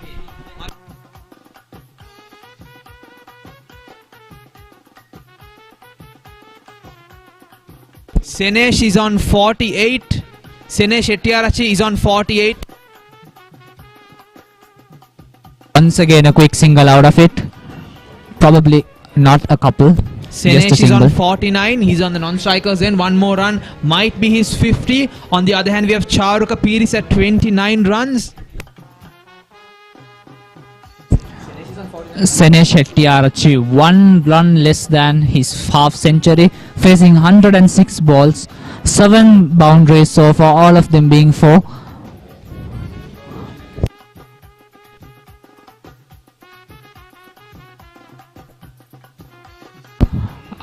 Having a strike rate of 46.23 for a long-term match is really a good strike rate. He's also scored 7 fours. Good job on that as well. He's find the gaps when needed to. They take a run. Are they going to run? Are they going to run too? No, they don't. Sinesh Hettiarachchi, 49 runs, 1 run less than his half century, the man on strike. Probably looking up forward to have his half century. Let's see if he could do it. Sinesh is on 49. This is when batsmen are most vulnerable. They're feeling the pressure. One more run and a 50 run. The first 50 of this big match. Is Sinesh going to find that single to give him the 50 runs? That is the question. We shall see. Sadisha bowling to Sinesh.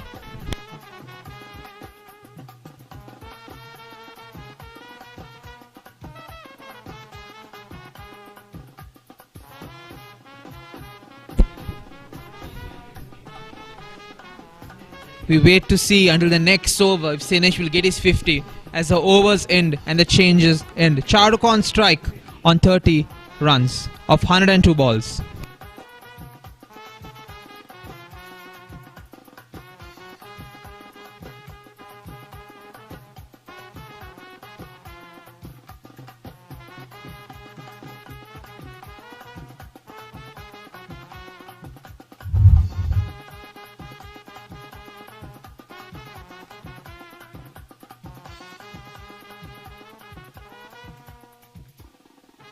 A quite beautiful view of St. Thomas College. Beautiful shots of the Chapel of Transfiguration.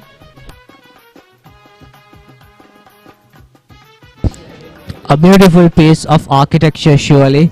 I mean, it's really beautiful to look at it with this angle here. Yeah, it's mixed with the trees and the natural beauty that St. Thomas's also has, the beautiful quadrangle with well-maintained grass. It's a beautiful place to be. I think we're back with some quick bowling action. Gishan has taken a bold step. He's gone. It's enough with spinners. Time to go quick this time. Charuk on 30. We have Bulan Veeratunga back in action. He was the opening quick bowling pair today morning. He's back in action. Bulan Veeratunga, it's his 6th over going on. He has given away 13 runs for 1 wicket. With an economy of 2.52.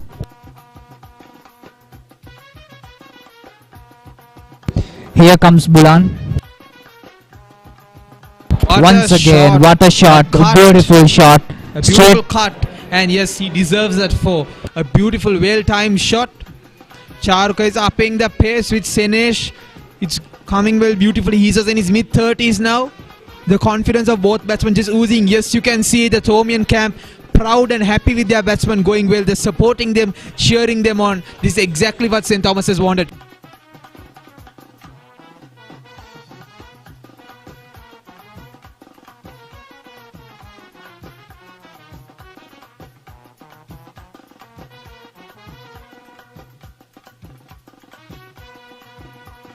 Sinesh and Charuka looking up, having a discussion. Let's see what Charuka is up to. Sinesh being the man on non-strike, 49 runs so far. one less than his half century, and here comes the bowler. That's What a very Yorker. What a Yorker.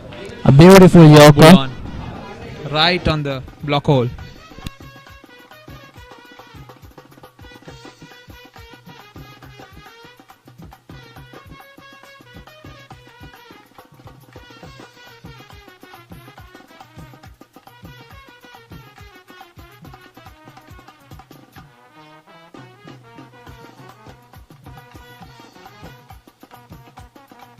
Actually, everyone is looking forward to see Senesh to have his half century, don't you think?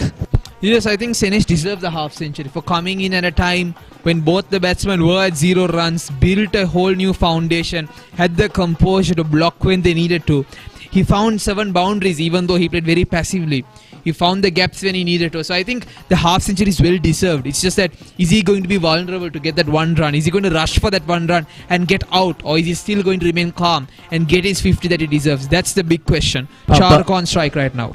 Personally believing, when it is 1 run or 2 run less than half century is when batsmen actually do rash things like try a boundary, try a 6 to have that extra effect of being the hero. That's not exactly what Senesh needs right now, I think. To have a quick single, have his half century, and then maybe try for an attacking pace. I think the best thing for Senesh right now is somehow get to his 50 and then get aggressive with the 4s or whatever he wants to score. Because after his 50, a lot of pressure is gone. And I think he'll start to play more aggressively while let Charuk get to his 50 next. So I think it's very important for Charuk also to quickly give the single to Senesh and not let him wait for too long at 49. Because that also can be costly at the point at which he gets vulnerable and too nervous. Brilliant bowling from Bulandu. He's keeping the line and length on point, making only the block the only option, even though he leaked 4 runs off the first bowl. What do we get from the other side? Do we get quick bowling, or is Gishan going to back himself and going to come back and bowl spin from the other side? Interesting to see. Are they going to bring back Dan or not? As the scoreboard indicates, it's 168 for the loss of 5 wickets.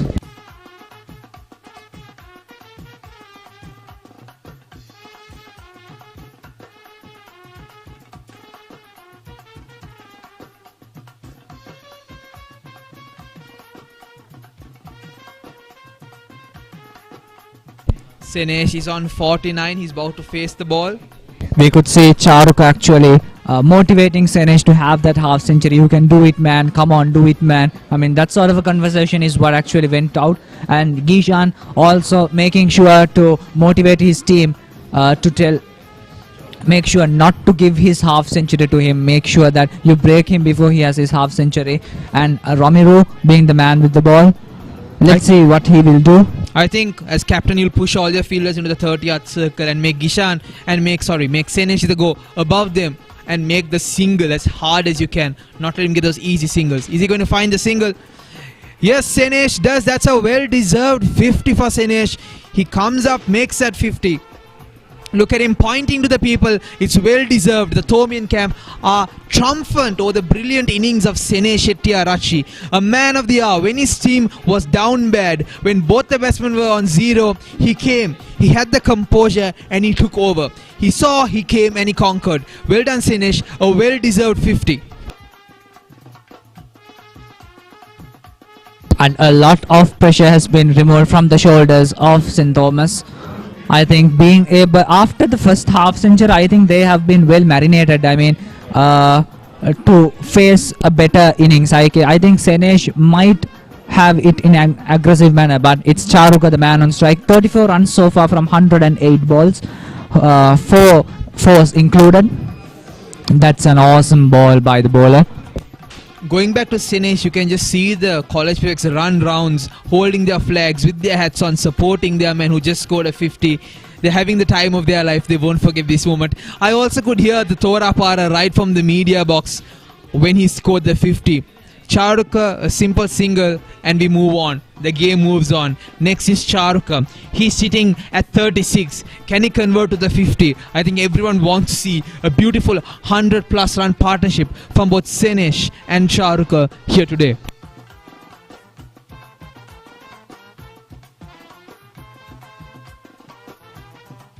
we can actually see that St. Thomas College getting back into the form of the way they used to play, getting into that form, as well as having some sort of a stability when they are even in their innings, and having the steering wheel back to their control. I think after the breaking down of the 5th wicket, nobody expected St. Thomas College to have a comeback like this, but still they managed to do it. And Royal College desperately trying to break down their wickets, and none of the spell seems to work so far.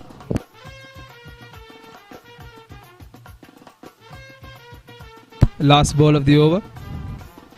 A simple flick, and does he find a single? Yes, he does. Another misfield from the Royal fielders. Even though they were overall brilliant, they made a couple of mistakes. They've let 2 boundaries slide, and now another extra run. It's not going too well for Royal right now. We have a change in commentary. We have Siobhan.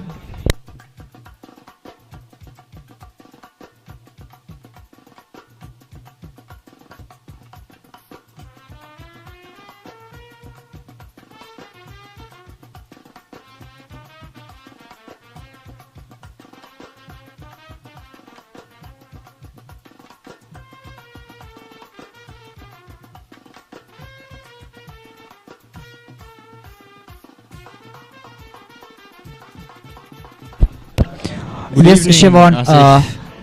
Good evening, Siobhan. I think last time when we were doing the post match analysis, I think you asked me a question: what if Ryan comes and actually have been playing? What sort of a pull would Royal College do? And I think I said they are more than eager to have the challenge. But I think for Royal College it is Senesh and Charuka is the challenge right now, not Ryan. They managed to remove the big fish, but what I personally feel is it's Senesh and Charuka has become the big fish now. So what do you think? Yes, indeed. It's nice to see Senesh Hettiarachchi back in form, and he has not given any half chances to the Royal bowlers and fielders. It's nice to see Senesh Hettiarachchi hold the anchor and play a well-paced innings, not trying to go after big shots, similar to what the openers have done. He hasn't lost his concentration either. Senesh Hettiarachchi has just pushed the ball into empty spaces in the field. And given the fact that Senesh Hettiarachchi was struggling to find some form in the cricket season this term, it's great that he was able to stand up today when his team needed him the most. His batting average is 22.1 this season, but he was able to pass those expectations. He was able to score a much required 50 to save his team at a strike rate of 46.8, which is quite decent. Charuka Peiris has indeed played a supporting role, a very important supporting role, because had Senesh Hettiarachchi not received the support of Charuka Peiris in steadying the ship, I don't think St. Thomas's would be able to come back from losing 5 quick wickets. In fact, we lost our key batsman Ryan Fernando. I think personally, like, it's not exactly what the key batsman can do, it's exactly what the team as a team can do. I mean, even though they lost their key, you guys lost their key batsman, they still managed to have a promising inning after all. But like, you looking at this, I mean, with the last time the wicket lost was at 84 runs and they have scored more than 160 runs. It's really, really awesome the way that the batsmen are facing the pressure built up by the bowlers and having the tide to their own advantage. Yes, indeed. Senesh Hettiarachchi is just making it look ever so effortless and ever so easy, the way he just pulled that previous delivery down to deep square leg. So Charuka Peiris flicks that down to the mid another misfield, another misfield by the Royalists. Dan chasing the ball.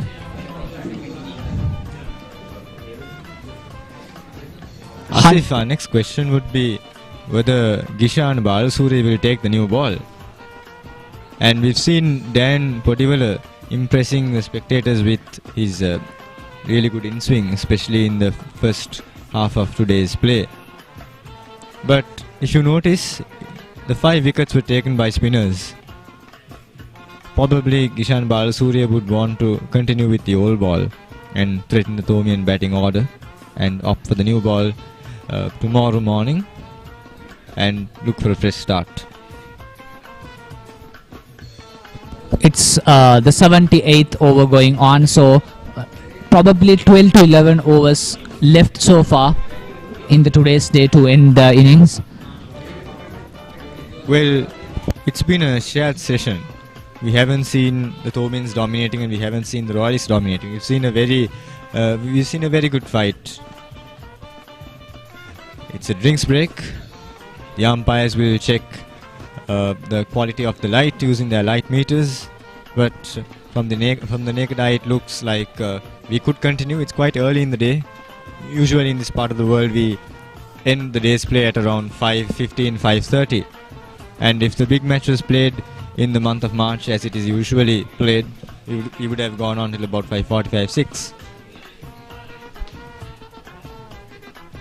So far, as you mentioned, there is not actually a dominating part of the big match. I mean, for a while, Royal College dominated from the second session, the beginning of the second session, when Royal College managed to break down all the 5 wickets. I mean, all the 5 all the 5 best batsmen of St. Thomas College for a run count of 40 runs. They managed to do it, and on those times I think they actually dominated, but I think it's back on track, back on being 50-50. Yes, indeed. Royal College was able to bounce back at the start of the second session. Firstly, it was all thanks to the right arm leg spinner Ramiro Pereira, who I thought was very impressive. He was able to turn the ball a lot, and he was bowling the right lines and the right lengths, forcing the batsmen to play at those balls. But also, if we look at Kishan Balasuriya's leadership and his strategies, he was changing the field quite often, not allowing the batsman to settle into scoring his runs in fixed areas. But he's forced the batsman to change his game plan, and it's been tough for the batsman to find runs at ease. Of course, after Senesh and Charuka being there at the middle for some time, they've got familiar with Kishan's strategy, and they are quite comfortable in scoring their runs.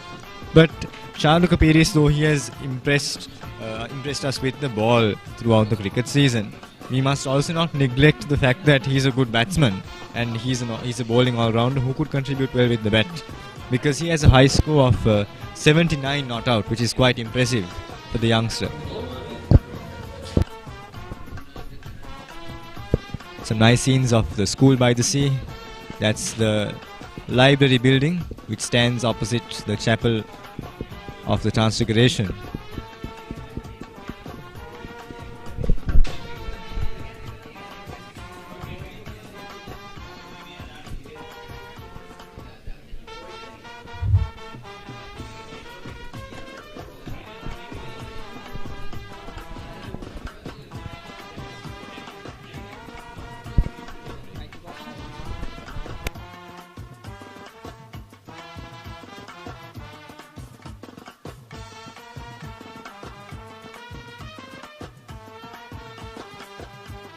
I think the players are back on the match after all.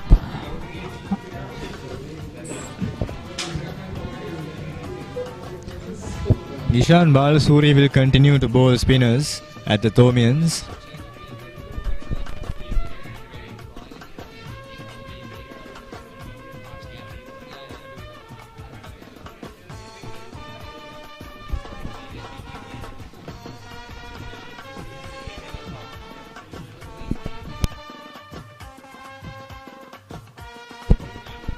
Ramiro Pereira back into the attack.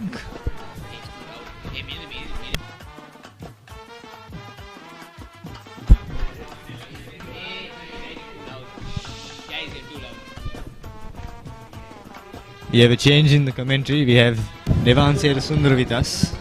Good evening, Nevan. Good evening, Siobhan. The last time I was in the commentary box, I was discussing the potential collapse of the Thomian batting lineup. But Charuka Piris and Sene Shetty Arachi have completely proven me wrong. Indeed, Nevan. We mustn't forget the fact that though Charuka Piris is highlighted for his off-spin bowling, he's also a good batsman. After all, he has scored 79 not out in the 4 matches that he has played, which is something quite good. Formidable, especially because we've been seeing the past few years the Sri Lanka under-19 divisions becoming far more competitive. And that is due to the work of the Sri Lanka Cricket Association in trying to really make sure the under-19 teams and the under-19 division itself is far more competitive in order to make sure Sri Lanka is not disadvantaged in terms of the national setup in the future. Of course, Nevan. So, if you look at it, scoring 79 in that sense and in that setup really shows that even though he's not known for that batting, and as we say that his wicket, that was not a good shot on Senesh Hettiarachchi. A lack of concentration, Nevan. Lack of concentration, but I also think he did not get his head towards the ball. If you look at him, if you watch the replay, and hopefully we get that replay done for our viewers, Senesh Hettiarachchi did not get his head towards the ball. His balance was a bit off in those instances, and what that meant was he went for the stroke without understanding the firm positioning of the ball, and that's what allowed it to get the slantest edge of the bat. Indeed. And that's right back to Ramiru Pereira in order to compete. A brilliant catch, by the way, damping forward. Well, it's the second time Ramiru has taken a wicket caught and bowled. Not a Yes. coincidence. Yes, Ramiru Pereira has been... Ramiru Pereira has been quite impressive with the style of his bowling. If you notice, he's able to get adequate flight and he loops the ball very well. Yeah. And of course, he's a big turner of the ball. Yeah. And we see now the Thomian prefects as well as the members of the dugout really commending all of the efforts that Senesh Hettiarachchi had. Mahit Pereira comes out onto the field. Mahit Pereira was part and parcel of saving the Thomian innings at last year's Battle of the Blues. He batted alongside Yasir Fernando. Yes, I must say though, the Thomians looked like they weren't going to get past 50 in the previous encounter. And I think Mahit Pereira was... Mahit and Yasiru. All thanks to Mahit and Yasiru, I must say, but... We need Mahit's magic once again. Definitely. Toss, unfortunately a dot ball. Yes. Mahit looks confident as usual. I mean, considering he's a triple colorsman and he's known for playing and he's a key player for whatever team he plays. Indeed, he was quite impressive at the rugby match he played against Royal last Saturday. I don't think we need to bring that up, Siobhan. Lovely scenes from St. Thomas's. Yes, lovely scenes from Mount Lavinia here. That is a historic chapel of the Transfiguration. And I've come to know, Siobhan, you play a significant part in that chapel. Yes, Nevan. Yes.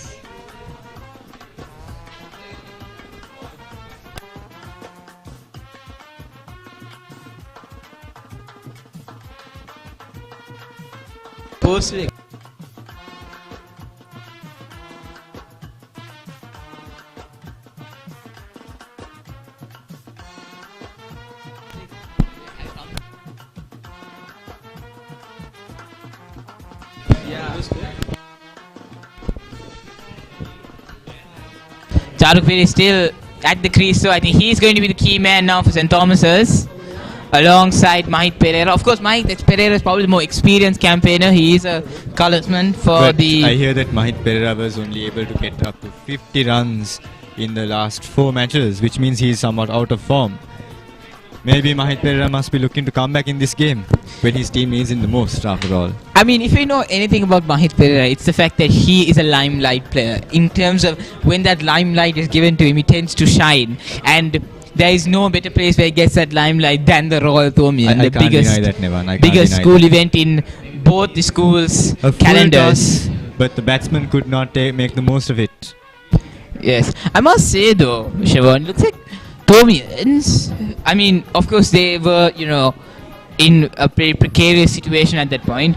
There were certain deliveries where they could have dispatched the boundary. So that ball right there, it was a juicy ball that they could have, maybe punched it down. If the timing was just a bit better, that could have been punched down a lot better. But even previously, there were full tosses that weren't exploited. There were half volleys that were just played with at the defense.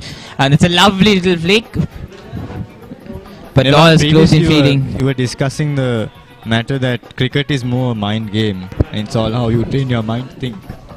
Yes, I mean, And indeed, St. Thomas's has been playing defensive cricket from the start of play. But there's a difference between defensive cricket and negative cricket. yeah, Even though definitely, we had Siobhan. lost 5 quick wickets, I do not agree with the fact that we were not maximizing the loose deliveries given by the Royal bowlers, because that's negative cricket. Defensive cricket in this case is quite good because it worked well with the openers. Even though they were playing quite slowly, it worked well. It definitely did work well, Siobhan. But in my view, I personally think that even in a situation like that, those balls should have been dispatched to trying to get the pressure out. But at that moment in time, the emphasis was on playing defensive cricket. And I understand the tactics, the decisions the batsmen made at that moment in time. But I personally think that maybe they should have been a bit more offensive with the balls that the Royalists were throwing at them. Well, let's hope our players don't try to play some baseball and end up losing their wickets. But I'm a big fan of baseball, Siobhan. I think it's done miracles for the England cricket team. It has, Nevan, but I guess we haven't tried.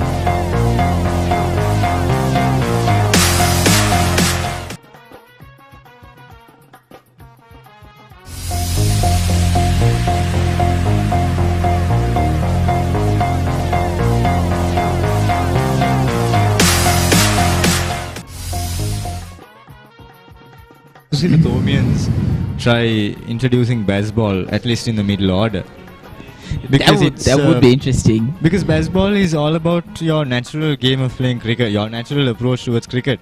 You don't need to force yourself to be a very defensive player, but not every player could come out there and play this style of cricket that we call baseball since of late, thanks to Johnny Bairstow. Yeah, Johnny Bairstow, absolutely incredible in terms of his form for England at the moment. In terms of how he's played, especially in the Test format, been absolutely impeccable in that England pecking order there. Because the only people who we really saw there in the England team who thought, okay, people who can really stabilize the innings is the man who came in at number 4, Joe Root, and the man who comes at number 6, or in certain instances at number 7, Ben Stokes. And now you have that person, Johnny Bairstow, batting at number 5, really giving Joe Root that consistent partner who's able to build relationships. And that's a loose ball, and punched away by Mike Pereira. Just a single. Unfortunately, it was played straight to the fielder at the mid-on region. Yeah. I think Mike Pereira there was also, I'm sorry, I beg your pardon, there was Charu Kapiris. Even in that instance, I think it was a much more controlled shot than what we were expecting, because an ordinary aggressive batsman would just throw his arms at that one. Yes. We saw Charuka trying to make sure it's controlled, to make sure he doesn't hit it to that man at cow corner. Charuka plays with soft hands. Charuka is not a batsman who could just give a nice heave-ho straight to the boundary. Definitely, Shawan. I think Charuka, even though he isn't a recognized batter in the Thomian team, he has showed that he is a person who can, stabilize the innings to make sure that St. Thomas's can really stabilize things to make sure that St. Thomas's, at this occasion, which is literally the biggest occasion for schoolboy cricket. Not only at St. Thomas's. Not Royal, only at but St. across the Thomas's and country. Royal, but throughout the country, that you're able to stabilize the innings to make sure that there isn't any unnecessary things that are given. That's another loose Another full ball. toss. This Driven through cover. bowling by Ramiro Pereira. this bowling by Ramiro Pereira, I must say, has been quite appalling this past over. How many full tosses did we see from him? And if the Thomians weren't in this situation, I am pretty sure those would have been boundaries in my Boundaries, or understanding. perhaps all the way in the stands. All the With way in Mahit stands as Pereira well. out there. Again, that is a pitched up delivery that could have been dispatched to the boundary again. I don't know what Ramiro Pereira is Ramiro getting Pereira at should here. be trying to bowl good length deliveries because he's a big turner of the ball. And if he could bring in that googly to play, he'll give a good fight for the batting team. I would like to say that, and that's again That a was a very googly. wide offside, the off stump. It was a googly, and while we're talking about it, Ramiro bowls one. Yes. I think at this one I would like to see the introduction of Dasis Martinaka, because I feel that, or even Gishan Balaswari at this moment, because I feel what Royal needs right now is a wicket. Is a wicket to put the Thomians on even more pressure, because Thomians stand at 162 for 6. If they stabilize his innings and they go at the pace they are at the moment, I'm assuming they would get close to around 200. Around 200, and if they really if they increase the amount of intensity by which they're playing the match, they could threaten 250 come the end of play today. 250 is a good score, Nevan. But also we have to keep in mind that Gishan Balasuriya could take the new ball because it's the 80th over. See Ramanayaka being reintroduced into the attack. I think Ramanayaka has been inconsistent in his bowling. I mean, I think two bowlers which I have been unimpressed by is certainly Ramanayaka and the bowler bowling from the other end. Completely all over the place throughout the match, and I don't think that they have really been able to add a significant amount of pressure on the Thomians. And Ramiru was fortunate enough to get a few wickets, and that's simply because of his variation of his speed and the fact that he's able to turn the ball a decent amount. I'm not questioning Ramiru's wicket-taking ability, but what I'm saying is that he has a tendency to bowl all over the place. I mean, that previous over was... I couldn't see a consistent line that he was trying to get. I couldn't see what he was trying to do, and he wasn't necessarily bowling to his field. Compare that to a person like Gishan Balasuriya, constantly putting the pressure onto the Thomians, right? Always making sure that he was bowling to his field, and that's why he was so successful in the start of the second session. Ooh. There's an appeal for LBW, but certainly that is missing the leg stump. And I think there's height in question there as well, Siobhan. Yes. You said that did hit him. Pressure on the Thomians. That did hit him though. So Dan Padiwala giving some advice to Ramanayaka.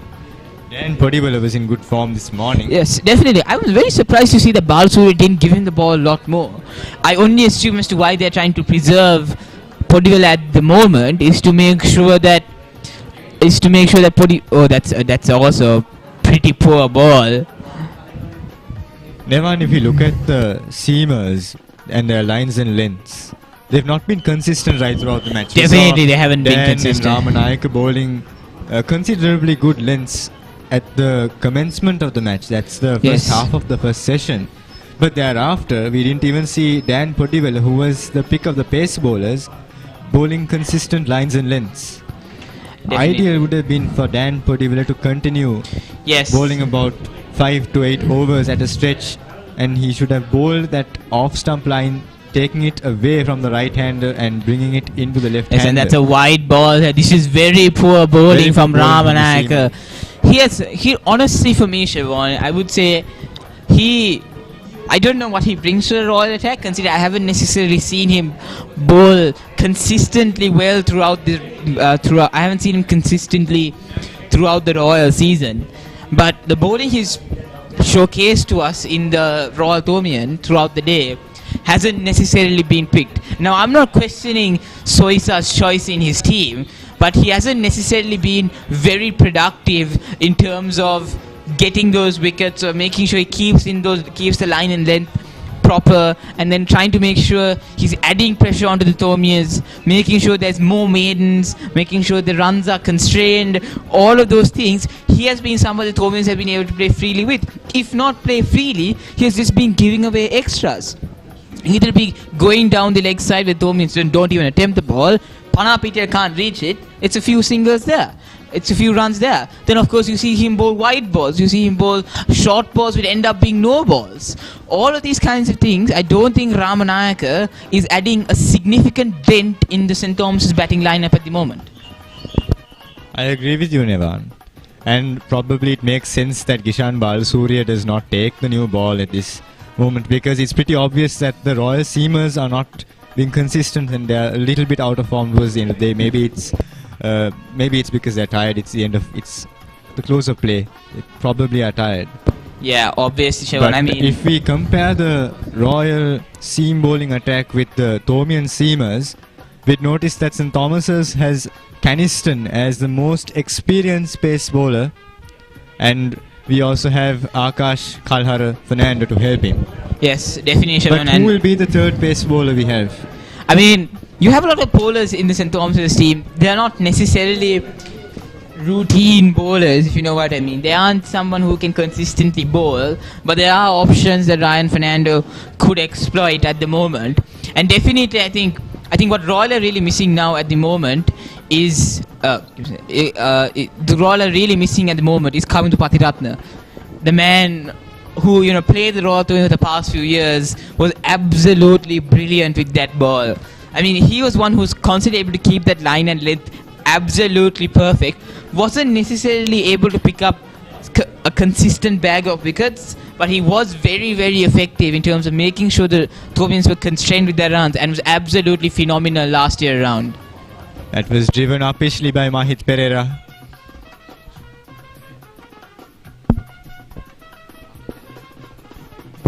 I think Mahit Pereira has been the recipient of a ton of banter from the Royal. You can even see it from the commentary box that the Royalists are bantering Mahit Pereira, bantering Mahit Pereira, trying to get into his mind. Like I said before, obviously mind games being played here. What this reminds me of, Siobhan, is all the, I don't know whether you've seen, but Kumar Sangakkara, saying things to Sean Pollock or Freddie Flintoff talking to Timo Best. The only times you would find Kumar Sangakkara sledging a batsman. But I mean, the best sledgers of the game are definitely the Australians. No doubt about that. At least we don't have temporary captains in the Sri Lanka side. Good one, Siobhan. I wonder where he is at the moment. I was wondering as to what he didn't feature in the recently concluded tour, Sri Lanka versus Australia, and he wasn't even playing the Sri Lanka tour, or rather Australia tour of Pakistan. Well, Mahit Pereira is making his intent quite clear. He doesn't want to just stay around here and defend the ball. He wants to get runs to his name. Yeah, we know Mahit Pereira is a player who wants to rise up to that occasion and really show his colours. We know he's a player like that. At the end of the over, St. Thomas 167 for 6. And they were changing commentary, but Siobhan,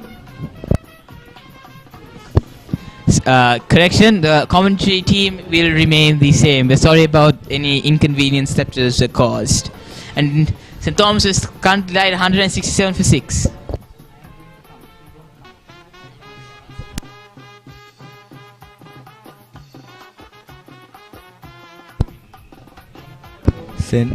Nevan, what St. Thomas's really needs right now is to have one batsman who could play a usual slow-paced game, while probably Mahit Pereira tries to get quick runs, because he's quite good at that, and that's his style of getting runs in any format of the game, be it a 2-day game or a 50-over game.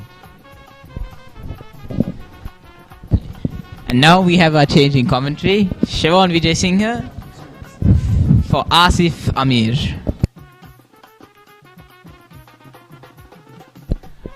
Thank you, Nehan, for the introduction. The last part of the today's innings, I'm sure. I think so far, personally, like when we begin the match, I mean, with all this wet spill, Yes, right, Amir. I mean, the innings so far, but it seems as if Royal College has taken that new ball. Siobhan was just talking about taking that nick. Probably will see the introduction of some paces at the moment. And I think brilliant decision by Gishan Basu to take it now. And I think that was the reason as to why we didn't see Dan Pottivella really charging in from either side of the ground. And he was more, he was turning to players like Ramanak to really charge in. Whereas he was saving Pottivella to make sure that he keeps rests his legs to really charge into Mahit Pereira. I think the key wicket they're trying to look for here is Mahit Pereira, because we know he's the more experienced campaigner, and also he's known to play a lot more aggressively than Shaul Kapiris. So he is going to be the key player for the Thomians at the moment.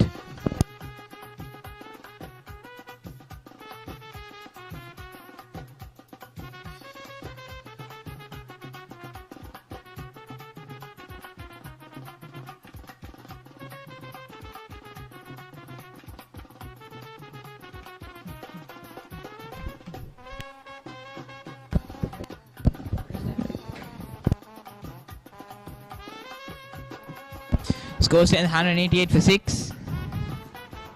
Ooh, that looked very...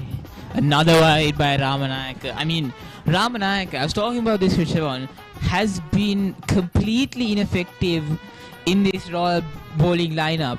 He hasn't been able to make a single dent in the Thomian batting lineup, and it's been very expensive. And not mind you by Thomians actually going at him, but by his own doing. We see him bowling down the leg side where Panapitia can't reach the ball. We see him bowling wide, seeing him bounces, no balls. All of these things are just giving away needless extras which keep the Thomian scoreboard ticking. For Royal's perspective, Ramanayaka really isn't doing much for them. Well, comparatively, Ramanayaka have been in a quite a poor condition when it comes to his bowling after all. But considering he might be able to have a small change, and that should be a wicket, but the umpire is not interested. Yes, that did look very close, but I think that touched his thigh. I think that touched his thigh, went off his thigh and didn't necessarily nick his bat. I must say, my player is very lucky there. The Royalists are definitely not happy about what happened right now. As you could see the agitation in Panapitia's face, he definitely thought that was gone. But I personally think that came off his thigh. It didn't necessarily hit his bat in that instance.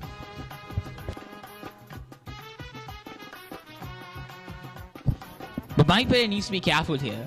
He's given away 2 half chances in his limited time at the crease. So I think what he needs to do at this moment in time is to make sure he just gets his foot in the game first. I feel he's trying to be too aggressive all of a sudden. I think he needs to be able... Ooh, Ramanayaka seems very agitated at this moment. It seems as if the ball is not working for him.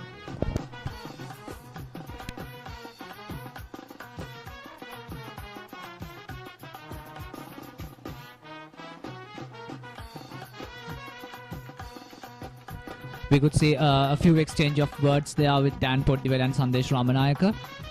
Probably a word of encouragement or probably a word of advice. I would agree with the latter actually. Oh, it's another poor shot selection by Pereira. I mean, if that just hit a little bit, if that just hit him a little bit later, I feel that would have gone straight up in there.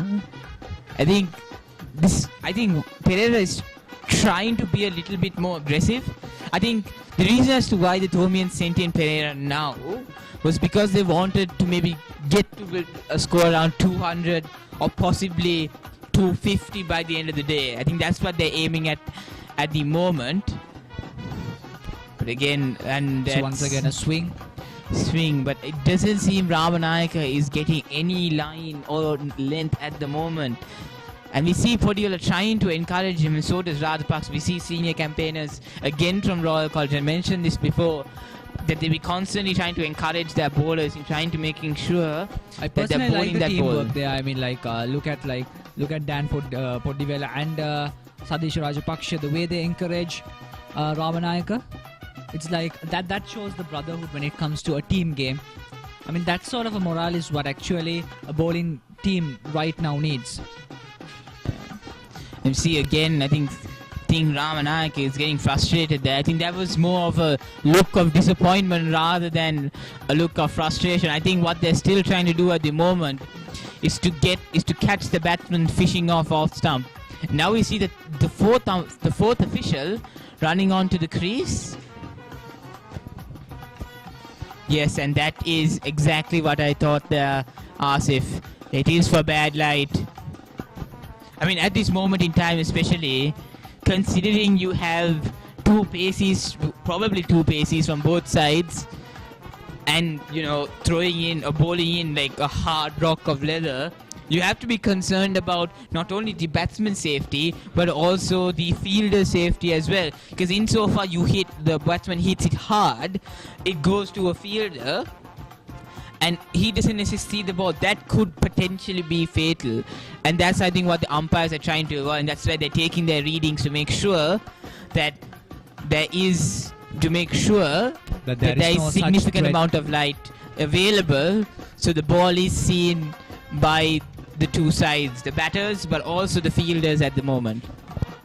Once again, it comes into a spell of spin. Dishan Balasurya himself comes into the attack.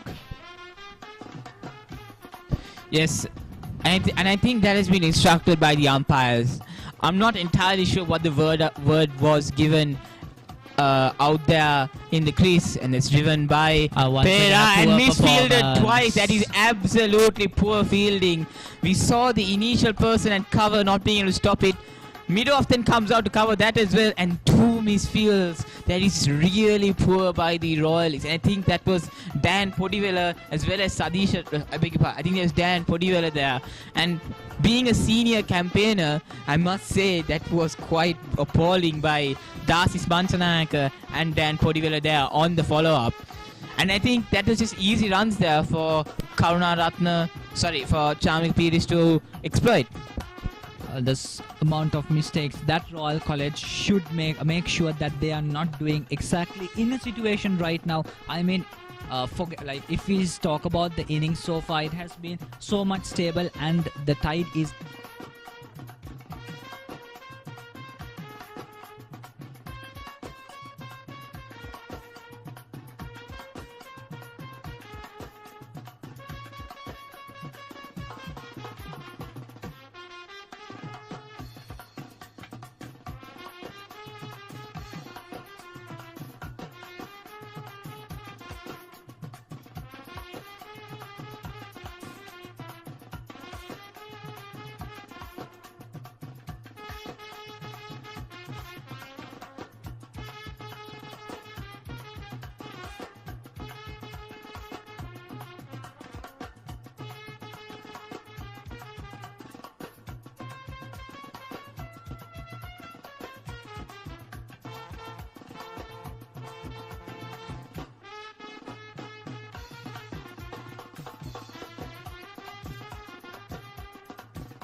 every day here.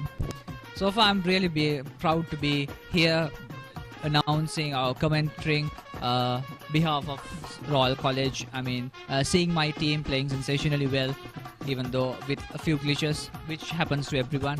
I personally feel really proud to be a part of this campaign and being a Royalist and being in MURC Live, of course. And I think Sadish Rajapaksha back with the spell. Yes, we've seen the reintroduction of Sadish Rajapaksa. I definitely think now this has been forced upon Royal by the umpire, saying you cannot bowl pace at the moment because there's just not enough light for the batsmen and also the batters and the fielders to see the ball. So at this moment in time, it is just be spin for Royal College, which has been almost it has been a day of spinners. I mean, since the second session has started, it's been spinners who actually broke down the partnerships of the S.Thomas College, and also it has been a day for the spinners, I think. Meanwhile, the pacers, not that much of a luck, or there are not that much of with this field settings and the way the Thomians actually the way they actually face the balls in a very defensive manner, I think Pacers did not have much luck or success today. Yes, I completely agree with you, Asif. I don't think the paces of Royal College have been significantly effective as much as Royal would like. I mean, last year around, the Royal pace attack ran all around the Thomian batting lineup. I mean, very significant. Kavindu Patiratna and Sonal Pereira were absolutely incredible last year around. I beg your pardon, I've been told it's Sonal Amarasinghe and not Pereira.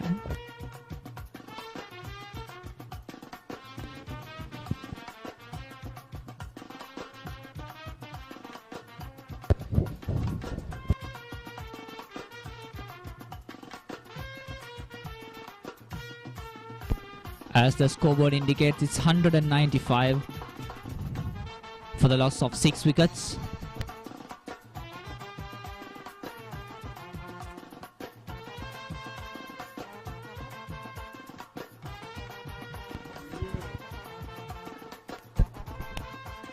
"86 overs done so far, 4 more overs left for the day."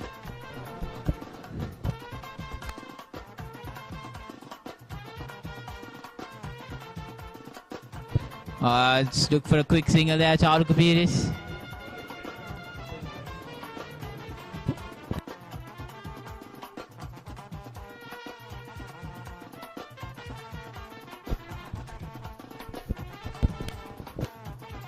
We only have a couple of overs remaining on this first day. To talk to the day, Asif, it was very eventful just after lunch, and then it just kind of damped down, and it's just been an overall dull game for the first day of this match. I personally think it would have been completely different if we had spectators. I mean, even though if it is a dull match, spectators would have made enough sound, made enough fun, made enough cheering to make sure that these players are motivated to give the right amount of cricket that we expect in a Royal-Thomian match. So I think the lack of spectators is a reason for this dullness that we are experiencing, and of course the weather is not in our side, of course, and it's Yeah, definitely, Asif. I mean, usually, I've come to so many Royal-Thomians and done commentary for 3 or 4. It's just really sad to see that the fact that you don't have any spectators in the stands. It's so sad because even if it's a dull game, even if it's something, and it's a lovely sweep there by Charu Kapiris, it's running down towards boundary, but Ramanayan commits himself fully and returns the ball. We'll get 2, and that is Charu Kapiris' 50.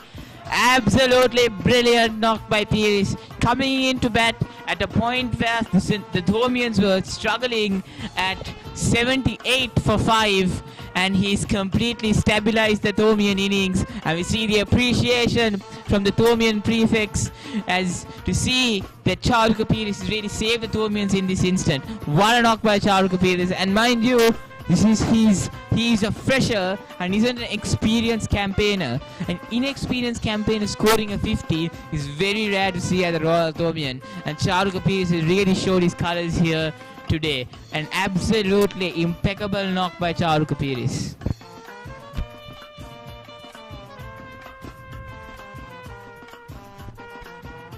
So we have a replacement of commentary. Minidu Amarasekara will be taking instead of me, Asif Amir. Minidu. Thank you, Asif.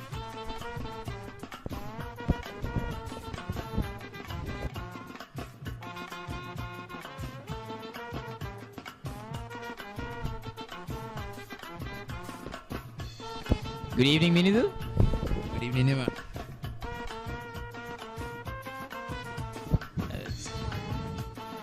Charu Kapiris has been exceptional. Yes, and I must say, I think the admiration for Charu Kapiris has to be at the highest, and I think that is the end of play for today. The Thomian, and that is 200 for the Thomians. I beg your pardon, ladies and gentlemen. I have been getting, I beg your forgiveness from our audience, but it's 200 for the Thomians.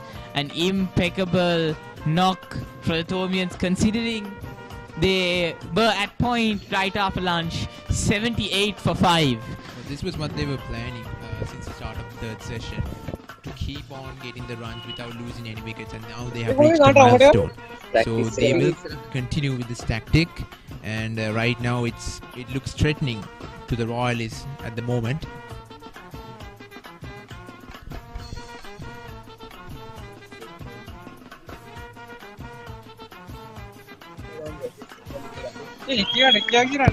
You see Bulan reintroduced into the attack. First delivery was a short one. I'm really surprised to see Bulan Veeraratne being reintroduced to the attack, considering the limited amount of light available at the SSC. It's been gloomy all the way around today, and not a significant amount of light. Surely the umpires will have considered the fact that there's absolutely no light around the STC, around the SSC. when allowing Royal fast bowlers to continue with the attack? So I think basically, you can't always consider these factors when you're playing cricket. I'm pretty sure the umpires want the viewers to also just enjoy a game of cricket that has been that the viewers have been waiting for a while now. So if you're talking about the fast bowlers, and just recently we saw the umpires considering the fact of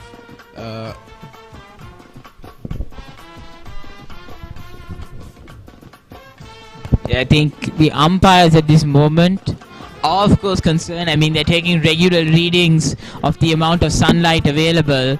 So I think the umpires do have this under control and probably decided there is a little patch of light that they're able to see, and they are probably allowing, seeing that they are probably allowing the continuation of fast bowling at the tail end of the first day of the Battle of the Blues.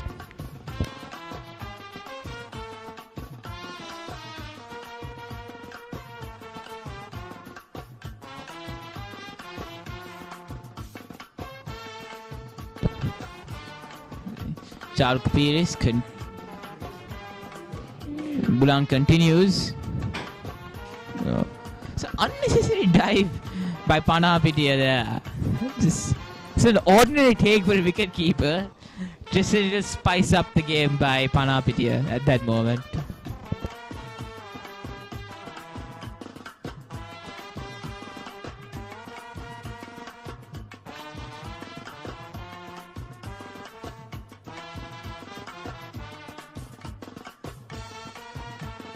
See a discussion there between Mahit Pereira and Charuk Pires.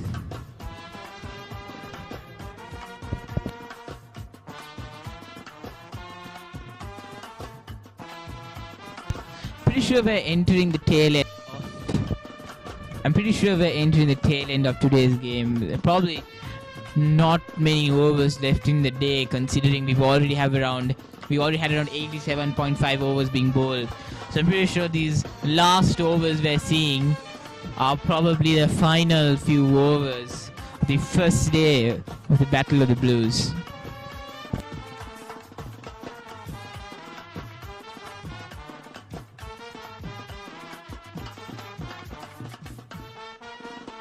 So to summarize today's proceedings, Vinidud, do you think the Thomians really were able to dominate today's play, or was it Royals' game today?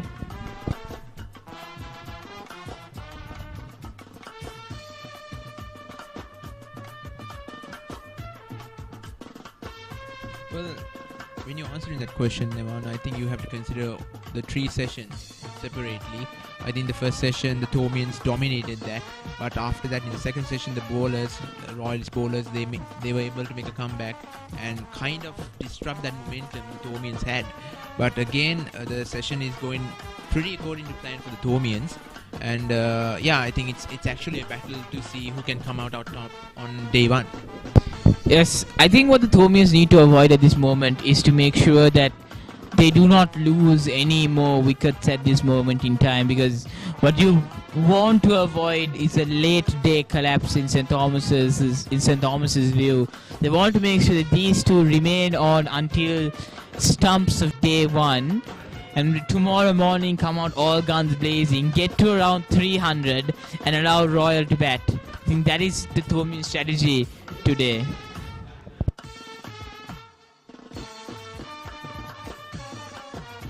See Podivela reintroduced into the attack.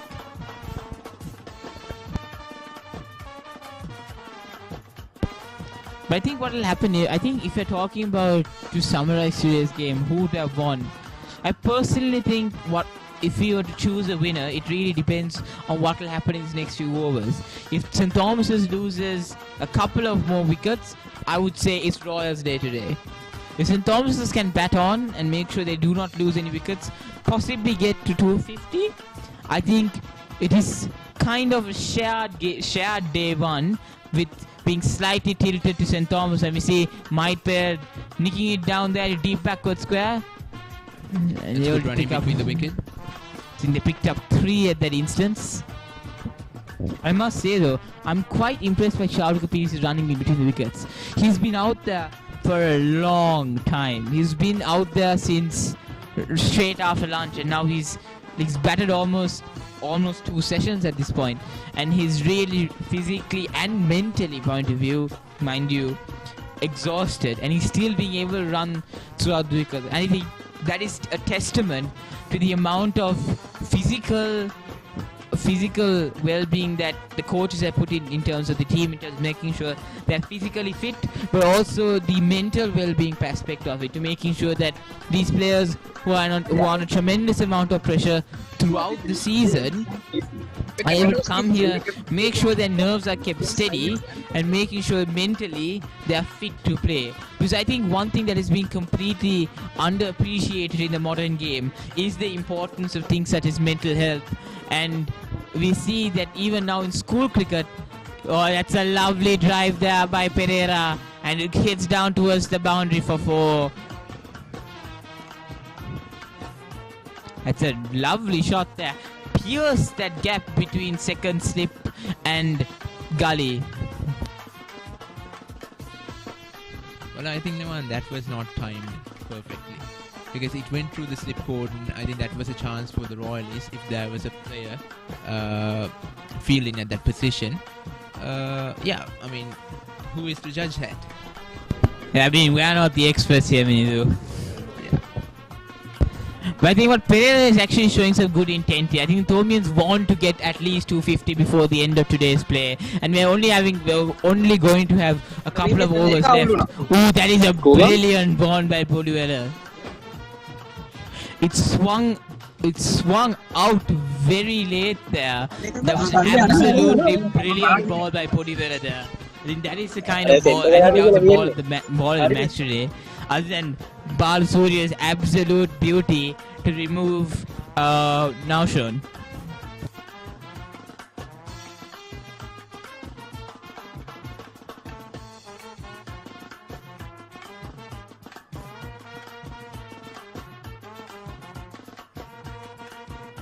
Brilliantly taken there by Gully.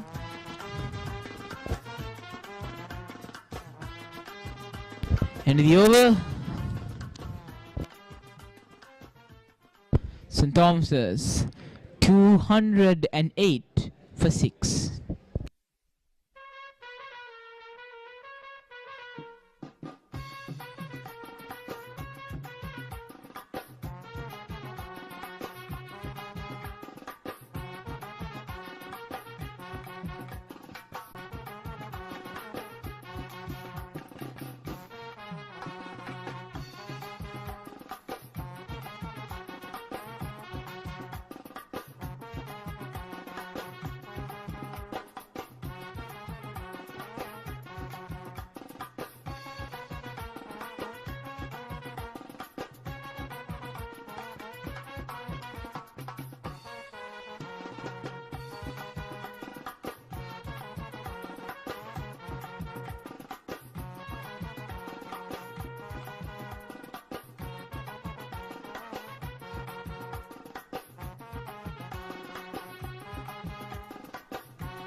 Surprised that we were able to get 89 overs throughout the day today, considering the fact that we had rain in the morning, which delayed the start of play, and considering that fact itself shows that the Royal over rate has been absolutely impeccable in terms of getting through those overs quite fast. And we see, considering the amount of overs bowled at them, Thomians really haven't been able to exploit the Royalists. That's a deadly bouncer there by Bulan.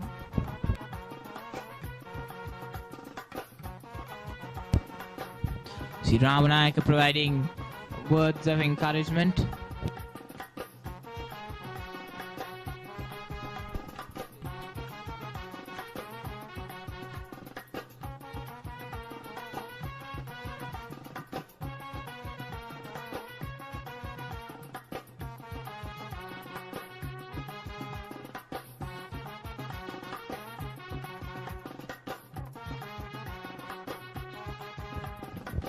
pretty sure Ramanak would be absolutely pleased, considering his brother was also part of the big match and actually was part of the team that won the big match in 2016. I was wondering, were you there in school when they all won in 2016? Of course I was there. Well, that was a tragic day for me. It was a very, very sad day for the Thomians. It was a wonderful day for the Royalists. What hurt even more was that we went into that big match thinking, oh, this is our year, we're going to win it. At the end of the first day, we thought Royal had no chance of winning it. At the end of the second day, we thought, okay, it might be a draw. And on the third day, Royal ran rounds all over St. Thomas's. Well, in that battle, there were a mixture of emotions. It was a roller coaster ride for both the teams, but in the end, the Royalists emerged victorious. You don't need to remind us, Minidu.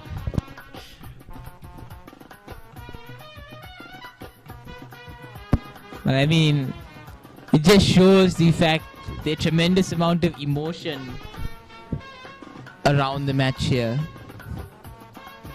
The tremendous amount of emotion around the match here, that it's so special, not just for the teams that are playing the match, but also for the schools, for the officials, to the parents, to the prefects.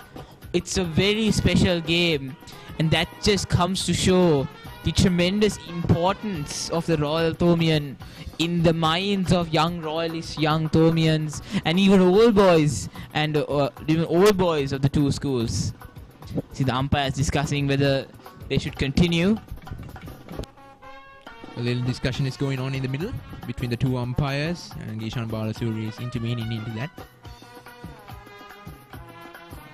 I'm pretty sure call will be called off in few more minutes, because the umpires are quite unlikely to agree to continue play. Obviously, they bowl 90 overs, so that's the standard amount of overs that are bowled per day. But there is still a lot of time remaining in the day. And that shows the tremendous over rate that Balasuri has been able to do.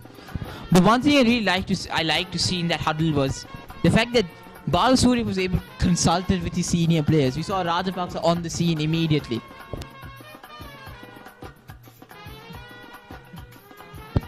Yes, and the call has been taken at the stumps, and it's stumps for day one for the 143rd Battle of the Blues.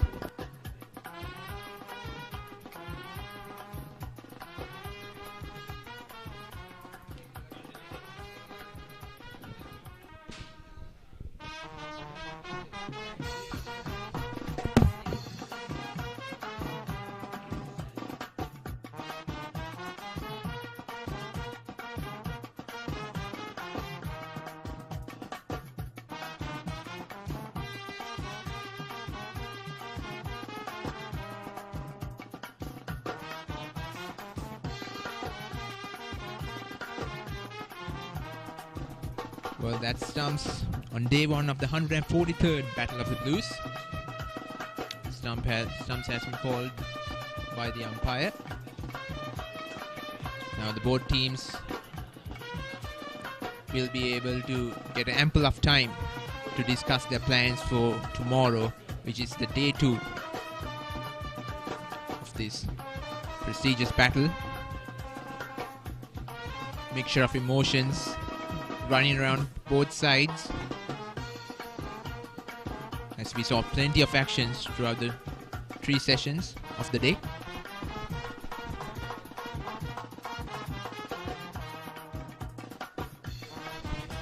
St. Thomas's College ending the day at 207 for the loss of 6 wickets. A considerable total. At different sessions today, both sides came out on top. It's hard to decide which side actually did overall on the day one.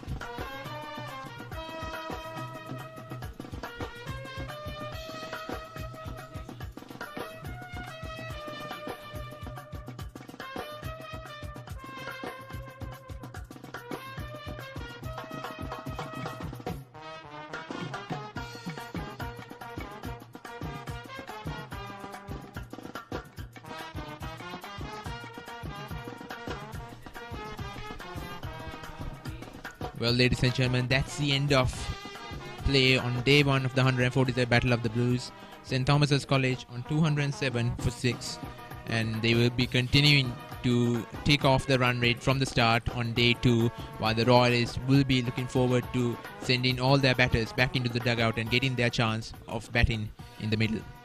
I'm Minu Damasekara signing off. Have a great day.